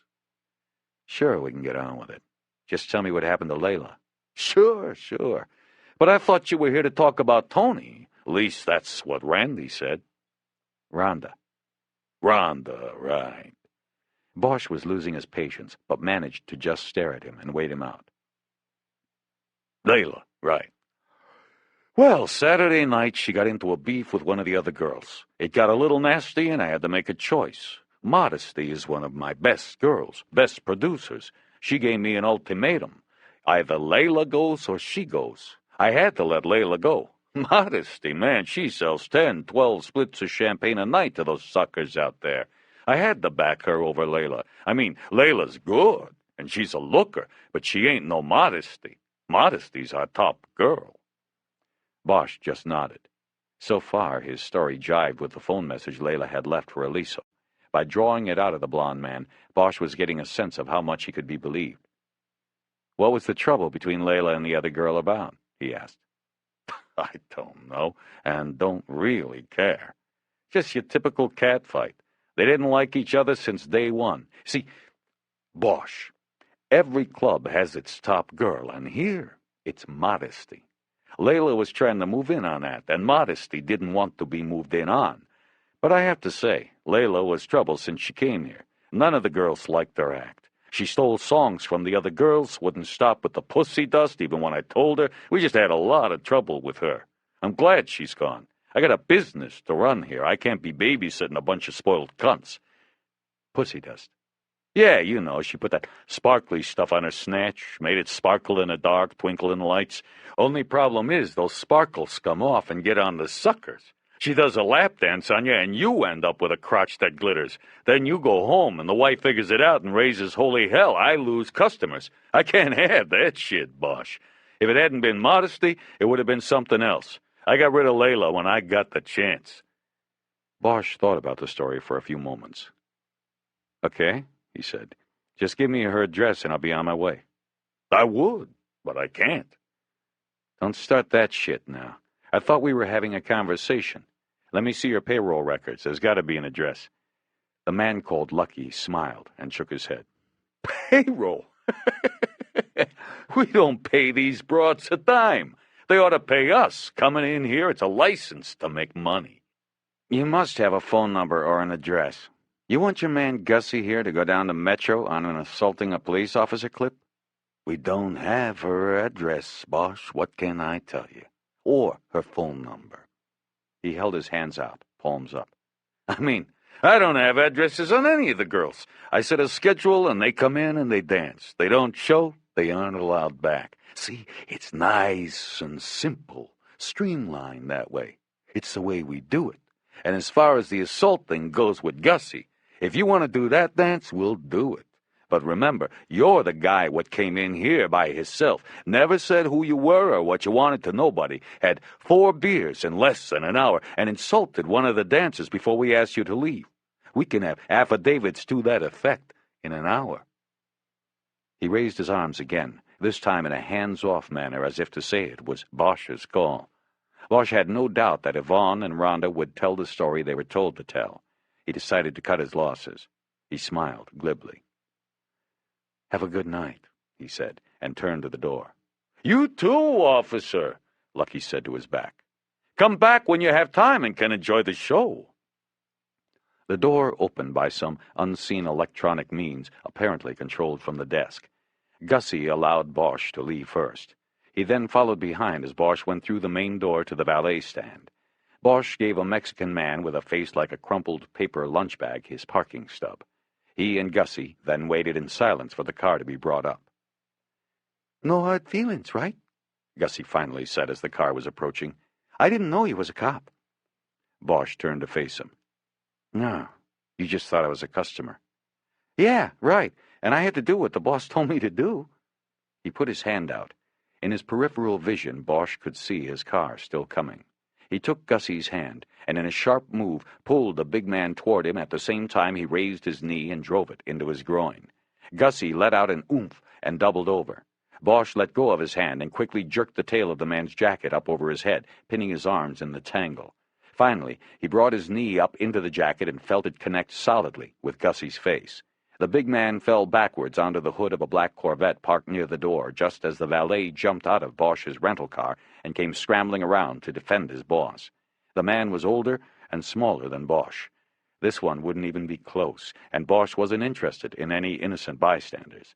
He held his finger up to stop the man. "Don't," he said. The man considered his situation while Gussie groaned through his tuxedo jacket. Finally, the valet raised his hands and stepped back, allowing Bosch a path to the car door. At least somebody around here makes the right choices, Bosch said as he slid in. He looked through the windshield and saw Gussie's body slide down the slope of the Corvette's hood and fall to the pavement. The valet ran to his side. As Bosch pulled out onto Madison, he checked the rear-view mirror. The valet was pulling the jacket back over Gussie's head. Bosch could see blood on the bouncer's white shirt. Bosch was too keyed up to go back to the hotel to sleep. He also had a bad mix of emotions weighing on him. Seeing the naked woman dancing still bothered him. He didn't even know her, but thought he had invaded some private world of hers. He also felt angry at himself for lashing out at the brute, Gussie. But most of all, what bothered him was that he had played the whole scene wrong. He had gone to the strip club to talk, to get a line on Layla, and he got nothing. At best, all he came up with was the probable explanation for what the specks of glitter found in the cuffs of Tony Aliso's pants and the shower drain were, and where they came from. It wasn't enough. He had to go back to L.A. in the morning, and he had nothing. When he got to a traffic light at the beginning of the strip, he lit a cigarette, then took out his notebook and opened it to the page on which he had written down the address Felton had given him earlier in the night. At Sands Boulevard, he turned east, and within a mile he came to the apartment complex where Eleanor Wish lived. It was a sprawling development with numbered buildings. It took him a while until he found hers, and then figured out which unit was hers. He sat in his car and smoked, and watched her lighted windows for a while. He wasn't sure what he was doing, or what he wanted. 5 years earlier, Eleanor Wish had done the worst and the best to him. She had betrayed him, put him in danger, and she had also saved his life. She had made love to him, and then it all went bad. Still, he had often thought about her, the old what-might-have-been blues. She had a hold on him through time. She had been cold to him this night, but he thought for sure the hold went both ways. She was his reflection. He had always been sure of that. He got out of the car, dropped his dead cigarette, and went to her door.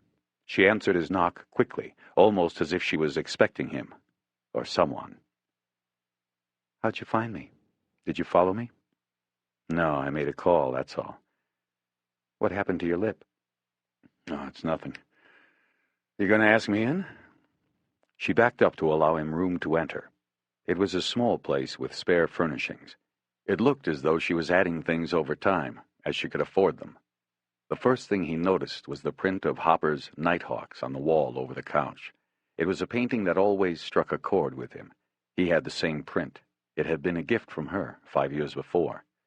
A goodbye gift. He looked from the painting to her. Their eyes met, and he knew everything she had said earlier had been a front.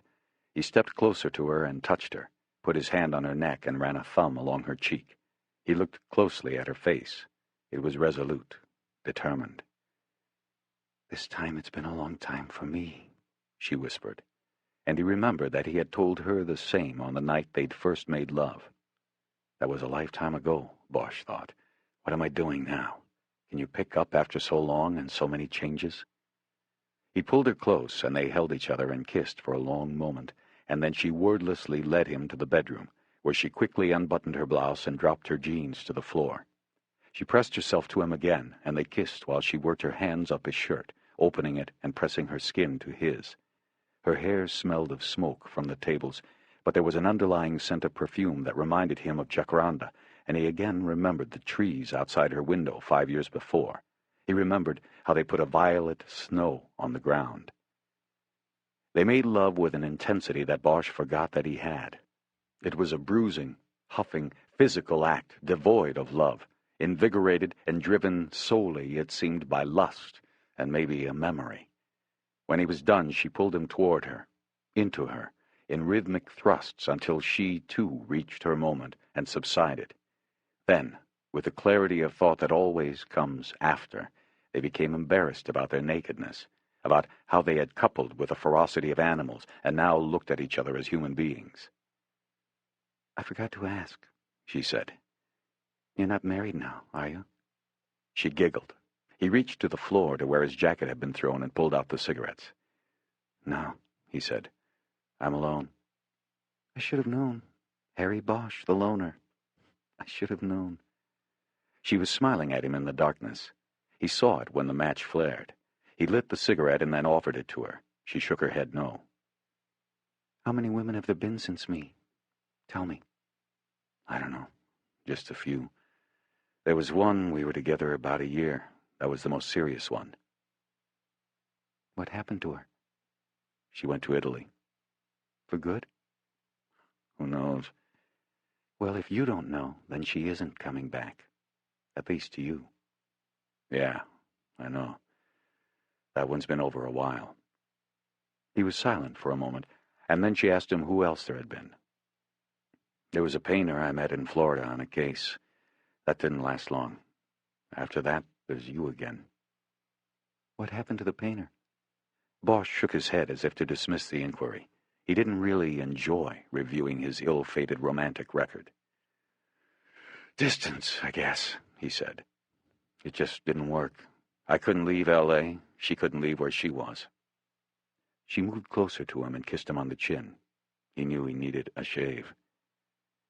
What about you, Eleanor? Are you alone? Yes. The last man to make love to me was a cop. He was gentle but very strong. I don't mean in a physical way. In a life way. It was a long time ago. At the time we both needed healing. We gave it to each other. They looked at each other in the darkness for a long moment, and then she came closer. Just before their mouths met, she whispered, "A lot of time gone past." He thought about those words as she kissed him, and then pushed him back on the pillows. She straddled him and started a gentle rocking motion with her hips. Her hair hung down around his face until he was in a perfect darkness. He ran his hands along her warm skin from her hips to her shoulders, and then underneath to touch her breasts. He could feel her wetness on him, but it was too soon for him. "What's the matter, Harry?" she whispered. "You want to rest a while?" I don't know. He kept thinking of those words. A lot of time gone past. Maybe too much time. She kept rocking. I don't know what I want, he said. What do you want, Eleanor? All I want is the moment. We've fucked everything else up. It's all we've got left. After a while, he was ready, and they made love again. She was very silent, her movements steady and gentle. She stayed on top of him, her face above him, breathing in short, rhythmic clips. Near the end, when he was just trying to hang on, waiting for her, he felt a teardrop hit his cheek. He reached up and smeared the tears on her face with his thumbs. It's all right, Eleanor. It's all right. She put one of her hands on his face, feeling it in the dark as if she were a blind woman. In a short while they met at the moment when nothing in the world can intrude. Not words or even memories. It was just them together. They had the moment.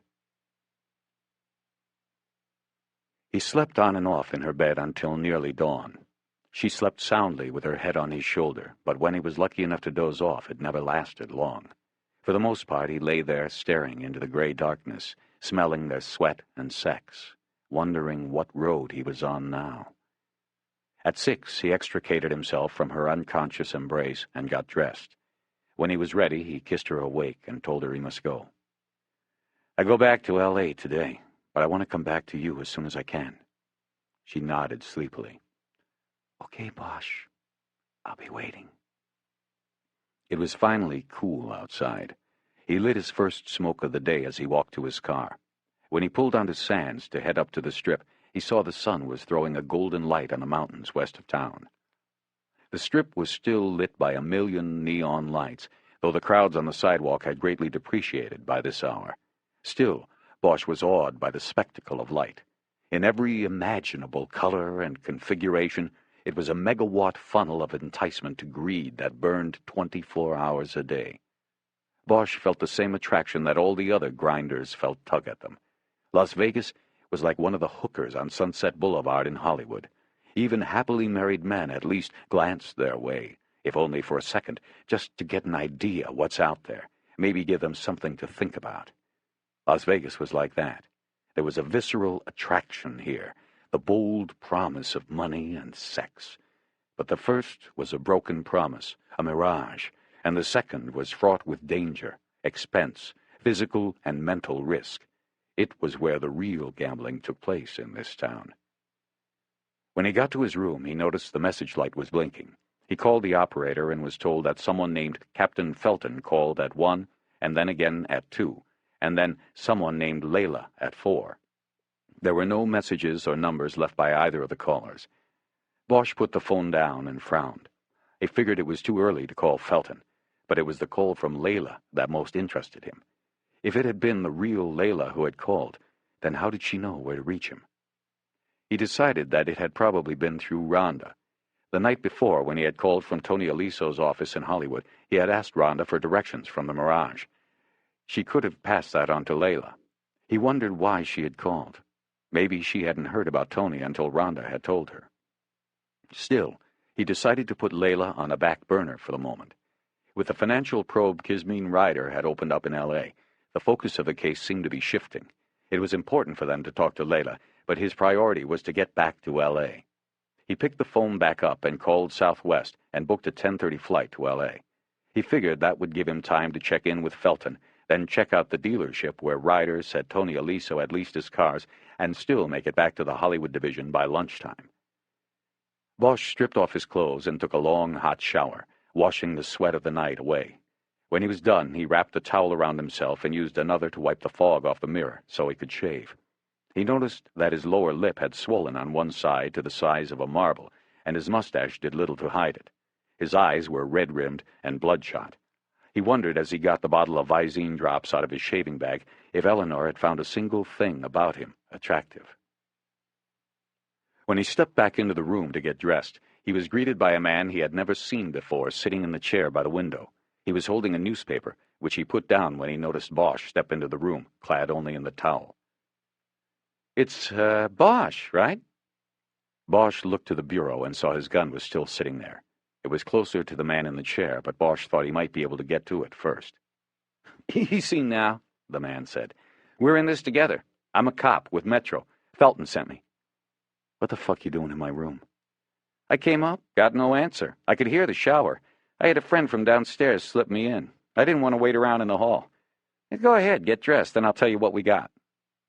"Let me see some ID." The man got up and approached Bosch, pulling a wallet from his inside coat pocket and putting a bored look on his face. He opened the wallet, flashing the badge and ID card. "Iverson, from Metro. Captain Felton sent me." "What's so important that Felton had to send somebody to break into my room?" "Look, I didn't break in, okay? We've been calling all night and got no answer. We first of all wanted to make sure you were all right, and secondly, the captain wants you to be in on the arrest, so he sent me over to try to find you. We got to get going. Why don't you get dressed?" "What arrest?" "That's what I'm trying to tell you. If you'd get dressed and we could get going. You hit the jackpot with those prints you flew in here with." Bosch looked at him for a moment and then went to the closet to grab a pair of pants and some underwear. He then went into the bathroom to put them on. When he came back out, he said one word to Iverson. "Talk." Bosch quickly finished dressing as Iverson began. "You know the name Joey Marks?" Bosch thought a moment and then said it sounded familiar, but he couldn't place it.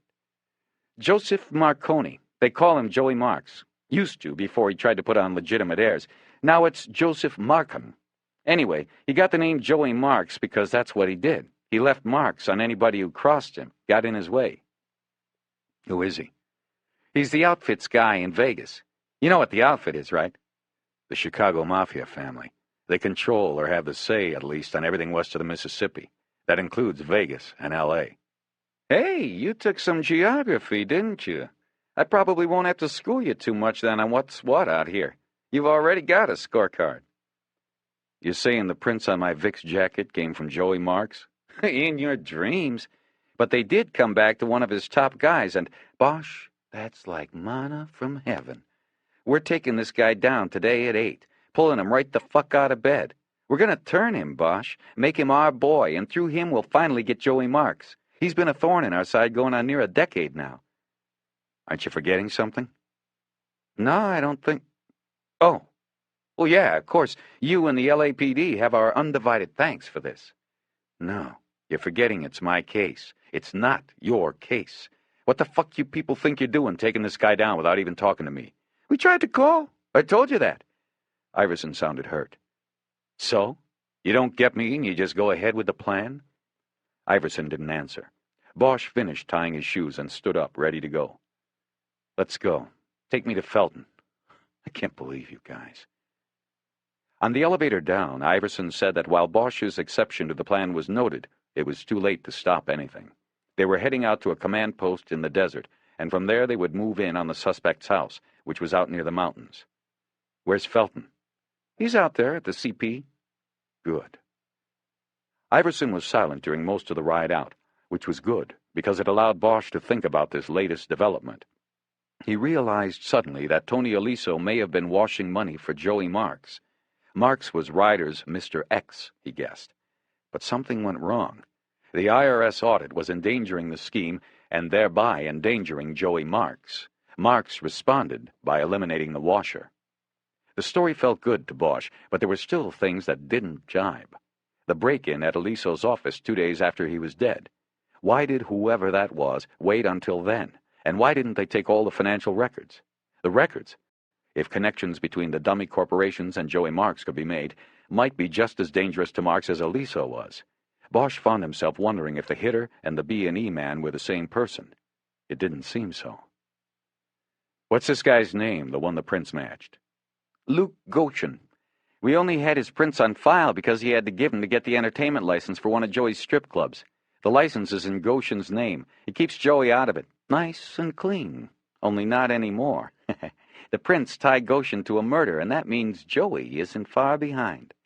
Wait a minute. What's the name of the club? Dolly's. It's in North Las Vegas. Son of a bitch. What? I say something? This Goshen guy, do they call him Lucky? Probably not after today. His luck's about to run out. Sounds like you know of him. I met the prick last night. You shitting me? At Dolly's. The last phone call from Aliso's office in L.A. was to Dolly's. I found out he was coming out here and spending time with one of the dancers at that place. I went to check it out last night and fucked up. Goshen had one of his guys give me this. Bosch touched the bump on his lip. I was wondering where you got that. Which one give you that? Gussie. Fucking big John Flanagan. Yeah, we'll be bringing his lard ass in today, too. John Flanagan? How'd they get Gussie out of that? It's on account he's the best-dressed bouncer in the county. You know, the tuxedo. He gets all gussied up to go to work. That's how he got that one. I hope you didn't let him get away with putting that knot on your lip. We had a little discussion in the parking lot before I left. Iverson laughed. I like you, Bosch. You're a tough nut. I'm not sure I like you yet, Iverson. I'm still not happy about you people trying to take over my case.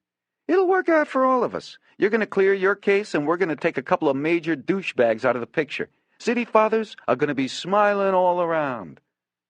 We'll see. There's one other thing, Iverson said. We were already working a tip on Lucky when you showed up. What are you talking about? We got a tip. It was anonymous. Came in Sunday to the bureau. Guy won't give his name, but says he was in a strip club the night before, and here's a couple of big guys talking about a hit. He heard one call the other Lucky. What else? Just something about the guy being put in the trunk and then getting capped. Felton know this when I talked to him yesterday? No, it hadn't filtered up to him. It came up last night after he found out the prints you brought matched Goshen. One of the guys in the bureau had taken the tip and was going to check it out, put out a flyer on it. It would have eventually gotten over there to L.A., and you would have come calling. You just hear sooner rather than later.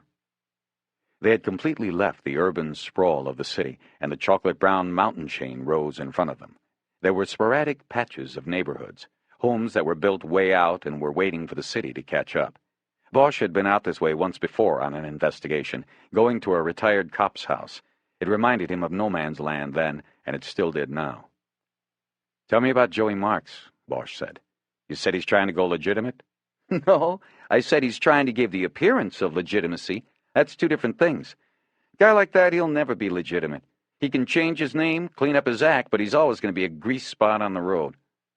What's he into? If you believe the media, the mob was run out of town to make way for the all-American family. Yeah, I know the tune. It's true, though. Vegas has changed in 10 years. When I first made it to the Bureau, you could practically take your pick of the casinos and go to work. They all had connections. If it wasn't the front office, then it was the suppliers, the unions, whatever. Now it's cleaned up. It's gone from Sin City to fucking Disneyland. We got more water slides than whorehouses now. Yeah, I think I liked it the old way. Had more of an edge. Know what I mean? Yeah, I know what you mean. Anyway, the important thing is we 99% have the mob out of the casinos. That's a good thing. But there's still a lot of what we call ancillary action around. That's where Joey fits in. He runs a string of high-rent strip bars, mostly in North Vegas because nudity and alcohol are allowed there, and the money is in alcohol. Very hard to watch, that money. We figure he's siphoning a couple mil a year off the top on the clubs alone. We've had the IRS go after his books, but he does too good a job. Let's see. We think he also has a piece of some of the brothels up north. Then he's got the usual, your standard loan sharking and fencing operations. He runs a book and has the street tax on almost anything that moves in town. You know, the escort services, peep shows, all of that. He's the king. He can't go in any of the casinos because he's in the commission's black book, but it doesn't matter. He's the king. How does he have a betting book in a town where you can walk into any casino and bet on any game, any race, anywhere? You gotta have money to do that. Not with Joey. He'll take your bet, and if you are unlucky enough to lose, then you better come up with the money quick or you're one sorry motherfucker. Remember how he got his name? Well, suffice it to say, his employees carry on the tradition. See, that's how he gets his hooks into people. He gets them to owe him, and then they have to give him a piece of what they have, whether it's a company that makes paint in Dayton or something else. Maybe a guy who makes cheap movies in L.A.? Yeah, like that. That's how it works. They open up to him or they get two broken knees, or worse. People still disappear in Vegas, Bosch. It might look like it's all volcanoes and pyramids and pirate ships on the outside, but on the inside it's still dark enough for people to disappear in. Bosch reached over and turned the air up a notch. The sun was already all the way up, and the desert was beginning to bake. "This is nothing," Iverson said. "Wait till about noon. If we're out here then, forget about it. We'll be over 110 easy." What about Joey's air of legitimacy? Yeah, well, like I said, he's got holdings all over the country. Pieces of the legitimate world he got through these various scams. He also reinvests. He cleans up all the cash he's pulling out of his various enterprises and then puts it into legit stuff, even charities. He's got car dealerships, a country club on the east side, a goddamn wing of a hospital named after one of his kids who died in a swimming pool. His picture gets in the paper at ribbon cuttings, Bosch. I tell you, we've either got to fucking take the guy down or give him the key to the city, and I don't know which would be more appropriate. Iverson shook his head. After a few minutes of silence, they were there. Iverson pulled into a county fire station and drove around back, where there were several more detective cars and several men standing around them holding paper cups of coffee. One of them was Captain Felton. Bosch had forgotten to take a bulletproof vest with him from Los Angeles and had to borrow one from Iverson. He was also given a plastic raid jacket that said LVPD in bright yellow letters across the chest when it was zipped closed. They were standing around Felton's Taurus, going over the plan and waiting for the uniform backup. Execution of the warrant was going to be done by Vegas rules, the captain said. That meant at least one uniform team had to be there when they kicked the door. By this time, Bosch had already had his friendly exchange with Felton. The two had gone into the fire station to get Bosch some coffee, and Bosch had given the police captain an earful for the way he had handled the discovery that the prince Bosch had brought with him belonged to lucky Luke Goshen. Felton feigned contrition and told Bosch he'd be involved in calling the shots from that moment on. Bosch had to back down after that. He'd gotten what he wanted, at least in the captain's words. Now he just had to watch that Felton walked the talk. Besides Felton and Bosch, there were 4 others standing around the car. They were all from Metro's organized crime unit. It was Iverson and his partner, Connelly, and then another pair, Baxter and Parmalee. The MCU was part of Felton's domain in the department, but it was Baxter who was running the show. He was a black man who was balding, with gray hair lightly powdered around the sides of his head. He was heavily muscled and had a countenance that said, "I want no hassles." He seemed to Bosch to be a man accustomed to both the violent and violence. There was a difference. Luke Goshen's home was known to them. From their banter, Bosch figured that they had watched the place before. It was about a mile further west from the station, and Baxter had already made a drive-by and determined that Goshen's black Corvette was in the carport. "What about a warrant?" Bosch asked. He could just envision the whole thing getting kicked out of court because of a warrantless entry into the suspect's house.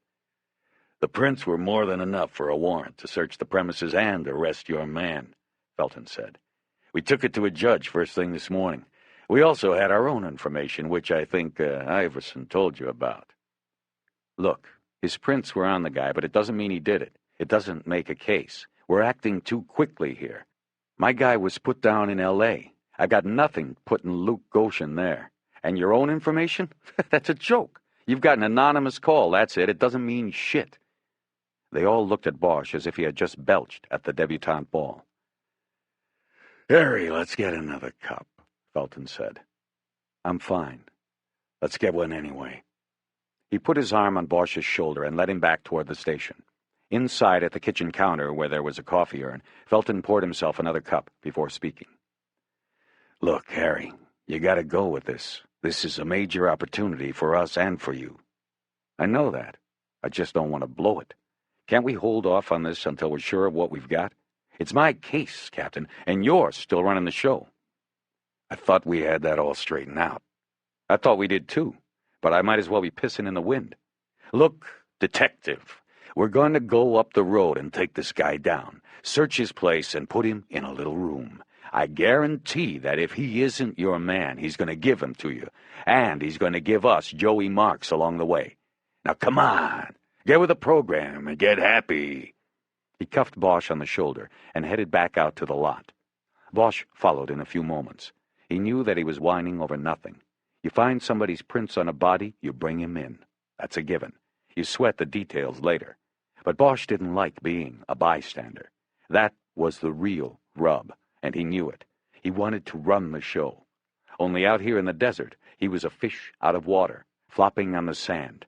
He knew he should call Billets, but it was too late for her to do anything, and he didn't like the idea of waking her up to tell her he had let this one get away from him. The patrol car with the 2 uniforms was there when Bosch stepped out of the fire station and back into the oven. All right, Felton said. We're all here. Mount up and let's go get this fucker. They were there in 5 minutes. Goshen lived in a house that rose out of the scrubland on Desert View Avenue. It was a large house, but not one that looked particularly ostentatious. The one thing that looked out of the ordinary was the concrete block wall and gate that surrounded the half-acre property. The house was in the middle of nowhere, but its owner needed to put a security wall around it. They all stopped their cars on the shoulder of the road and got out. Baxter had come prepared. From the trunk of his Caprice, he pulled out 2 stepladders that they would use to scale the wall next to the driveway gate. Iverson was the first to go over. When he got to the top of the wall, he put the other ladder in place on the other side, but hesitated before climbing down into the front yard. Anybody see any dogs? No dogs, Baxter said. I checked this morning. Iverson went down, and the others followed him over. While he waited for his turn, Bosch looked around and could just see the neon demarcation of the strip several miles to the east. Above this, the sun was a neon red ball. The air had gone from warm to hot and was as dry and rough as sandpaper. Bosch thought of the cherry-flavored chapstick in his pocket that he had bought at the hotel gift shop, but he didn't want to use it in front of the local boys. After Bosch had scaled the wall and was approaching the house behind the others, he looked at his watch. It was now almost 9, but the house seemed dead. No movement, no sound, no lights, nothing. Curtains were closed across every window. You sure he's here? Bosch whispered to Baxter. He's here, Baxter replied without lowering his voice. I jumped the wall about 6 and touched the hood of the vet. It was warm. He hadn't been home long. He's in there asleep, I guarantee it. 9 o'clock to this guy's like 4 in the morning for normal people. Bosch looked over at the Corvette. He remembered it from the night before. As he looked around further, he realized the confines within the walls of the compound were carpeted in lush green grass. It must have cost a fortune to plant and another one to keep it watered. The property sat in the desert like a towel on the beach. Bosch was drawn from his wonder by the sound of Iverson hitting the front door with his foot. With weapons drawn, Bosch and the others followed Iverson into the dark opening to the house. They went in screaming the usual identifiers, "Police!" and "Don't move!" and quickly moved down a hallway to the left. Bosch followed the sharp slashes of light from their flashlights. Almost immediately, he heard female screams, and then a light came on in a room at the end of the hall. By the time he got in there, he saw Iverson kneeling on a king-size bed, holding his Smith & Wesson short barrel 6 inches from the face of Luke Goshen. The big man Bosch had encountered the night before was wrapped in the bed's black silk sheets and looked as calm about the situation as Magic Johnson used to look while shooting free throws with the game on the line. He even took the time to glance up at the ceiling to view the reflection of the scene in the mirror. It was the women who weren't calm. Two of them, both nude, stood on either side of the bed, oblivious to their nakedness, but fully in the latter stages of fright. Finally, Baxter quieted them with a loud shout of, "Shut up!" It took a few moments for the silence to sink in. Nobody moved. Bosch never took his eyes off of Goshen. He was the only danger in the room. He sensed that the other cops, who had branched off to search the house, had now moved into the room behind him, along with the two uniformed cops. "On your face, Luke," Iverson finally ordered. "You girls get some clothes on. Now!" One of the women said, "You can't just—" "Shut up!" Iverson cut her off. "Or you go into town like that. Your choice. I'm not Randy!" Goshen boomed with a voice as deep as a barrel. "Shut the fuck up and get dressed. They're not taking you anywhere. You too, Harm." All the men but Goshen instinctively looked at the woman he had called Harm. She looked like she weighed about 90 pounds. She had soft blonde hair, breasts she could hide in a child's teacups, and a gold hoop piercing one of the folds of her vagina. There was a look of fright etched on her face that had completely crowded out any hint of beauty. "Harmony," she whispered, understanding their dilemma. "Well, get dressed, Harmony," Felton said. "Both of you. Turn to the wall and get dressed." "Just get 'em their clothes and get 'em out of here," Iverson said. Harmony was stepping into a pair of jeans when she stopped and looked at the men giving conflicting orders. "Well, which is it?" Randy asked in an irritated voice. "You people got your shit together or what?" Bosch recognized her as the woman who had been dancing in Dolly's the night before. "Get 'em out of here!" Iverson yelled. "Now!" The uniforms moved in to usher the naked women out. "We're going!" Randy yelled. "Don't touch me!" Iverson yanked the sheets off of Goshen and began cuffing his hands behind his back. Goshen's blonde hair ran in a thin and tightly braided ponytail down his back. Bosch hadn't noticed that the night before. "What's the matter, Iverson?"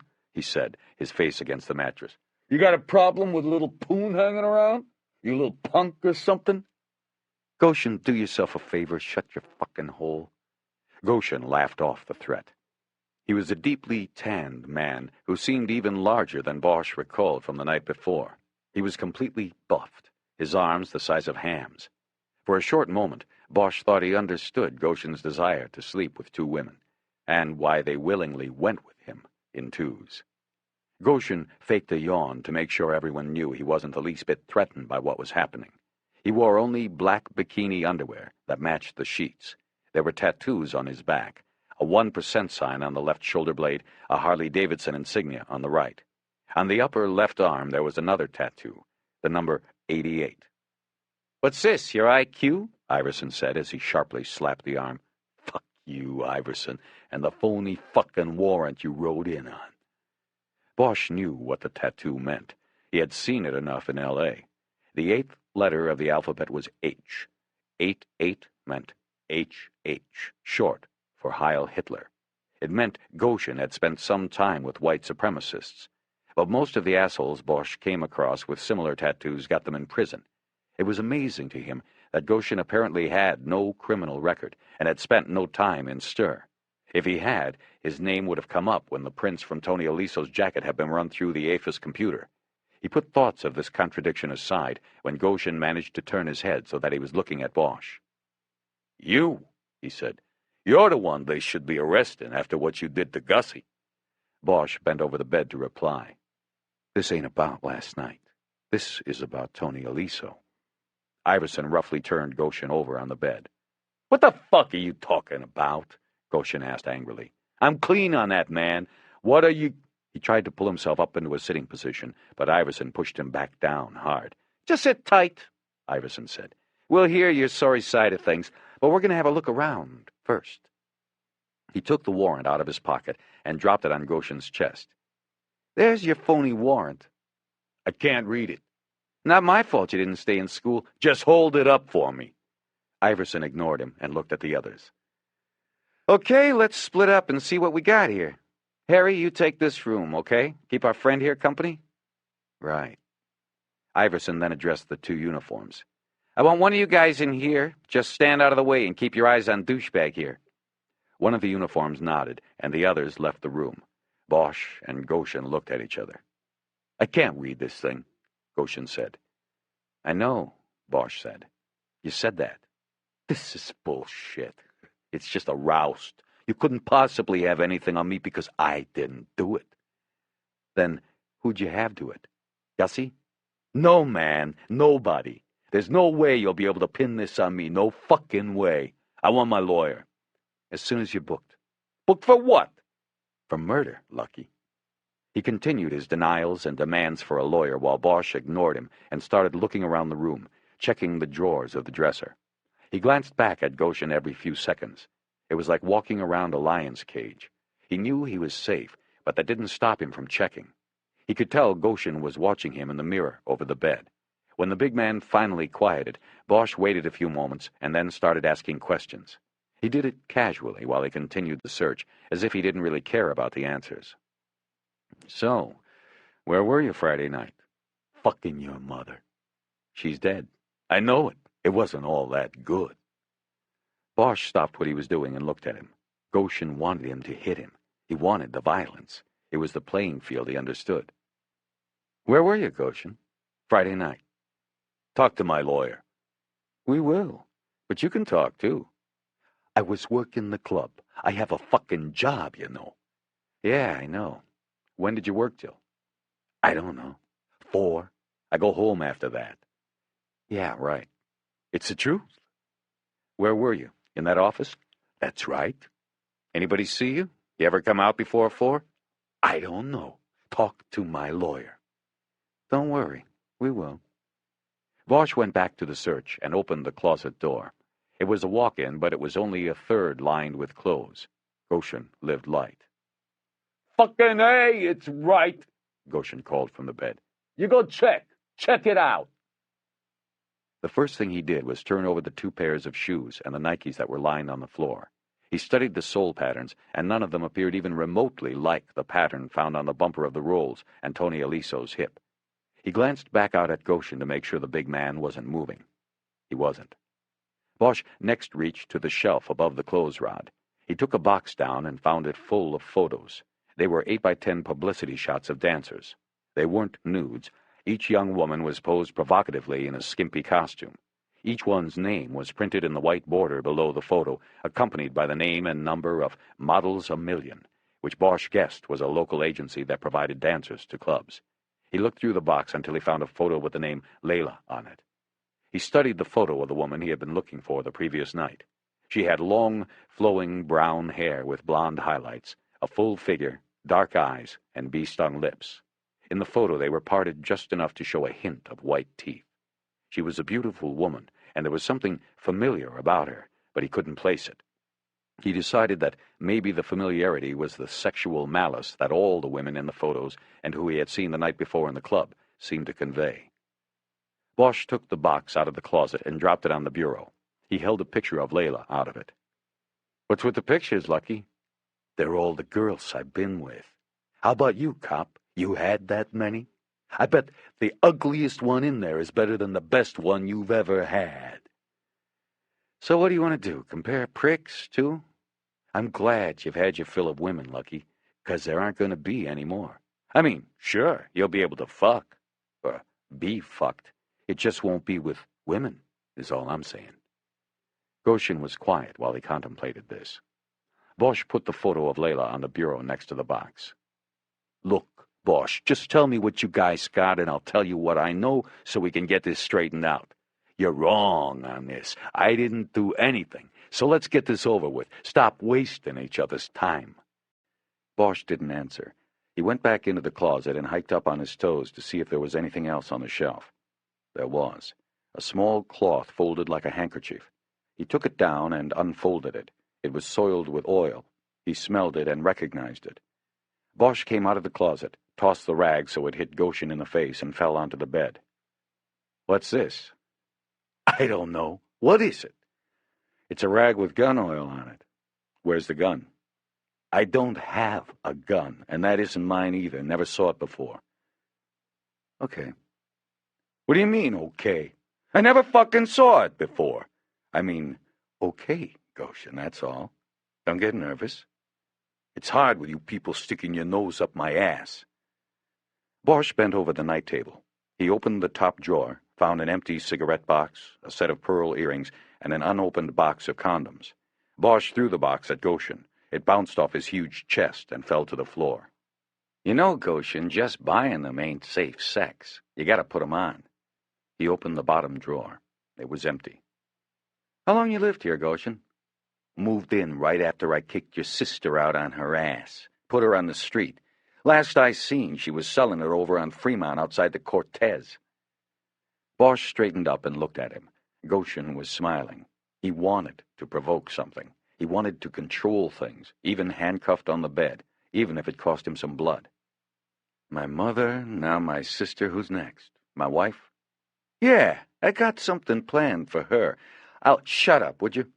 It's not working, understand? You're not getting to me. You can't get to me, so save your strength. Everybody can be gotten to, Bosch. Remember that. Bosch looked at him and then stepped into the master bathroom. It was a large room with a separate shower and tub, almost in the same configuration as the room Tony Aliso had used at the Mirage. The toilet was in a small, closet-sized room behind a door with a slatted grill. Bosch started there. He quickly lifted the top of the water tank and found nothing unusual. Before putting the porcelain top back in place, he leaned over the toilet and looked down the wall behind the tank. What he saw made him immediately call for the uniform in the bedroom. Yes, sir? The cop said. He looked like he wasn't yet 25. His black skin had almost a bluish tint to it.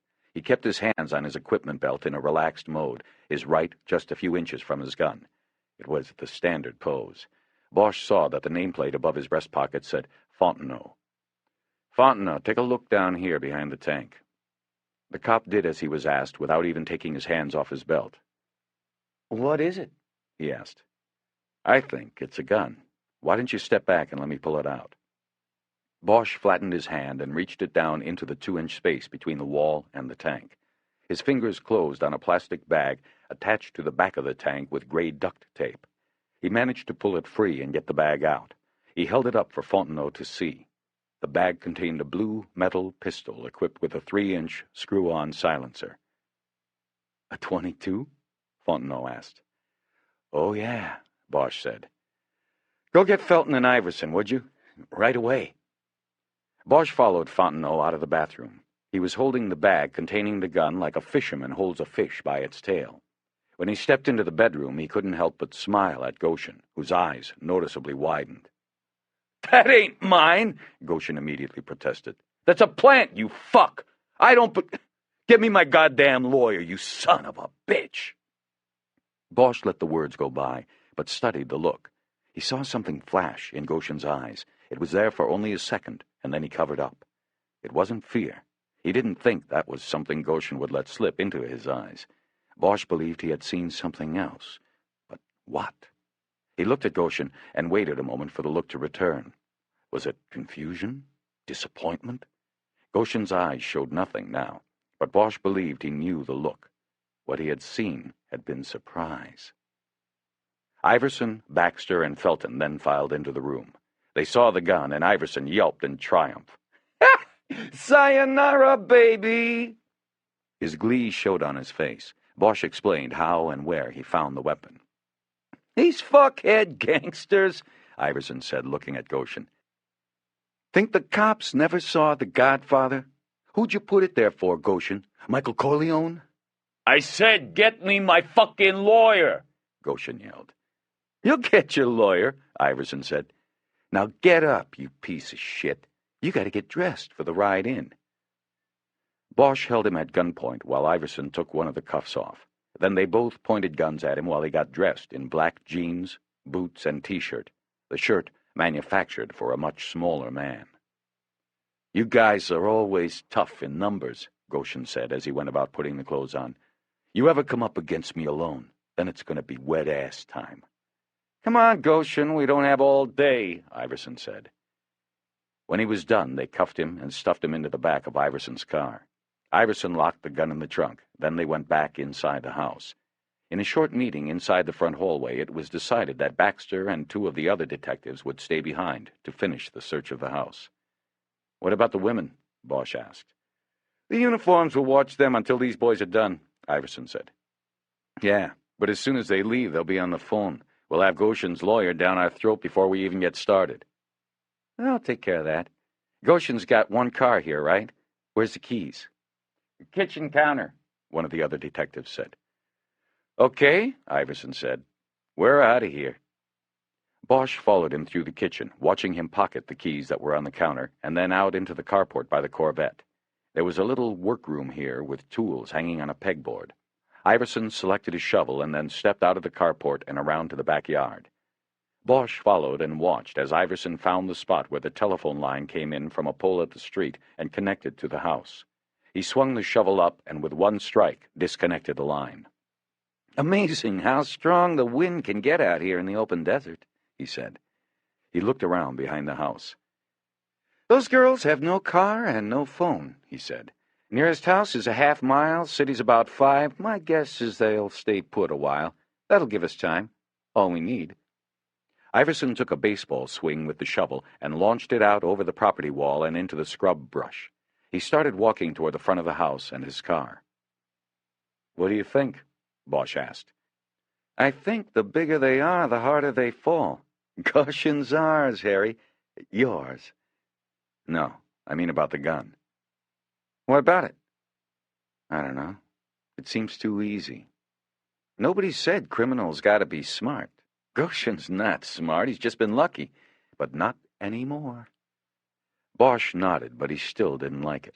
It wasn't really a question of being smart or not. Criminals followed routines, instincts. This didn't make sense. I saw something in his eyes when he saw the gun, like he was just as surprised to see it as we were. Maybe. Maybe he's just a good actor, and maybe it's not even the right gun. You'll have to take it back with you to run tests. Find out if it's the gun, Harry, then worry about if it's too easy. Bosch nodded. He took out a cigarette and lit it. I don't know. I feel like I'm missing something. Look, Harry, you want to make a case or not? I want a case. Then let's take him in and put him in a room. See what he has to say. They were at the car. Bosch realized he had left the photo of Layla inside. He told Iverson to start the car and he'd be right back. When he came back with the photo and got in, he checked Goshen in the back and saw a trickle of blood running down from the corner of his mouth. Bosch looked at Iverson, who was smiling. I don't know. He must have bumped his face getting in. Either that or he did it on purpose to make it look like I did it. Goshen said nothing, and Bosch just turned around. Iverson pulled the car out onto the road, and they headed back toward the city. The temperature was climbing rapidly, and Bosch could already feel the sweat sticking his shirt to his back. The air conditioner labored to overcome the heat that had built up in the car while they were inside the house. The air was as dry as old bones. Bosch finally took out the chapstick and rolled it across his sore lips. He didn't care what Iverson or Goshen thought about it. They took Goshen up to the detective bureau in a back elevator in which Goshen audibly farted. Then Bosch and Iverson walked him down a hallway off the squad room and into an interview room, barely larger than a restroom stall. They handcuffed him to a steel ring bolted to the center of the table and locked him in. Then they left him there. As Iverson closed the door, Goshen called after him that he wanted to make his phone call. Bosch noticed that the squad room was almost deserted as they walked back toward Felton's office. Somebody die? Bosch asked. Where is everybody? They're out picking up the others. What others? The captain wanted to bring in your pal, Gussie, throw a scare at him. They're bringing in the girl, too. Layla? They found her? No, not her. The one you had us run last night. The one that played with your victim at the Mirage. Turns out she's got a jacket. Bosch reached over and yanked Iverson's arm to stop him. Eleanor Wish? You're bringing in Eleanor Wish?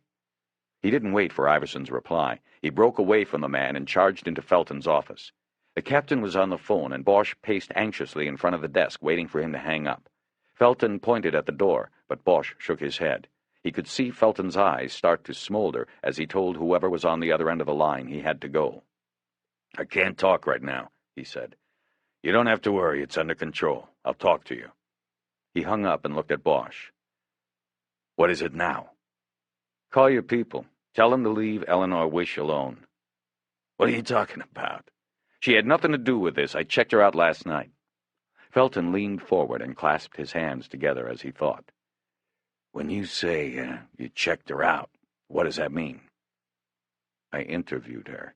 She had a passing acquaintance with the victim, that's it. She's clean. Do you know who she is, Bosch? I mean, do you know her history? She was an FBI agent assigned to the L.A. bank robbery squad. She went to prison 5 years ago on a conspiracy charge stemming from a series of burglaries involving bank safe deposit vaults. It doesn't matter, Captain. She's clean on this.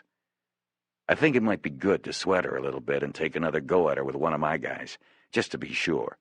I'm already sure. Look, Bosch looked back at the office door and saw Iverson hanging around, trying to listen in. Bosch walked over and closed the door, then pulled a chair away from the wall and sat right in front of Felton's desk and leaned across to him. Look, Captain, I knew Eleanor Wish in L.A.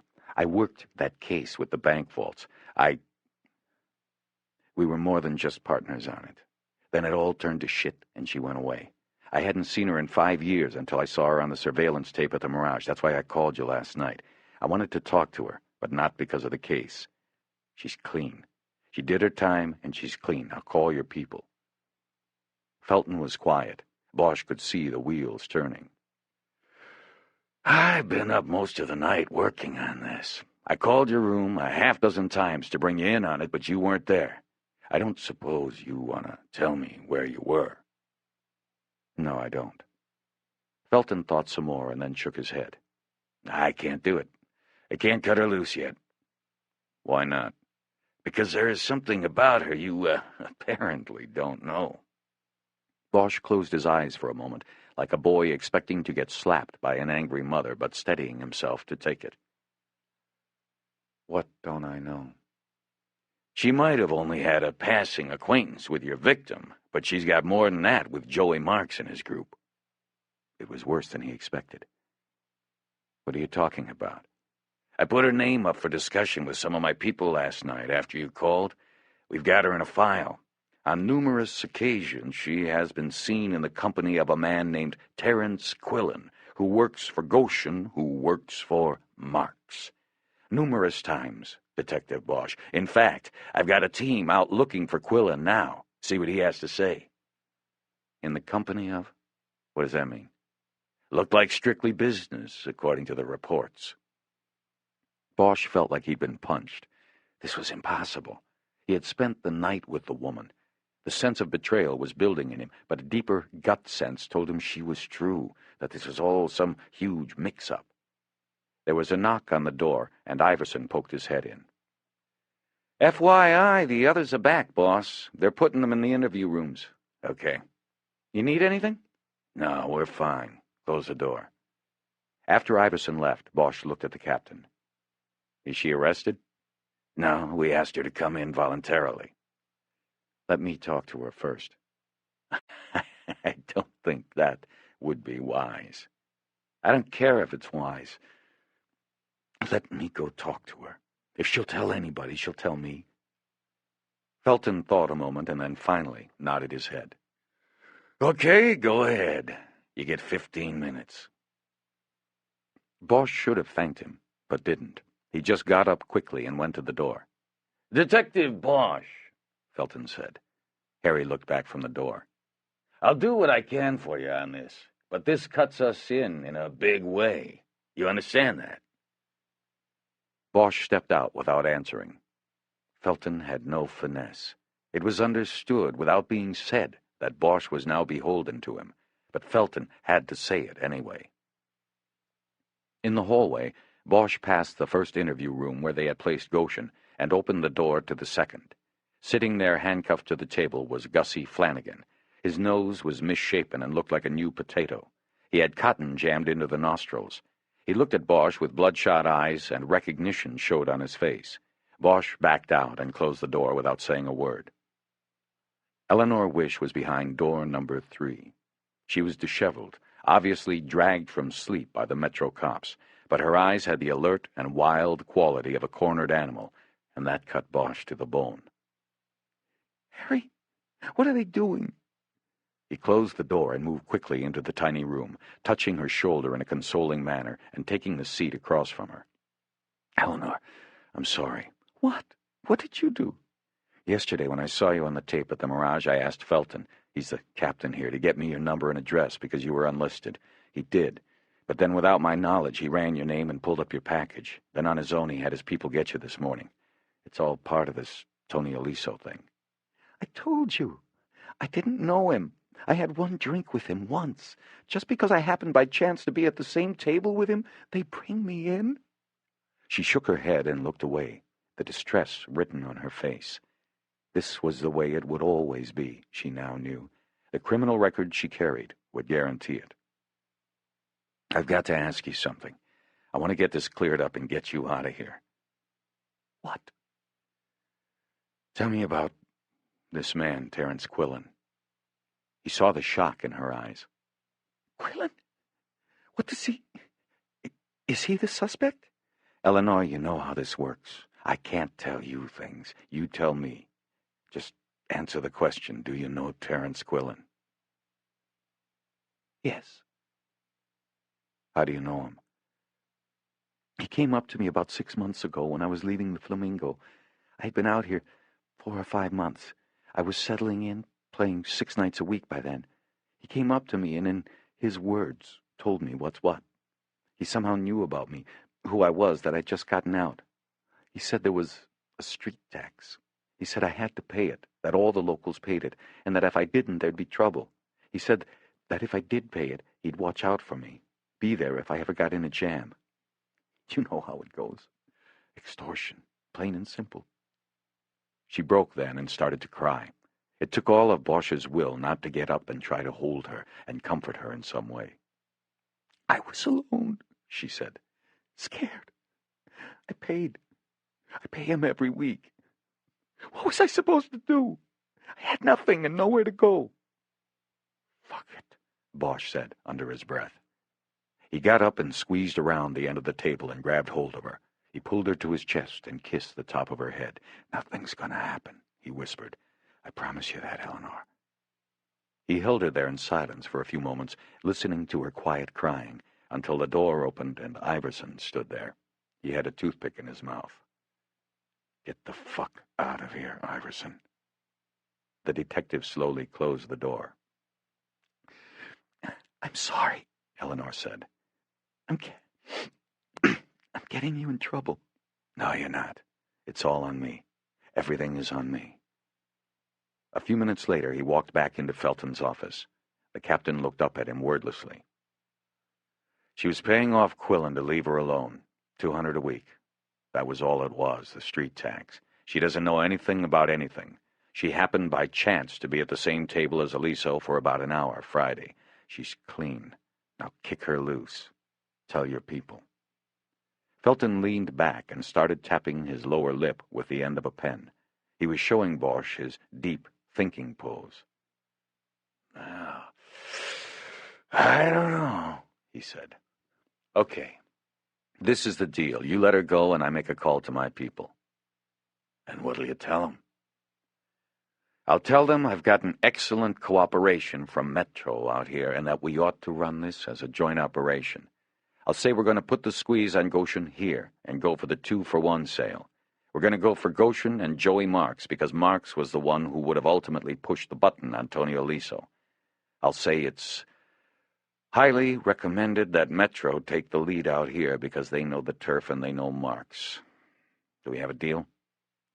Felton tapped out another code message on his lip, then reached over and turned the phone on his desk so Bosch could have access to it. Make the call now, he said. After you talk to your CO, put me on the line. I want to talk to him. It's a her. Whatever. A half hour later, Bosch was driving a borrowed, unmarked Metro car with Eleanor Wish sitting crumpled in the passenger seat. The call to Lieutenant Billets had gone over well enough for Felton to keep his end of the deal. Eleanor was kicked loose, though the damage was pretty much done. She had been able to eke out a new start and a new existence, but the underpinnings of confidence and pride and security had all been kicked out from beneath her. It was all because of Bosch, and he knew it. He drove in silence, unable to even fathom what to say or how to make it better, and it cut him deeply because he truly wanted to. Before the previous night, he had not seen her in 5 years, but she had never been far from his deepest thoughts, even when he had been with other women. There had always been a voice back there that whispered to him that Eleanor Wish was the one. She was the match. "They're always going to come for me," she said in a small voice. "What?" "You remember that Bogart movie where the cop says, 'Gather up the usual suspects,' and they go out and do it? Well, that's me now. They're going to mean me. I guess I never realized that until now. I'm one of the usual suspects. I guess I should thank you for slapping me in the face with reality." Bosch said nothing. He didn't know how to respond because her words were true. In a few minutes they were at her apartment, and Bosch walked her in and sat her on the couch. "You okay?" "Fine." "When you get a chance, look around and make sure they didn't take anything." "I didn't have anything to take." Bosch looked at the Nighthawk's print on the wall above her. It was a painting of a lonely coffee shop on a dark night. A man and a woman sitting together, another man by himself. Bosch used to think he was the man alone. Now he stared at the couple and wondered. "Eleanor," he said, "I have to go back. I'll come back here as soon as I can." "Okay, Harry. Thanks for getting me out." "You gonna be okay?" "Sure." "Promise?" "Promise." Back at Metro, Iverson was waiting for Bosch before they took their first shot at Goshen. Felton had acceded to leaving Goshen for Bosch. It was still his case. In the hallway outside the interview room, Iverson tapped Bosch on the arm to stop him before going in. "Listen, Bosch, I just want to say I don't know what you got going on with that woman, and I guess it's nobody's business anymore since the captain let her go. But since we're going to be working together on Lucky here, I thought I'd clear the air. I didn't appreciate the way you spoke to me, telling me to get the fuck out and all."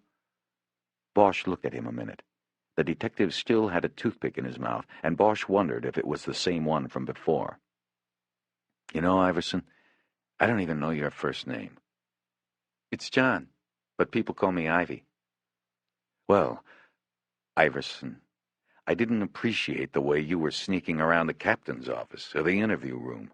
In L.A., we've got a name for cops who sneak around and eavesdrop in our assholes on general principle. We call them squints. And I don't really care if you're offended by me or not. You're a squint. And you make any trouble for me from here on out, and I'll go right to Felton and make trouble for you. I'll tell him about finding you in my room today. And if that's not enough, I'll tell him that I won $600 on the wheel in the casino last night, but the money disappeared off the bureau after you were there. Now, you want to do this interview or not?" Iverson grabbed Bosch by the collar and shoved him against the wall. "Don't you fuck with me, Bosch." "Don't you fuck with me, Ivy." A smile slowly cracked across Iverson's face, and he released his grip and stepped back. Bosch straightened his tie and shirt. "Then let's do it, cowboy," Iverson said. When they squeezed into the interview room, Goshen was waiting for them with his eyes closed, his legs up on the table, and his hands laced behind his head. Bosch watched Iverson look down at the torn metal where the cuff ring had been attached to the table. Red flares of anger burst on his cheeks. "Okay, asshole, get up," Iverson ordered. Goshen stood up and brought his cuffed hands up. Iverson got out his keys and took the cuff off of one wrist. "Let's try this again. Sit down." When Goshen was back down, Iverson cuffed his wrists behind his back, looping the chain through one of the steel slats of the chair back. Iverson then kicked out a chair and sat to the side of the gangster. Bosch sat across from him. "Okay, Houdini, you've also got destroying public property on your list now," Iverson said. "Wow, that's bold, Iverson. Really bold. That's like the time you came into the club and took Cinda into the fantasy booth. I think you called it interrogation. She called it something else. What's this going to be?" Iverson's face now glowed with anger. Goshen puffed his chest up proudly and smirked at the detective's embarrassment. Bosch shoved the table into Goshen's midsection, and the big man doubled over it as his breath burst out. Bosch was up quickly and around the table. As he went, he pulled his keychain from his pocket. Then, using his elbow to keep Goshen's chest down on the table, he flicked open the blade of his pocket knife and sawed off the big man's ponytail. He went back to his seat, and when Goshen lifted up, threw the 6-inch length of hair on the table in front of him. "Ponytails went out of style at least 3 years ago, Goshen. You probably didn't hear about it." Iverson burst out in uproarious laughter. Goshen looked at Bosch with pale blue eyes that seemed as soulless as buttons on a machine. He didn't say a word.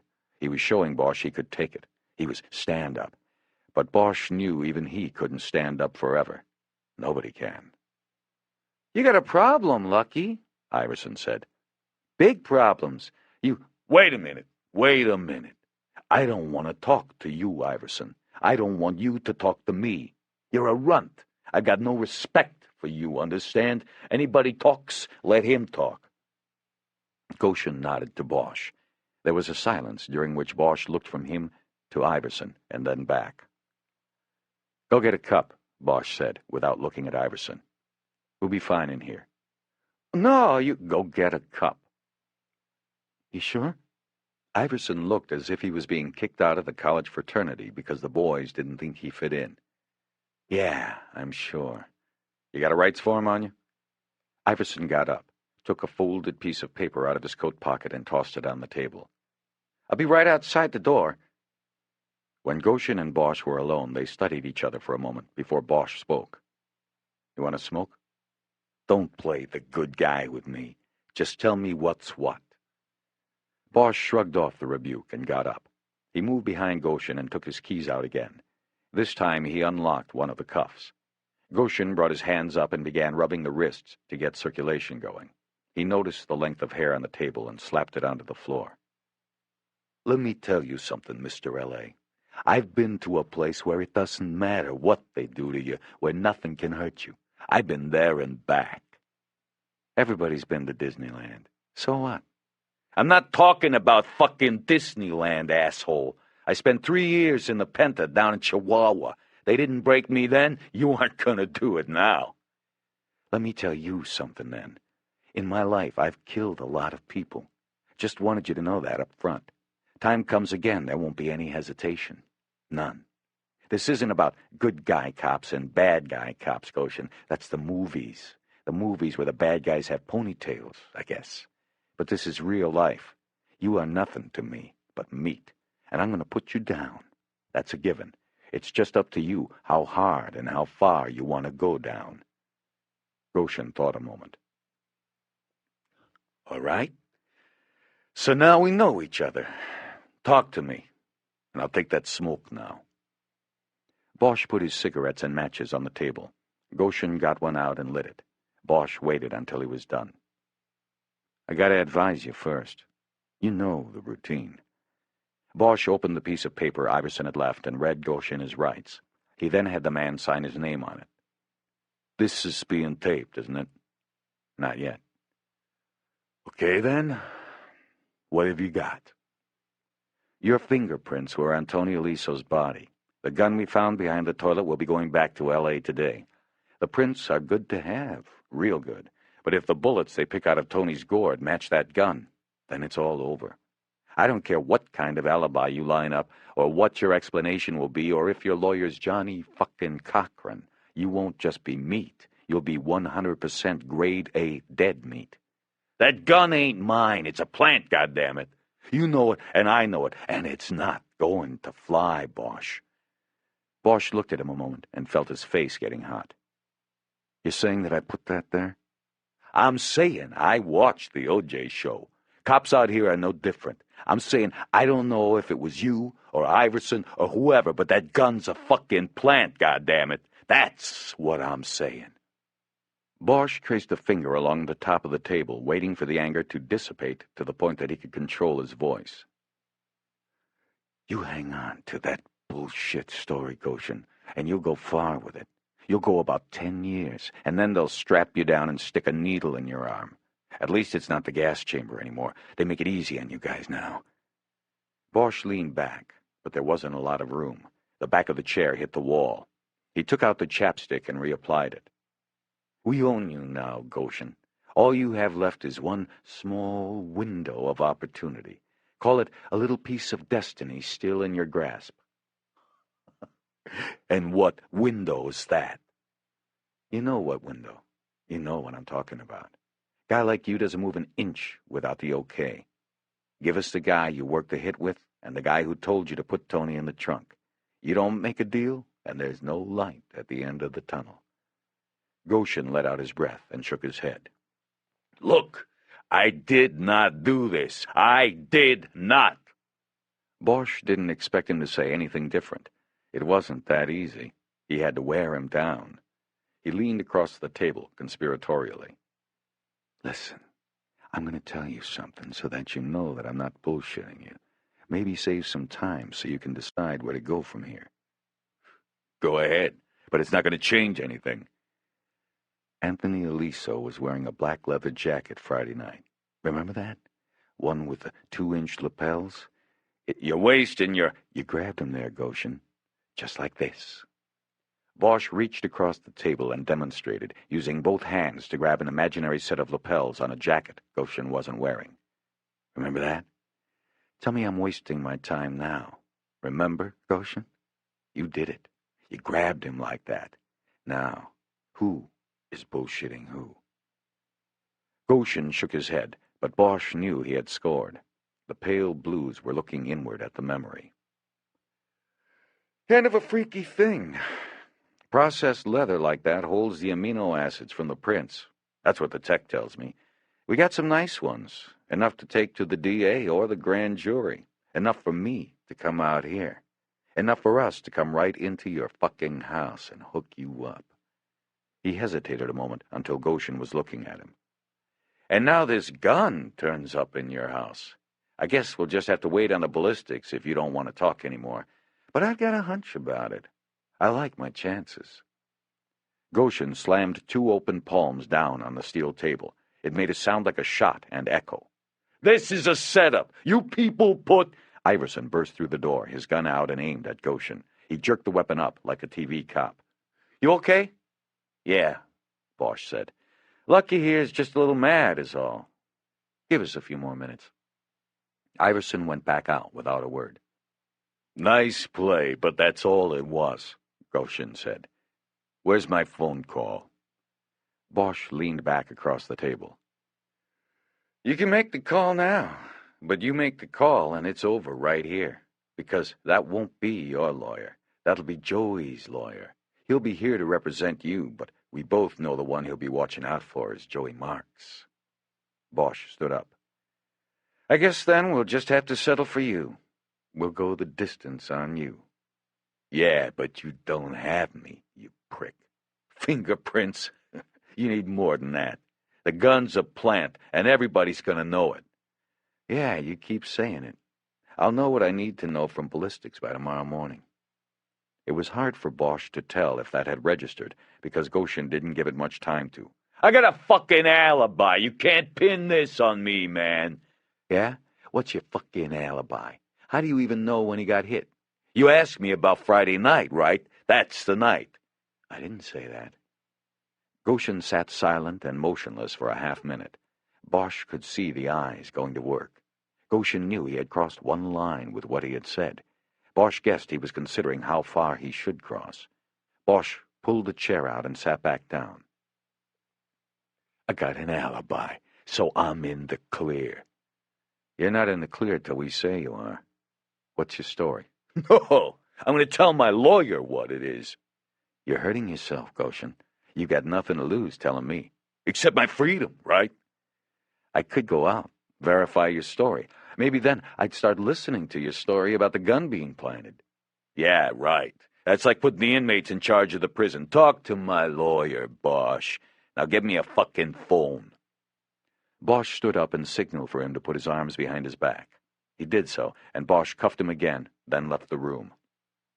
After Bosch filled him in on how Goshen had won round 1, Felton told Iverson to take a phone into the interview room and allow the suspect to call his lawyer. I guess we'll let him stew, Felton said when he and Bosch were alone. See how he likes his first taste of incarceration. He told me he did 3 years down in Mexico. Yeah, he tells that to a lot of people he's trying to impress. Like the tattoos. When we were backgrounding him after he showed up a couple years ago, we never found anything about a Mexican prison. And as far as we know, he's never ridden a Harley, let alone with any motorcycle gang. I think a night in county might soften him up. Maybe by round 2 we'll have the ballistics back. Bosch said he had to use a phone to call his CO to check on what the plan was for the gun. Yeah, just picked an empty desk out there, Felton said. Make yourself at home. Listen, I'll tell you how this most likely will go, and you can tell your Lieutenant Billets. The lawyer he calls is most likely going to be Mickey Torino. He's Joey Marks' top guy. He's going to object to extradition and meantime try to get bail. Any bail will do. All they want to do is get him out of our hands and into their hands, and then they can make their decision. What decision? Whether or not to whack him. If Joey thinks Lucky might flip, he'll just take him out to the desert somewhere and we'll never see him again. Nobody will. Bosch nodded. So you go make your call, and I'll call over to the prosecutor's office, see if we can't get an X hearing scheduled. I think the sooner the better. If you can get Lucky to L.A., he's going to be even more likely to start thinking about cutting a deal. That is, if we don't break him first. It'd be nice to have the ballistics before the extradition hearing. If we get a ballistics match, it'll seal it. But things don't move so quickly in L.A., if you know what I mean. I doubt there's even been an autopsy. Well, make your call, and then we'll reconnoiter. Bosch used an empty desk next to Iverson's to make his call. He got Billets at her desk, and he could tell she was eating. He quickly updated her on his failed effort to scam Goshen into talking and the plans to have the prosecutor's office in Las Vegas handle the extradition hearing. "What do you want to do about the gun?" he asked when he was done. I want it back here as soon as possible. Edgar talked somebody over at the coroner's office into doing the cut this afternoon. We should have the bullets by tonight. If we have the gun, we can take the whole thing over to ballistics tomorrow morning. Today's Tuesday. I doubt there'd be an extradition hearing before Thursday. We'd have an answer from ballistics by then. Okay, I'll grab a plane. Good. Bosch sensed something off about her tone. She was preoccupied by something other than ballistics and what she was eating. "Lieutenant," he said, "what's up? Is there something I don't know about?" She hesitated a moment, and Bosch waited her out. Actually, something's come up. Bosch's face flashed warm. He guessed that Felton had screwed him and told Billets about the Eleanor Wish situation. "What is it?" I've made an ID on the guy who was in Tony Aliso's office. "That's great," Bosch said, relieved but confused by her somber tone. "Who?" No, it's not great. It was Dominic Carbone from OCID. Bosch was stunned into silence for a long moment. Carbone? What the... I don't know. I've got some feelers out. I'd like you back here until we figure out what to do with this. Goshen will keep until the extradition hearing. He's not going to be talking to anyone but his lawyer. If you can get back, I'd like us all to get together and hash this around. I haven't talked to Kiz and Jerry yet today. They're still working the financial trail. How'd you make the ID on Carbone? Pure luck. Things were kind of slow after I talked to you and the captain out there this morning. I took a drive downtown and stopped by Central. I've got a friend, she's a lieutenant too, up in OC. Lucinda Barnes, you know her? No. Anyway, I went up to see her. I wanted to kind of feel around, maybe get an idea why they took the pass on this one. And lo and behold, we're sitting there talking, and this guy walks through the squad, and I think I recognize him, but I'm not sure from where. I ask who he is, and she tells me that's Carbone, and that's when I remembered. He's the guy on the tape. He had his suit jacket off and his sleeves rolled up. I even saw the tattoo. It's him. You tell all this to your friend? Hell no. I just acted natural and got the hell out of there. I tell you, Harry, I don't like this inside stuff. I don't know what to do. We'll figure something. Look, I'm gonna go. I'll be there as soon as I can. What you might want to do in the meantime, Lieutenant, is try to use some juice with ballistics. Tell them we'll be coming in with a code 3 in the morning. Billets said she would do what she could on that. After making arrangements to fly back to L.A., Bosch barely had time to take a cab back to the Mirage and check out and still make it by Eleanor's apartment to say goodbye. But his knock on her door went unanswered. He didn't know what kind of car she had, so it was impossible for him to check the lot to make sure she was gone. He went back to his rental and sat inside and waited as long as he could, until he was at risk of missing his flight. He then scribbled a message on a page from his notebook saying he would call her, and went back to the door. He folded the page up tightly and stuck it in the crack of the door jamb so that it would fall and be noticed the next time she opened the door. He wanted to wait around longer and talk to her in person, but he couldn't. 20 minutes later, he was leaving the security office of the airport. The gun from Goshen's house was wrapped in an evidence bag and safely in his briefcase. 5 minutes later, he was aboard a jet headed for the City of Angels. 3. Billets had a weighted and worried look on her face when Bosch stepped into her office. "Harry?" "Lieutenant? I dropped the gun at ballistics. They're waiting on the bullets. Whoever it was you talked to over there, they snapped too." "Good. Where is everybody?" "They're both over at Archway. Kiz spent the morning at the IRS and then went over to help Jerry with the interview with Aliso's associates. I also borrowed a couple of people from Major Fraud to help with the books. They're tracing down these dummy corporations. They're going to go after the bank accounts. Search and seizure. When we freeze the money, then maybe some real live people will come out of the woodwork and claim it. My theory is that this Joey Marks was not the only one Aliso was washing money for. There's too much involved, if Kiz's numbers are right. Aliso was probably working for every mob combine west of Chicago." Bosch nodded. "Oh, by the way," she continued, "I told Jerry that you'd take the autopsy so he can stay at Archway. Then I want everybody back here at 6 to talk about what we have." "Okay. When's the autopsy?" 3:30. That going to be a problem?" "No. Can I ask you something? Why'd you call Major Fraud in instead of OCID?" "For obvious reasons. I don't know what to do about Carbone and OCID. I don't know whether to bring in internal affairs, look the other way, or what." "Well, we can't look the other way. They have something we need. And if you call in IAD, then forget it. That'll freeze everything up down there, and that'll be that." "What do they have that we need?" "It stands to reason that if Carbone was pulling a bug out of that office, then—" "There's tapes. Jesus, I forgot about that." They dropped into silence for a few moments. Bosch pulled the chair out across from her desk and finally sat down. "Let me take a run at Carbone, see if I can figure out what they were doing and get the tapes," he said. "We've got the leverage." "This may have something to do with the chief and Fitzgerald, you know." "Maybe." She was referring to the intra-departmental skirmish between Deputy Chief Leon Fitzgerald, commander of OCID for more than a decade, and the man who was supposed to be his boss, the chief of police. In the time Fitzgerald had run the OCID, he had taken on an aura akin to J. Edgar Hoover's at the FBI, a keeper of secrets who would use them to protect his position, his division, and his budget. It was believed by many that Fitzgerald had his minions investigate and keep tabs on more honest people, cops, and elected officials of the city than the mobsters his division was charged with rooting out. And it was no secret within the department that there was an ongoing power struggle between Fitzgerald and the police chief. The chief wanted to rein in OCID and its deputy chief, but Fitzgerald didn't want to be reined in. In fact, he wanted his domain to broaden. He wanted to be police chief. The struggle was largely at a name-calling standstill.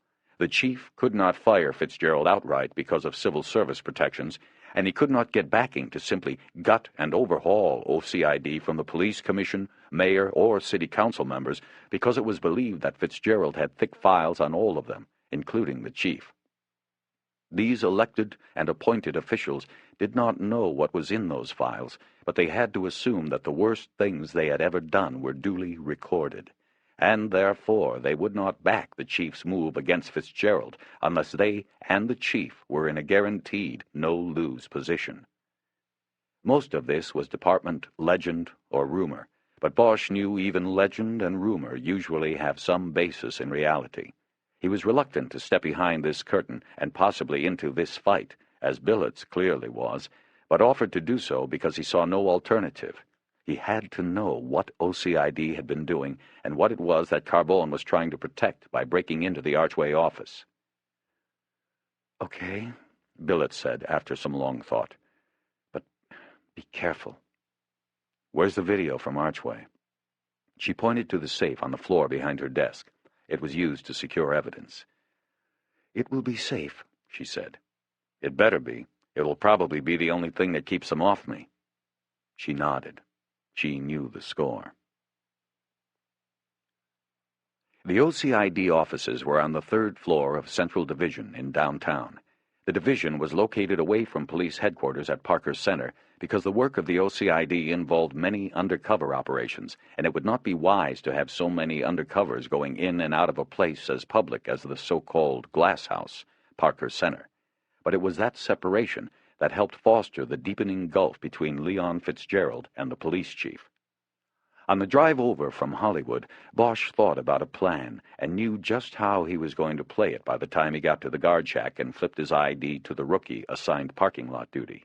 He read the name off the tag above the cop's breast pocket and drove into the lot and over toward the back doors of the station, then put the car in park and got out his phone.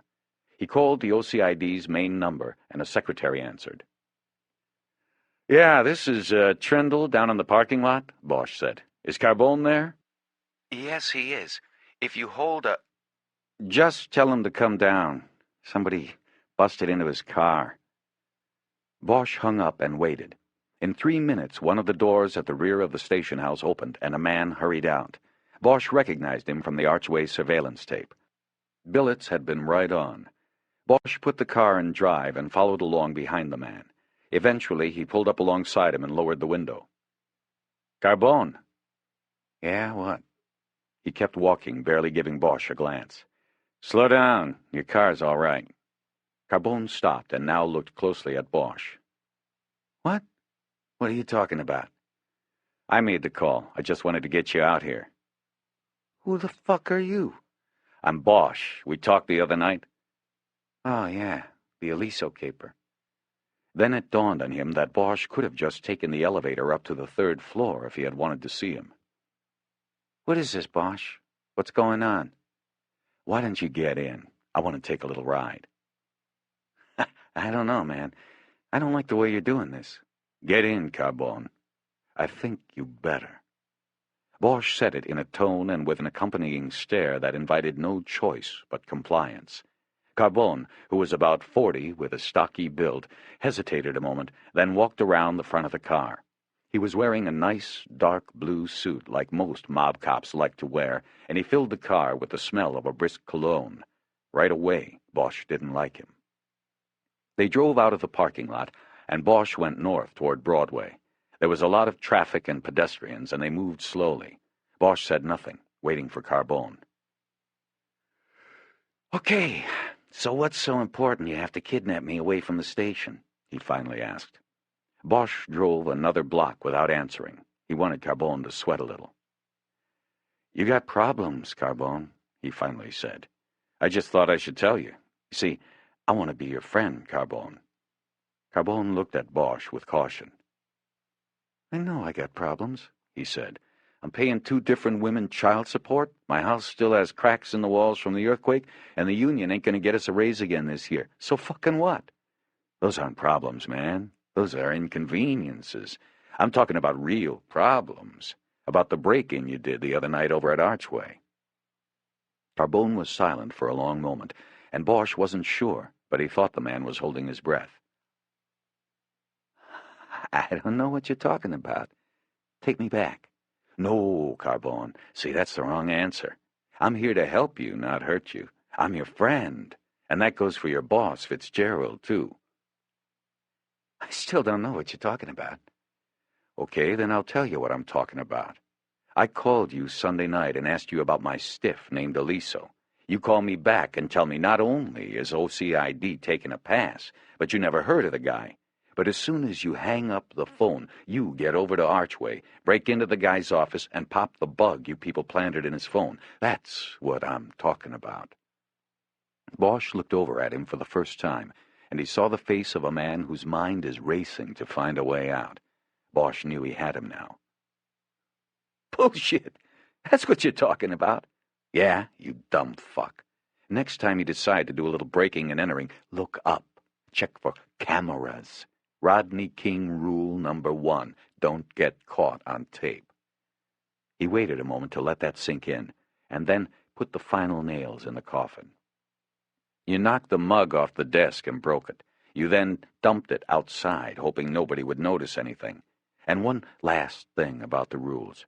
If you're going to do a B&E in short sleeves, then you ought to get yourself a Band-Aid or something and cover up that tattoo on your arm. Know what I mean? That's a slam-bang identifier when you get it on tape. And Carbone, you're on tape. Lots of tape. Carbone wiped a hand across his face. Bosch turned on third, and they went into the tunnel that runs under Bunker Hill. In the darkness that shrouded the car, Carbone finally spoke. Who knows about this? For the moment, just me. But don't get any ideas. Anything happens to me and the tape will get known by a lot of people. But for the moment, I can probably contain it. What do you want? I want to know what was going on, and I want all the tapes you took off his phone. Impossible. Can't do it. I don't have those tapes. It wasn't even my file. I just did what Fitz told you to do. Yeah, I know. But I don't care about that. You go to Fitz or whoever's file it was and get it. I'll go with you if you want, or I'll wait out in the car, but we're going back now to get them. I can't do it. What Bosch knew he meant was that he couldn't get the tapes without going to Fitzgerald and telling him how he had so badly messed up the break-in. You're going to have to, Carbone. I don't give a shit about you. You lied to me and fucked with my case. You either get me the tapes and an explanation, or this is what I do. I dub off 3 copies of the surveillance tape. One goes to the chief's office in the glass house, one goes to Jim Newton at the Times, and the last goes over to Stan Chambers at Channel 5. Stan's a good man. He'll know what to do with it. Do you know he's the one who got the Rodney King tape first? Jesus, Bosch, you're killing me. You've got your choice. The autopsy was being conducted by a deputy coroner named Salazar. He had already started by the time Bosch got to the coroner's office at County USC Medical Center. They said their perfunctory hellos, and Bosch, garbed in the protective paper bodysuit and plastic mask, leaned back against one of the stainless counters and just watched. He wasn't expecting much from the autopsy. He really only came for the bullets, and his hope was that one of them would be usable for comparison purposes. It was well known that one reason hitters preferred to use .22s on the job was that the soft bullets often became so misshapen after bouncing around in the brain case that they were worthless for ballistic comparison. Salazar kept his long black hair in a ponytail that he then wrapped in a larger paper cap. Because he was in a wheelchair, he worked at an autopsy table that was lowered to accommodate him. This gave Bosch an unusually clear vantage point in viewing what was happening to the body. In years past, Bosch would maintain an ongoing banter with Salazar while the autopsy proceeded, but since his motorcycle accident, his 9-month medical leave, and his return in a wheelchair, Salazar was no longer a cheerful man and rarely engaged in small talk. Bosch watched as Salazar used a dulled scalpel to scrape a sample of the whitish material from the corners of Aliso's eyes. He placed the material in a paper bindle and put it in a petri dish. He placed the dish on a tray that held a small stand containing the test tubes filled with blood, urine, and other samples of body materials to be scanned and tested. "Think it was tears?" Bosch asked. "I don't think so. Too thick. He had something in his eyes or on his skin. We'll find out what." Bosch nodded, and Salazar proceeded to open the skull cap and examine the brain. The bullets mushed this puppy," he said. After a few minutes, he used a pair of long tweezers to pick out 2 bullet fragments and drop them in a dish. Bosch stepped over and looked at them and frowned. At least one of the bullets had fragmented upon impact. The pieces probably were worthless for comparison purposes. Then Salazar pulled out a complete bullet and dropped it in the tray. "You might be able to work with this one," he said. Bosch took a look. The bullet had mushroomed on impact, but about half the shaft was still intact, and he could see the tiny scratches made when it was fired through the barrel of a gun. He felt a tiny twinge of encouragement. "This might work," he said. The autopsy wrapped up in about 10 more minutes. Overall, Aliso had gotten 50 minutes of Salazar's time. It was more than most. Bosch checked a clipboard that was on the counter and saw that it was the 11th autopsy of the day for Salazar. Salazar cleaned the bullets and put them in an evidence envelope. As he handed it to Bosch, he told the detective that he would be informed of the results of the analysis of the samples retrieved from the body as soon as it was completed. The only other thing that he thought was worth mentioning was that the bruise on Aliso's cheek was ante-mortem by 4 or 5 hours. This Bosch found to be very curious. He didn't know how it fit in. It would mean that someone roughed Aliso up while he was in Las Vegas, yet he was killed here in L.A. He thanked Salazar, calling him Sally, as many people did, and headed out. He was in the hallway before he remembered something and went back to the door of the autopsy suite. When he stuck his head in, he saw Salazar tying the sheet around the body, making sure the toe tag hung free and could be read. "Hey, Sally, the guy had hemorrhoids, right?" Salazar looked back at him with a quizzical look on his face. "Hemorrhoids? No, why do you ask?" "I found a tube of Preparation H in his car. In the glove box, it was half used." "Well, no hemorrhoids, not on this one." Bosch wanted to ask him if he was sure, but knew that would be insulting. He let it go for the moment and left. Details fueled any investigation. They were important and not to be misplaced or forgotten. As he headed toward the glass exit doors of the coroner's office, Bosch found himself bothered by the detail of the tube of Preparation H found in the glove box of the Silver Cloud. If Tony Aliso didn't suffer from hemorrhoids, then who did the tube belong to, and why was it in his car?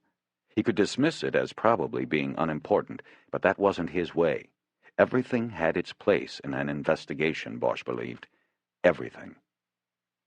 His deep concentration on this problem caused Bosch to go through the glass doors and down the stairs to the parking lot before he saw Carbone standing there smoking a cigarette and waiting. When Bosch had dropped him off earlier, the OCID detective had begged for a couple of hours to get the tapes together. Bosch had agreed, but hadn't told him that he was heading to an autopsy. So he now assumed that Carbone had called the bureau in Hollywood and been told by Billets or someone else that he was at the coroner's office.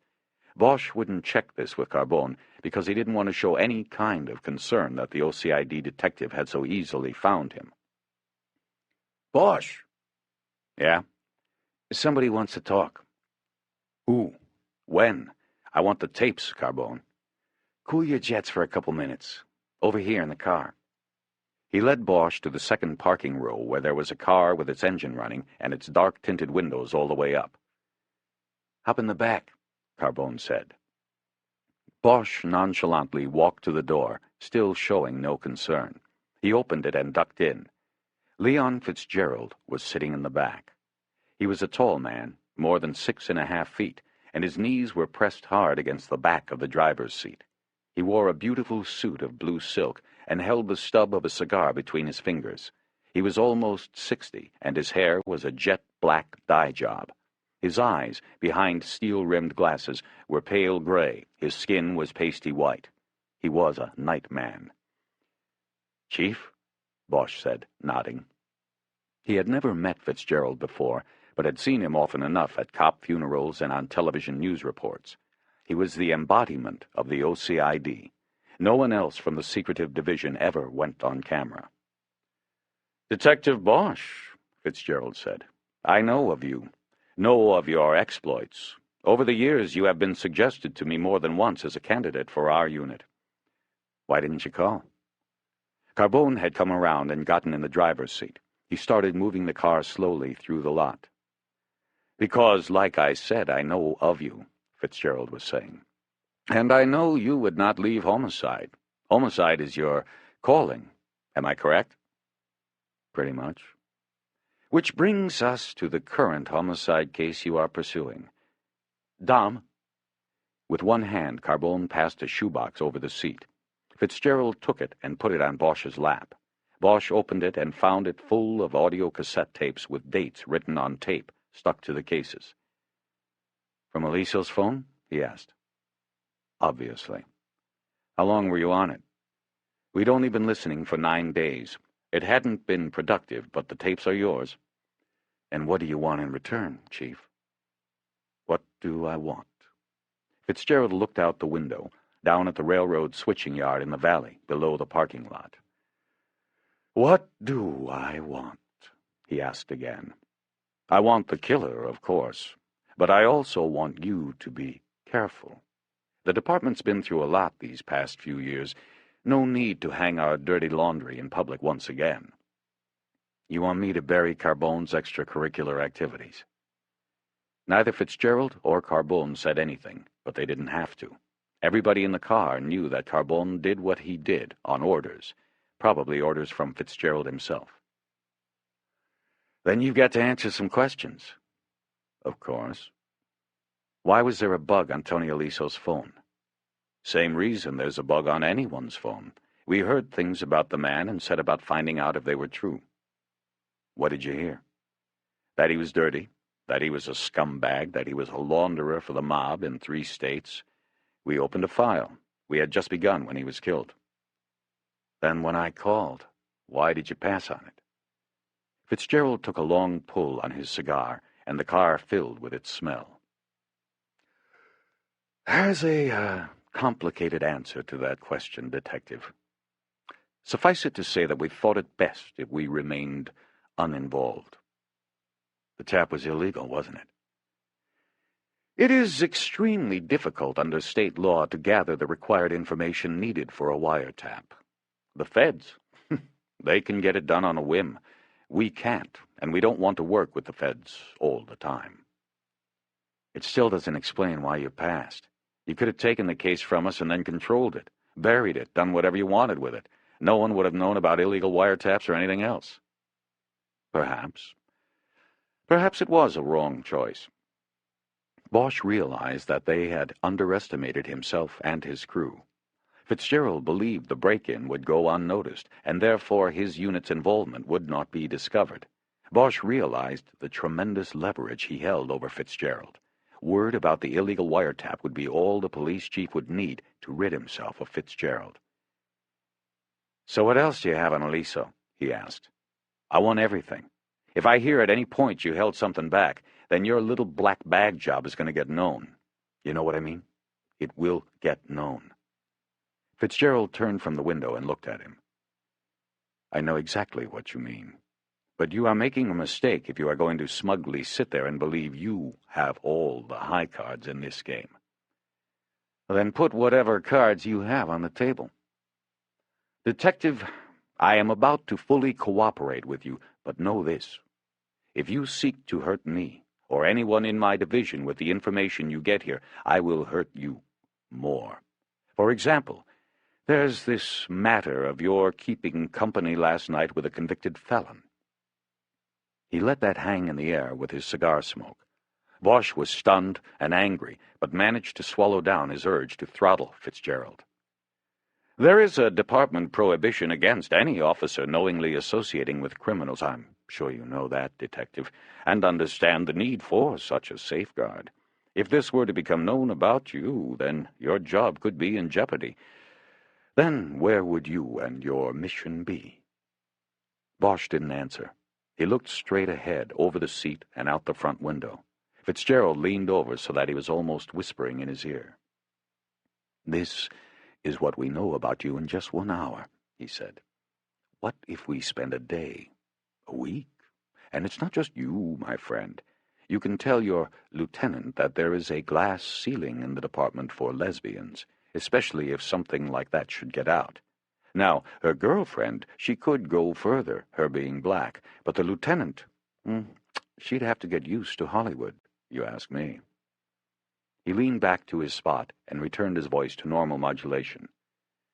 "Do we have an understanding here, Detective Bosch?" Bosch turned and finally looked at him. "We have an understanding." After dropping the bullets retrieved from Tony Aliso's head at the ballistics lab in Boyle Heights, Bosch made it back to the Hollywood division just as the investigators were gathering in Billuts's office for the 6 o'clock meeting. Bosch was introduced to Russell and Kulkin, the 2 fraud investigators, and everybody sat down. Also sitting in was a deputy district attorney. Matthew Gregson was from Special Prosecutions, a unit that handled organized crime cases as well as the prosecution of police officers and other delicate matters. Bosch had never met him.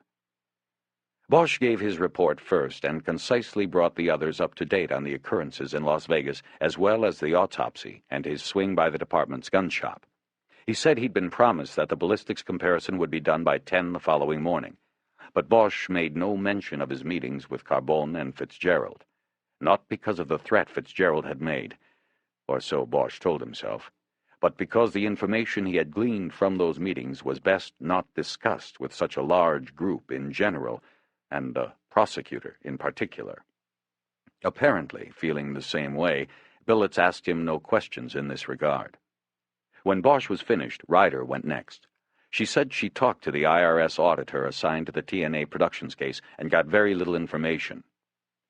Basically, they have a whistleblowing program, she said. You blow the whistle on a tax scofflaw and you get a share of whatever taxes the IRS find it's been cheated out of. That's how this started. Only problem is, according to Hirschfield, he's the IRS guy, this tip came in anonymously. Whoever blew the whistle didn't want to share. He said they got a 3-page letter outlining Tony Aliso's money-washing scam. He would not show it to me because he claimed, anonymous or not, the guidelines of the program call for strict confidence, and the specific language of the letter could lead to identification of the author.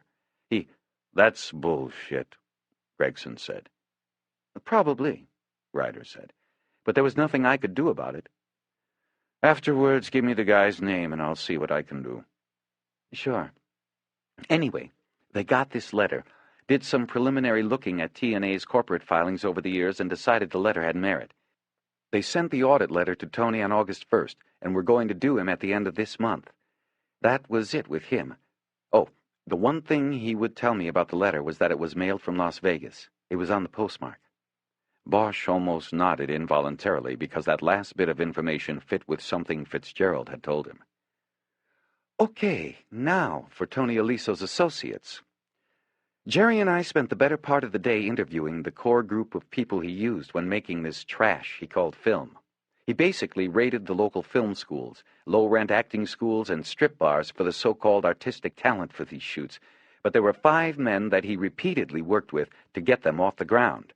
We took them all one by one, and it appears they were not privy to financing of the movies or the books Tony kept. We think they were in the dark. Jerry? That's right, Edgar said. I personally think Tony picked these guys because they were stupid and didn't ask questions about that sort of stuff. He just sent them out, over to USC or UCLA to grab some kid who'd want to direct or write one of these things. They'd go over to the Star Strip on La Cienega and talk girls into taking the bimbo parts. On and on, you know how it goes. Our conclusion is that this little money-washing scam was Tony's, only he and his customers knew. Which leads us to you guys, Billets said, looking at Russell and Culkin. You got anything to tell us yet? Culkin said they were still waist-deep in the financial records, but they had so far traced money from TNA Productions to dummy corporations in California, Nevada, and Arizona. The money went into the corporation bank accounts and was then invested in other, seemingly legitimate corporations. He said when the trail is fully documented, they would be in a position of using the IRS and federal statutes to seize the money as the illegal funds of a racketeering enterprise. Unfortunately, Russell said, the documentation period was long and difficult. It would be another week before they could move. Keep at it and take the time you need, Billets said. Then she looked at Gregson. So then, how are we doing? What should we be doing? Gregson thought a moment. I think we are doing fine. First thing tomorrow, I'll call Vegas and find out who's handling the extradition hearing. I'm thinking that I possibly should go out there to babysit that. I'm not that comfortable at the moment with all of us here and Goshen over there with them. If we are lucky enough to pull a match out of ballistics, I think you and I, Harry, should go over there and not leave until we have Goshen with us. Bosch nodded his agreement. After hearing all of these reports, I really have just one question, Gregson continued. Why isn't there someone from OCID sitting in this room right now? Billets looked at Bosch and almost imperceptibly nodded. The question was being passed to him. Initially, Bosch said, OCID was informed of the murder and the victim's ID, and they passed. They said they didn't know Tony Aliso. As recently as 2 hours ago, I had a conversation with Leon Fitzgerald and told him what it looked like we had. He offered whatever expertise his people had, but felt we were too far along now to have fresh people come in. He wished us best of luck with it. Gregson stared at him a long moment, and then nodded. The prosecutor was in his mid-40s with short-cropped hair already completely gray. Bosch had never worked with him, but he'd heard the name. Gregson had been around, long enough to know there was more to what Bosch had said, but he had also been around long enough to let it go for the time being. Billets didn't give him a lot of time to make something out of it anyway. "Okay, so why don't we brainstorm a little bit before we call it a night?" she said. "What do we think happened to this man? We're gathering a lot of information, a lot of evidence, but do we know what happened to him?" She looked at the faces gathered in the room. Finally, Ryder spoke up. "My guess is that the IRS audit brought it all about," she said. "He got the notice in the mail and he made a fatal mistake. He told this guy in Vegas, Joey Marks, that the government was going to look at his books and his cheap movies, and the scam was likely going to come out. Joey Marks responded the way you expect these guys to respond. He whacked him. He had his man Goshen follow Tony back home from Vegas so it would happen far away from him, and Goshen puts him in the trunk." The others nodded their heads in agreement. This included Bosch. The information he'd received from Fitzgerald fit with this scenario as well. "It was a good plan," Edgar said. "Only mistake was the fingerprints Artie Donovan got off the jacket. That was pure luck, and if we didn't have that, we probably wouldn't have any of this. That was the only mistake." "Maybe not," Bosch said. "The prints on the jacket just hurried things along, but Metro in Vegas was already working a tip from an informant who overheard Lucky Goshen talking about hitting somebody and putting him in a trunk. It would have gotten back to us. Eventually." "Well, I'd rather be already on it than waiting for eventually," Billets said. "Any alternative theories we should also be chasing? Are we clear on the wife, the angry screenwriter, his other associates?" "Nothing that sticks out," Ryder said. "There definitely was no love lost between the victim and the wife, but she seems clean so far. I pulled the gatehouse log up there with a warrant, and her car never left Hidden Highlands on Friday night. She seems clean." "What about the letter to the IRS?" Gregson asked. "Who sent it? Obviously someone with pretty good knowledge of what this man was doing, but who would that be?" "This could all be part of a power play within the Joey Marks group," Bosch said. "Like I said before, something about the look on Goshen's face when he saw that gun and his claims later that it was a plant. I don't know. Maybe somebody tipped the IRS knowing it would get Tony whacked and that they could then possibly lay it off on Goshen. With Goshen gone, this person moves up." "You're saying Goshen didn't do it?" Gregson asked, his eyebrows arched. "No, I think Goshen is probably good for it, but I don't think he was counting on that gun showing up behind the toilet. It doesn't make sense anyway to keep it around. So, say he whacks out Tony Aliso on orders from Joey Marks. He gives the gun to somebody in his crew to get rid of, only that person goes and plants it at the house. This is the same person who sent the letter to the IRS in the first place to get the whole thing going. Now we come along and wrap Goshen up in a bow. The guy who stashed the gun and sent the letter, he's in a position to move up." Bosch looked at their faces as they tried to follow the logic. "Maybe Goshen isn't the intended target," Ryder said. Everybody looked at her. "Maybe there's one more play. Maybe it's someone who wants Goshen and Joey Marks out of the way so he can move in."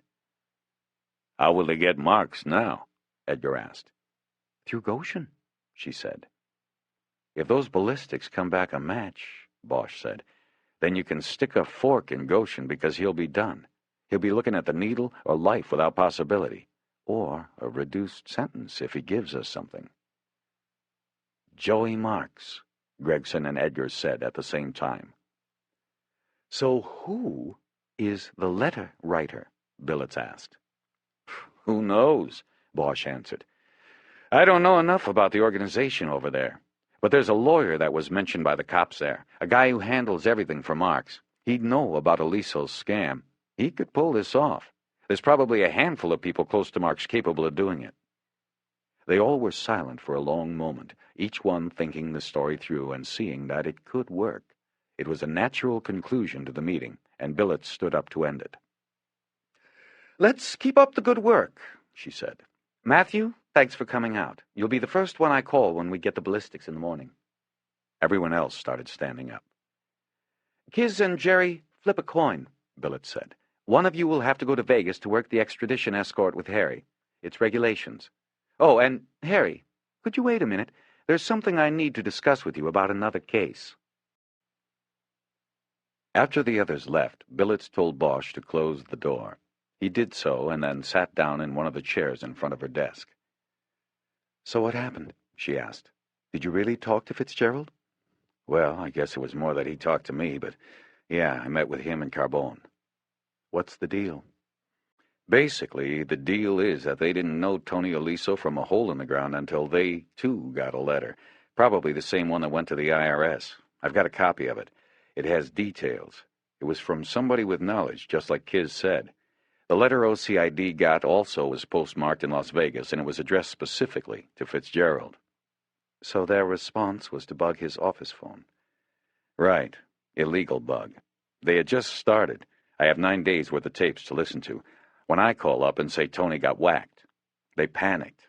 You know his situation with the chief. If it came out that, first of all, they illegally put the bug on Tony, and second of all, they might have somehow been the cause of his death because Joey Marks found out, then the chief would pretty much have all he'd need to move Fitzgerald out and reestablish controls on OCID. So Fitzgerald sends Carbone in to get the bug, and they play dumb about Tony. Right. Carbone didn't see the camera, or we wouldn't know any of this. That prick. When this is over, the first thing I'm going to do is give it all to the chief. Bosch wasn't sure how to say it. What is it? Fitzgerald could see that coming. I cut a deal with him. What? I cut a deal. He gave me everything, the tapes, the letter, but their activities go no further than you and me. The chief never knows. Harry, how could you? You had no... He's got something on me, Lieutenant. He's got something on you, too. And Kiz. A long silence followed, and Bosch watched the anger flush her cheeks. That arrogant bastard, she said. Bosch told her what it was Fitzgerald had come up with. Since Bosch now was privy to her secret, he thought it was only fair that he tell her about Eleanor. Billets just nodded. She was clearly thinking more about her own secret and the consequences of Fitzgerald having knowledge of it. Do you think he actually put people on me? A tail? Who knows? He's the kind of guy who sees opportunities and acts on them. He keeps information like money in a bank, in case of a rainy day. This was a rainy day for him, and he pulled it out. I made the deal. Let's forget about it and move on with the case. She was silent a moment, and Bosch watched her for any sign of embarrassment. There was none. She looked directly at Bosch, her eyes searching him for any sign of judgment. There was none. She nodded. What else did they do after the letter came? Not much. They put Oliso on a loose surveillance. I have the logs, but they weren't watching him Friday night. They knew he'd gone to Las Vegas, so they were planning to pick him up again on Monday if he was back. They were really just getting started when it all went down. She nodded again. Her mind wasn't on the subject. Bosch stood up. I'll listen to the tapes tonight. There's about 7 hours, but Fitzgerald said it's mostly Oliso talking to his girlfriend in Vegas. Nothing much else. But I'll listen anyway. You need anything else, Lieutenant? No. Let's talk in the morning. I want to know about the ballistics as soon as you know. You got it. Bosch headed to the door, but she stopped him. It's weird, isn't it, when sometimes you can't tell the good guys from the bad? He looked back at her. Yeah, it's weird. The house still smelled of fresh paint when Bosch finally got home. He looked at the wall he had started to paint 4 days before, and it seemed long ago. He didn't know when he'd finish now. The house had been a ground-up rebuilding job after the earthquake. He'd only been back a few weeks after more than a year of living in a residence hotel near the station. The earthquake, too, seemed long ago. Things happened fast in this city. Everything but the moment seemed like ancient history. He got out the number Felton had given him for Eleanor Wish and called it, but there was no answer. Not even a machine picked up. He hung up and wondered if she had gotten the note he left for her. His hope was that they would somehow be together after this case was over. But if it came to that, he realized, he wasn't sure how he'd deal with the department's prohibition against associating with a convicted felon. His thoughts about this spun into the question of how Fitzgerald had found out about her and the night they had spent together in her apartment. It seemed to him it was likely that Fitzgerald would maintain contacts with Metro, and he guessed that maybe Felton or Iverson had informed the deputy chief about Eleanor Wish. Bosch made 2 sandwiches of lunch meat from the refrigerator and then took them, 2 bottles of beer, and the box of tapes Fitzgerald had given him over to the chair next to his stereo. As he ate, he arranged the tapes in chronological order and then started playing them. There was a photocopy of a log and pen register with entries showing what time of day Aliso either received or made the calls and what number he had called.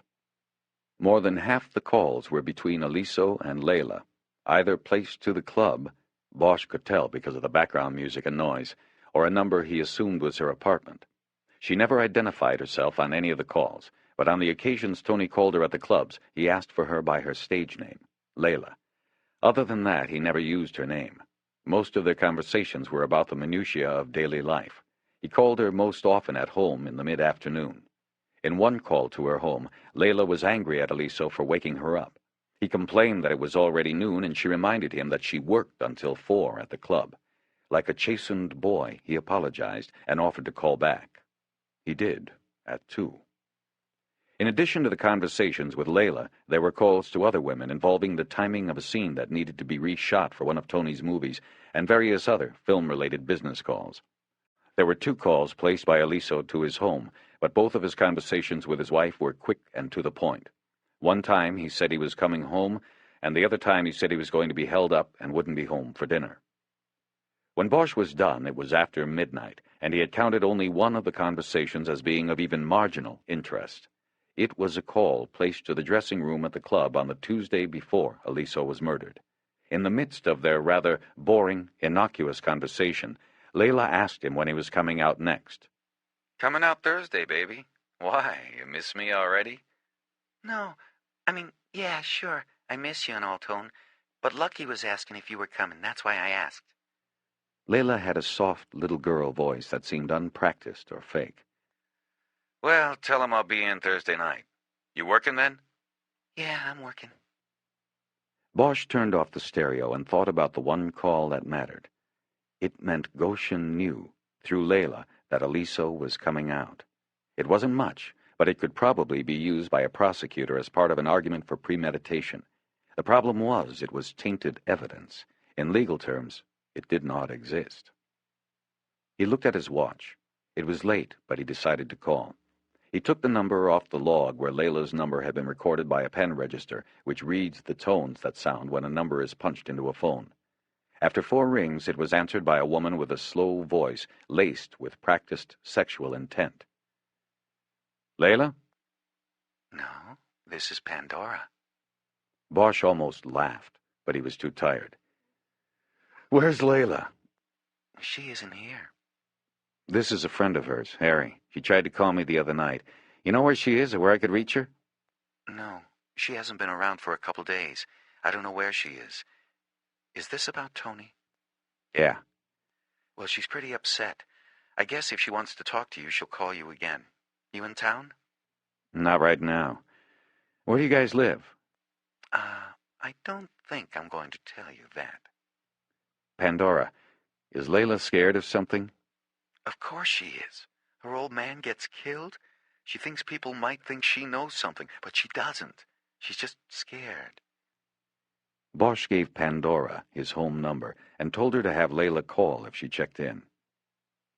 After he hung up, he looked at his watch and took out the little phone book he kept in his jacket. He called Billuts's number, and a man answered. Her husband. Bosch apologized for the late call, asked for the lieutenant, and wondered while he waited what the husband knew about his wife and Kismine Ryder. When Billets picked up, Bosch told her about his review of the tapes and how little value they were. The one call establishes Goshen's knowledge of Aliso's trip to Vegas, as well as his interest in it. But that's about it. I think it's kind of marginal, and we'll be okay without it.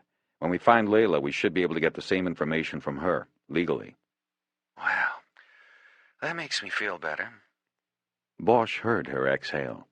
Her unspoken worry had obviously been that if the tapes contained any vital information, they would have had to have been brought forward to prosecutors, thereby alienating Fitzgerald and ending her own career. Sorry for the late call, Bosch said, but I thought you might want to know as soon as I knew. Thanks, Harry. I'll see you in the morning. After he hung up, he tried Eleanor Wish's line once more, and again there was no answer.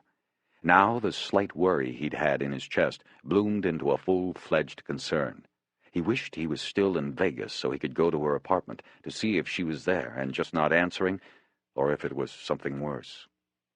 Bosch got himself another beer from the refrigerator and went out to the back deck. The new deck was larger than its predecessor and offered a deeper view into the pass.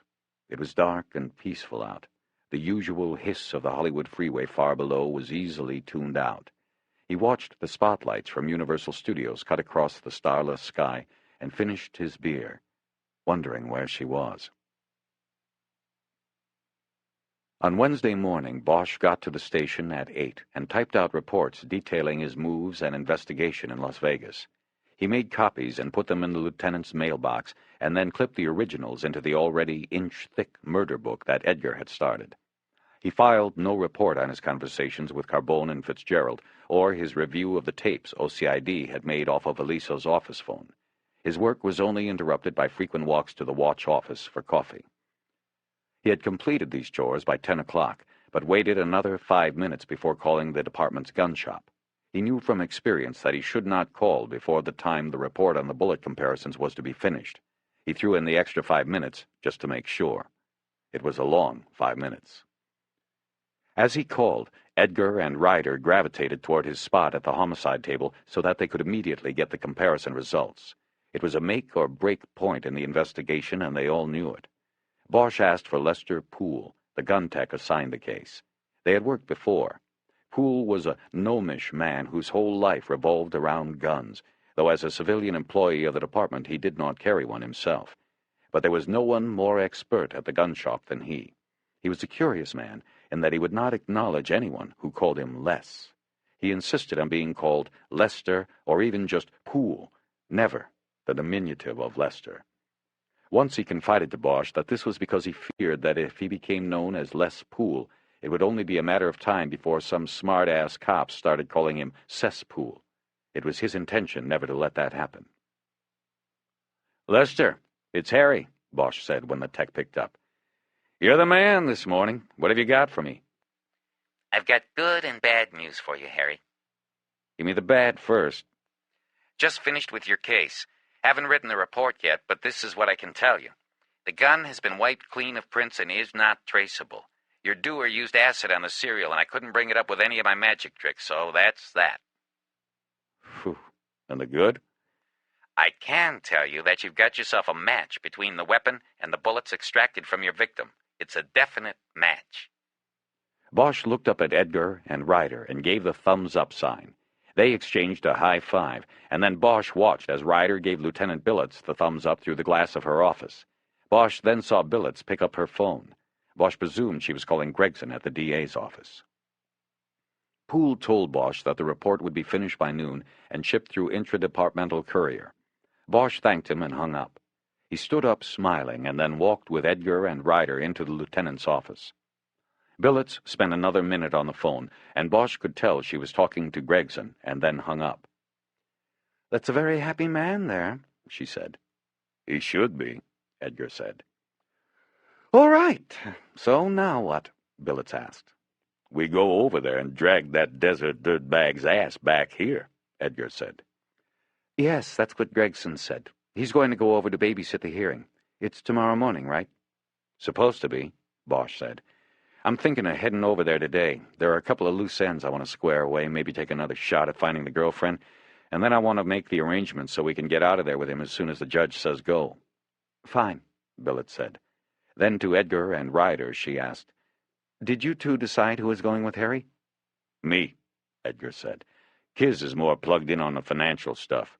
I'll go with Harry to get this sucker." "Okay, fine. Anything else?" Bosch told them about the gun being untraceable, but this didn't seem to dent the euphoria engendered by the ballistics match. The case was looking more and more like a slam dunk. They left the office after a few more self-congratulatory statements, and Bosch went back to his phone. He dialed Felton's office at Metro. The captain picked up right away. "Felton, it's Bosch in L.A. Bosch, what's up? Thought you might want to know, the gun checks out. It fired the bullets that killed Tony Eliso." Felton whistled into the phone. Damn, that's nice and neat. Lucky ain't gonna feel so lucky when he hears about that. Well, I'm coming out in a little while to tell him. Good. When you gonna be here? Haven't set it up yet. What about the extradition hearing? We still on for tomorrow morning? Absolutely, as far as I know. I'll have somebody double-check to make sure. His lawyer might be trying to make waves, but that won't work. This added piece of evidence will help, too. Bosch told him that Gregson would be coming out in the morning to aid the local prosecutor, if needed. That's probably a wasted trip, but he's welcome just the same. I'll tell him. Listen, if you've got a spare body, there's still one loose end bugging me. What? Tony's girlfriend. She was a dancer at Dolly's till she got fired by Lucky on Saturday. I still want to talk to her. She goes by the name Layla, that's all I have. That and her phone number. He gave Felton the number, and the captain said he'd have somebody check into it. Anything else? Yeah, one other thing. You know Deputy Chief Fitzgerald out here, don't you? Sure do. We've worked cases together. You talked to him lately? No. No, not in... Well, it's been a while. Bosch thought he was lying, but decided to let it go. He needed the man's cooperation for at least another 24 hours. Why do you ask, Bosch? No reason, just thought I'd ask. He's been advising us from this end, that's all. Good to hear that. He's a very capable individual. Capable. Yeah, that he is. Bosch hung up and then immediately set about making travel arrangements for himself and Edgar. He booked 2 rooms at the Mirage. They were above the department's maximum allowance for hotel rooms, but he was sure Billets would approve the vouchers. Besides, Layla had called him once at the Mirage she might try again. Last, he reserved round-trip tickets for him and Edgar out of Burbank. On the Friday afternoon return, he reserved one more seat for Goshen. Their flight out left at 3:30 and got them into Las Vegas an hour later. He figured that would give them plenty of time to do what they had to do. Nash was in the gatehouse and came out to greet Bosch with a smile. Harry introduced Edgar. Looks like you guys have got yourself a real whodunit, eh? Looks that way, Bosch said. You got any theories? Oh, not a one. I gave your girl the gate log. She tell you that? She's not my girl, Nash. She's a detective. Pretty good one, too. Oh, I know. I didn't mean nothing. So, is Mrs. Aliso home today? Let's take a look. Nash slid the door of the gatehouse back open, then went inside and picked up a clipboard. He scanned it quickly and flipped back to the prior page. After scanning it, he put the clipboard down and came back out. She should be there, he said. Hasn't been out in 2 days. Bosch nodded his thanks. I gotta call her, you know, Nash said. Rules. No problem. Nash raised the gate, and Bosch drove through. Veronica Aliso was waiting at the open door of her house when they got there. She was wearing tight gray leggings beneath a long, loose T-shirt with a copy of a Matisse painting on it. She had on a lot of makeup again. Bosch introduced Edgar, and she led them to the living room. They declined an offer for something to drink. Well, then, what can I do for you men? Bosch opened his notebook and tore out a page he had already written on. He handed her the page. That's the number of the coroner's office and the case number, he said. The autopsy was completed yesterday and the body can be released to you now. If you're already working with a funeral home, just give that case number to them and they'll take care of it. She looked at the page for a long moment. Thank you, she finally said. You came all the way up here to give me this? No, we also have some news. We've arrested a man for your husband's murder. Her eyes widened. Who? Did he say why he did this? His name is Luke Goshen. He's from Las Vegas. Have you ever heard of him? Confusion spread across her face. No. Who is he? He's a mobster, Mrs. Aliso. And your husband knew him pretty well, I'm afraid. We're going to Las Vegas now to get him. If all goes well, we will be coming back with him tomorrow. Then the case will proceed through the courts. There'll be a preliminary hearing in municipal court, and then if Goshen is bound over for trial, as we assume he will be, there'll be a trial in Los Angeles Superior Court. It's likely you'll have to testify briefly during the trial. Testify for the prosecution. She nodded, her eyes far off. Why did he do it? We're not sure yet. We're working on that. We do know that your husband was involved in business dealings with this man's employer, a man named Joseph Marconi. Do you recall if your husband ever mentioned Goshen or Joseph Marconi? No. What about the names Lucky or Joey Marks? She shook her head in the negative. What business dealings? She asked. He was cleaning money for them, washing it through his film business. You sure you did not know anything about this? Of course not. Do I need my lawyer? You know, he already told me not to talk to you people. Bosch gave an easy smile and held his hands up. No, Mrs. Elisa, you don't need your lawyer. We're just trying to get to the facts of the case. If you knew something about your husband's business dealings, it might help us to build a case against this man Goshen and possibly his employer. You see, right now we've got this Goshen character pretty well tied up for this. We're not sweating that. We've got ballistics, fingerprints, hard evidence, but he wouldn't have done what he did if Joey Marks didn't tell him to. Joey Marks is who we'd really like to get, and the more information I have about your husband and his business, the better the chance we have of getting to Joey Marks. So if there is anything you can help us with, now is the time to tell us. He was silent and waited. She looked down at the now folded piece of paper in her hand. She finally nodded to herself and looked at him. I know nothing about his business, she said. But there was a call last week. It came here on Wednesday night. He took it in the office and closed the door, but I went to the door and listened. I could hear his side of it. What did he say? He called the caller Lucky. I know that. He did a lot of listening, and then he said he'd be out there by the end of the week. He then said he'd see the caller at the club. And that was it. Bosch nodded. Why didn't you tell us this before? I didn't think it was important. You see, I thought he was talking to a woman. The name Lucky, I thought it was a woman's name. Was that why you were listening through the door? She averted her eyes and nodded her head. Mrs. Eliso, have you ever hired a private investigator to follow your husband? No. I thought about it, but I didn't. But you suspected he was having an affair? Affairs, detective. I not only suspected, I knew. A wife can tell. Okay, Mrs. Eliso. Do you remember anything else about the telephone conversation? Anything else that was said? No, just what I told you. It might help us with the court case as far as questions of premeditation go if we could isolate this call. Are you sure it was Wednesday? Yes, because he left the next day. What time did the call come in? It was late. We were watching the news on Channel 4, so it was after 11 and before 11:30. I don't think I can narrow it down any further. Okay, Mrs. Eliso, that's good. Bosch looked over at Edgar and raised his eyebrows. Edgar just nodded. He was ready to go. They stood up and Veronica Eliso led them to the door. Oh, Bosch said before he got to the door. There was a question that came up about your husband. Do you know, did he have a regular doctor that he went to? Yes, on occasion. Why? Well, I wanted to check to see if he suffered from hemorrhoids. She looked like she was about to laugh. Hemorrhoids? I don't think so. I think Tony would have complained loud and often if he did.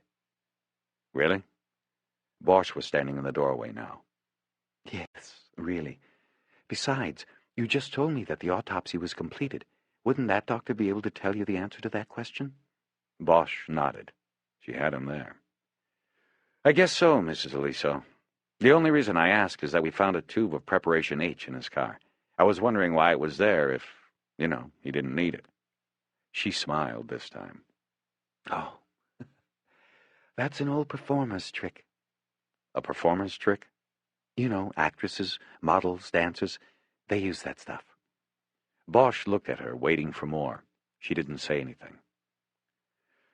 I don't get it, he said. Why do they use it? Under their eyes, Detective Bosch. You know, shrinks the swelling. Well, you put it under your eyes and the bags from all that hard living get shrunk too. Probably half the people who buy that stuff in this town use it under their eyes, not what it's supposed to be used for. My husband, he was a vain man. If he was going to Las Vegas to be with some young girl, I think he would have done this. It was just like him. Bosch nodded. He thought of the unidentified substance under Tony Eliso's eyes. You learn something new every day, he thought. He would have to call Salazar. How do you think he would have known about that? He asked. She was about to answer, but hesitated. Then she just hiked her shoulders. It's a not-so-secret Hollywood secret, she said. He could have learned it anywhere. Including from you, Bosch thought, but didn't say. He just nodded and stepped through the door. Oh, one last thing, he said, before she closed it. This arrest is probably going to hit the media today or tomorrow. We'll try to contain it as much as possible. But in this town, nothing's ever sacred or secret for long. You should be prepared for that. Thank you, Detective. You might want to think about a small funeral, something inside. Tell the director not to give information out over the phone. Funerals always make good video. She nodded and closed the door.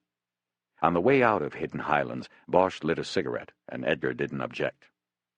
She's a cold piece of work, Edgar said. That she is, Bosch answered. What do you think of the phone call from Lucky? It's just one more piece. We got Lucky by the balls. As far as he's concerned, it's over. Bosch took Mulholland along the crest of the mountains until it wound down to the Hollywood freeway. They passed the fire road down which Tony Aliso had been found, without comment. At the freeway, Bosch turned south so he could pick up the 10 in downtown and head west. Harry, what's up? Edgar asked. I thought we were leaving out of Burbank. We're not flying, we're driving. What are you talking about? I only reserved the flights in case somebody checked. When we get to Vegas, we let on that we flew in and that we're flying out right after the hearing with Goshen. Nobody has to know we're driving. You okay with that? Yeah, sure, fine, I get it. Precautions, setting a smoke screen in case somebody checks. I can dig it. You never know with the mobsters, do you? Or with the cops. 4. Averaging over 90 miles an hour, including a 15-minute stop at a McDonald's, they got to Las Vegas in 4 hours.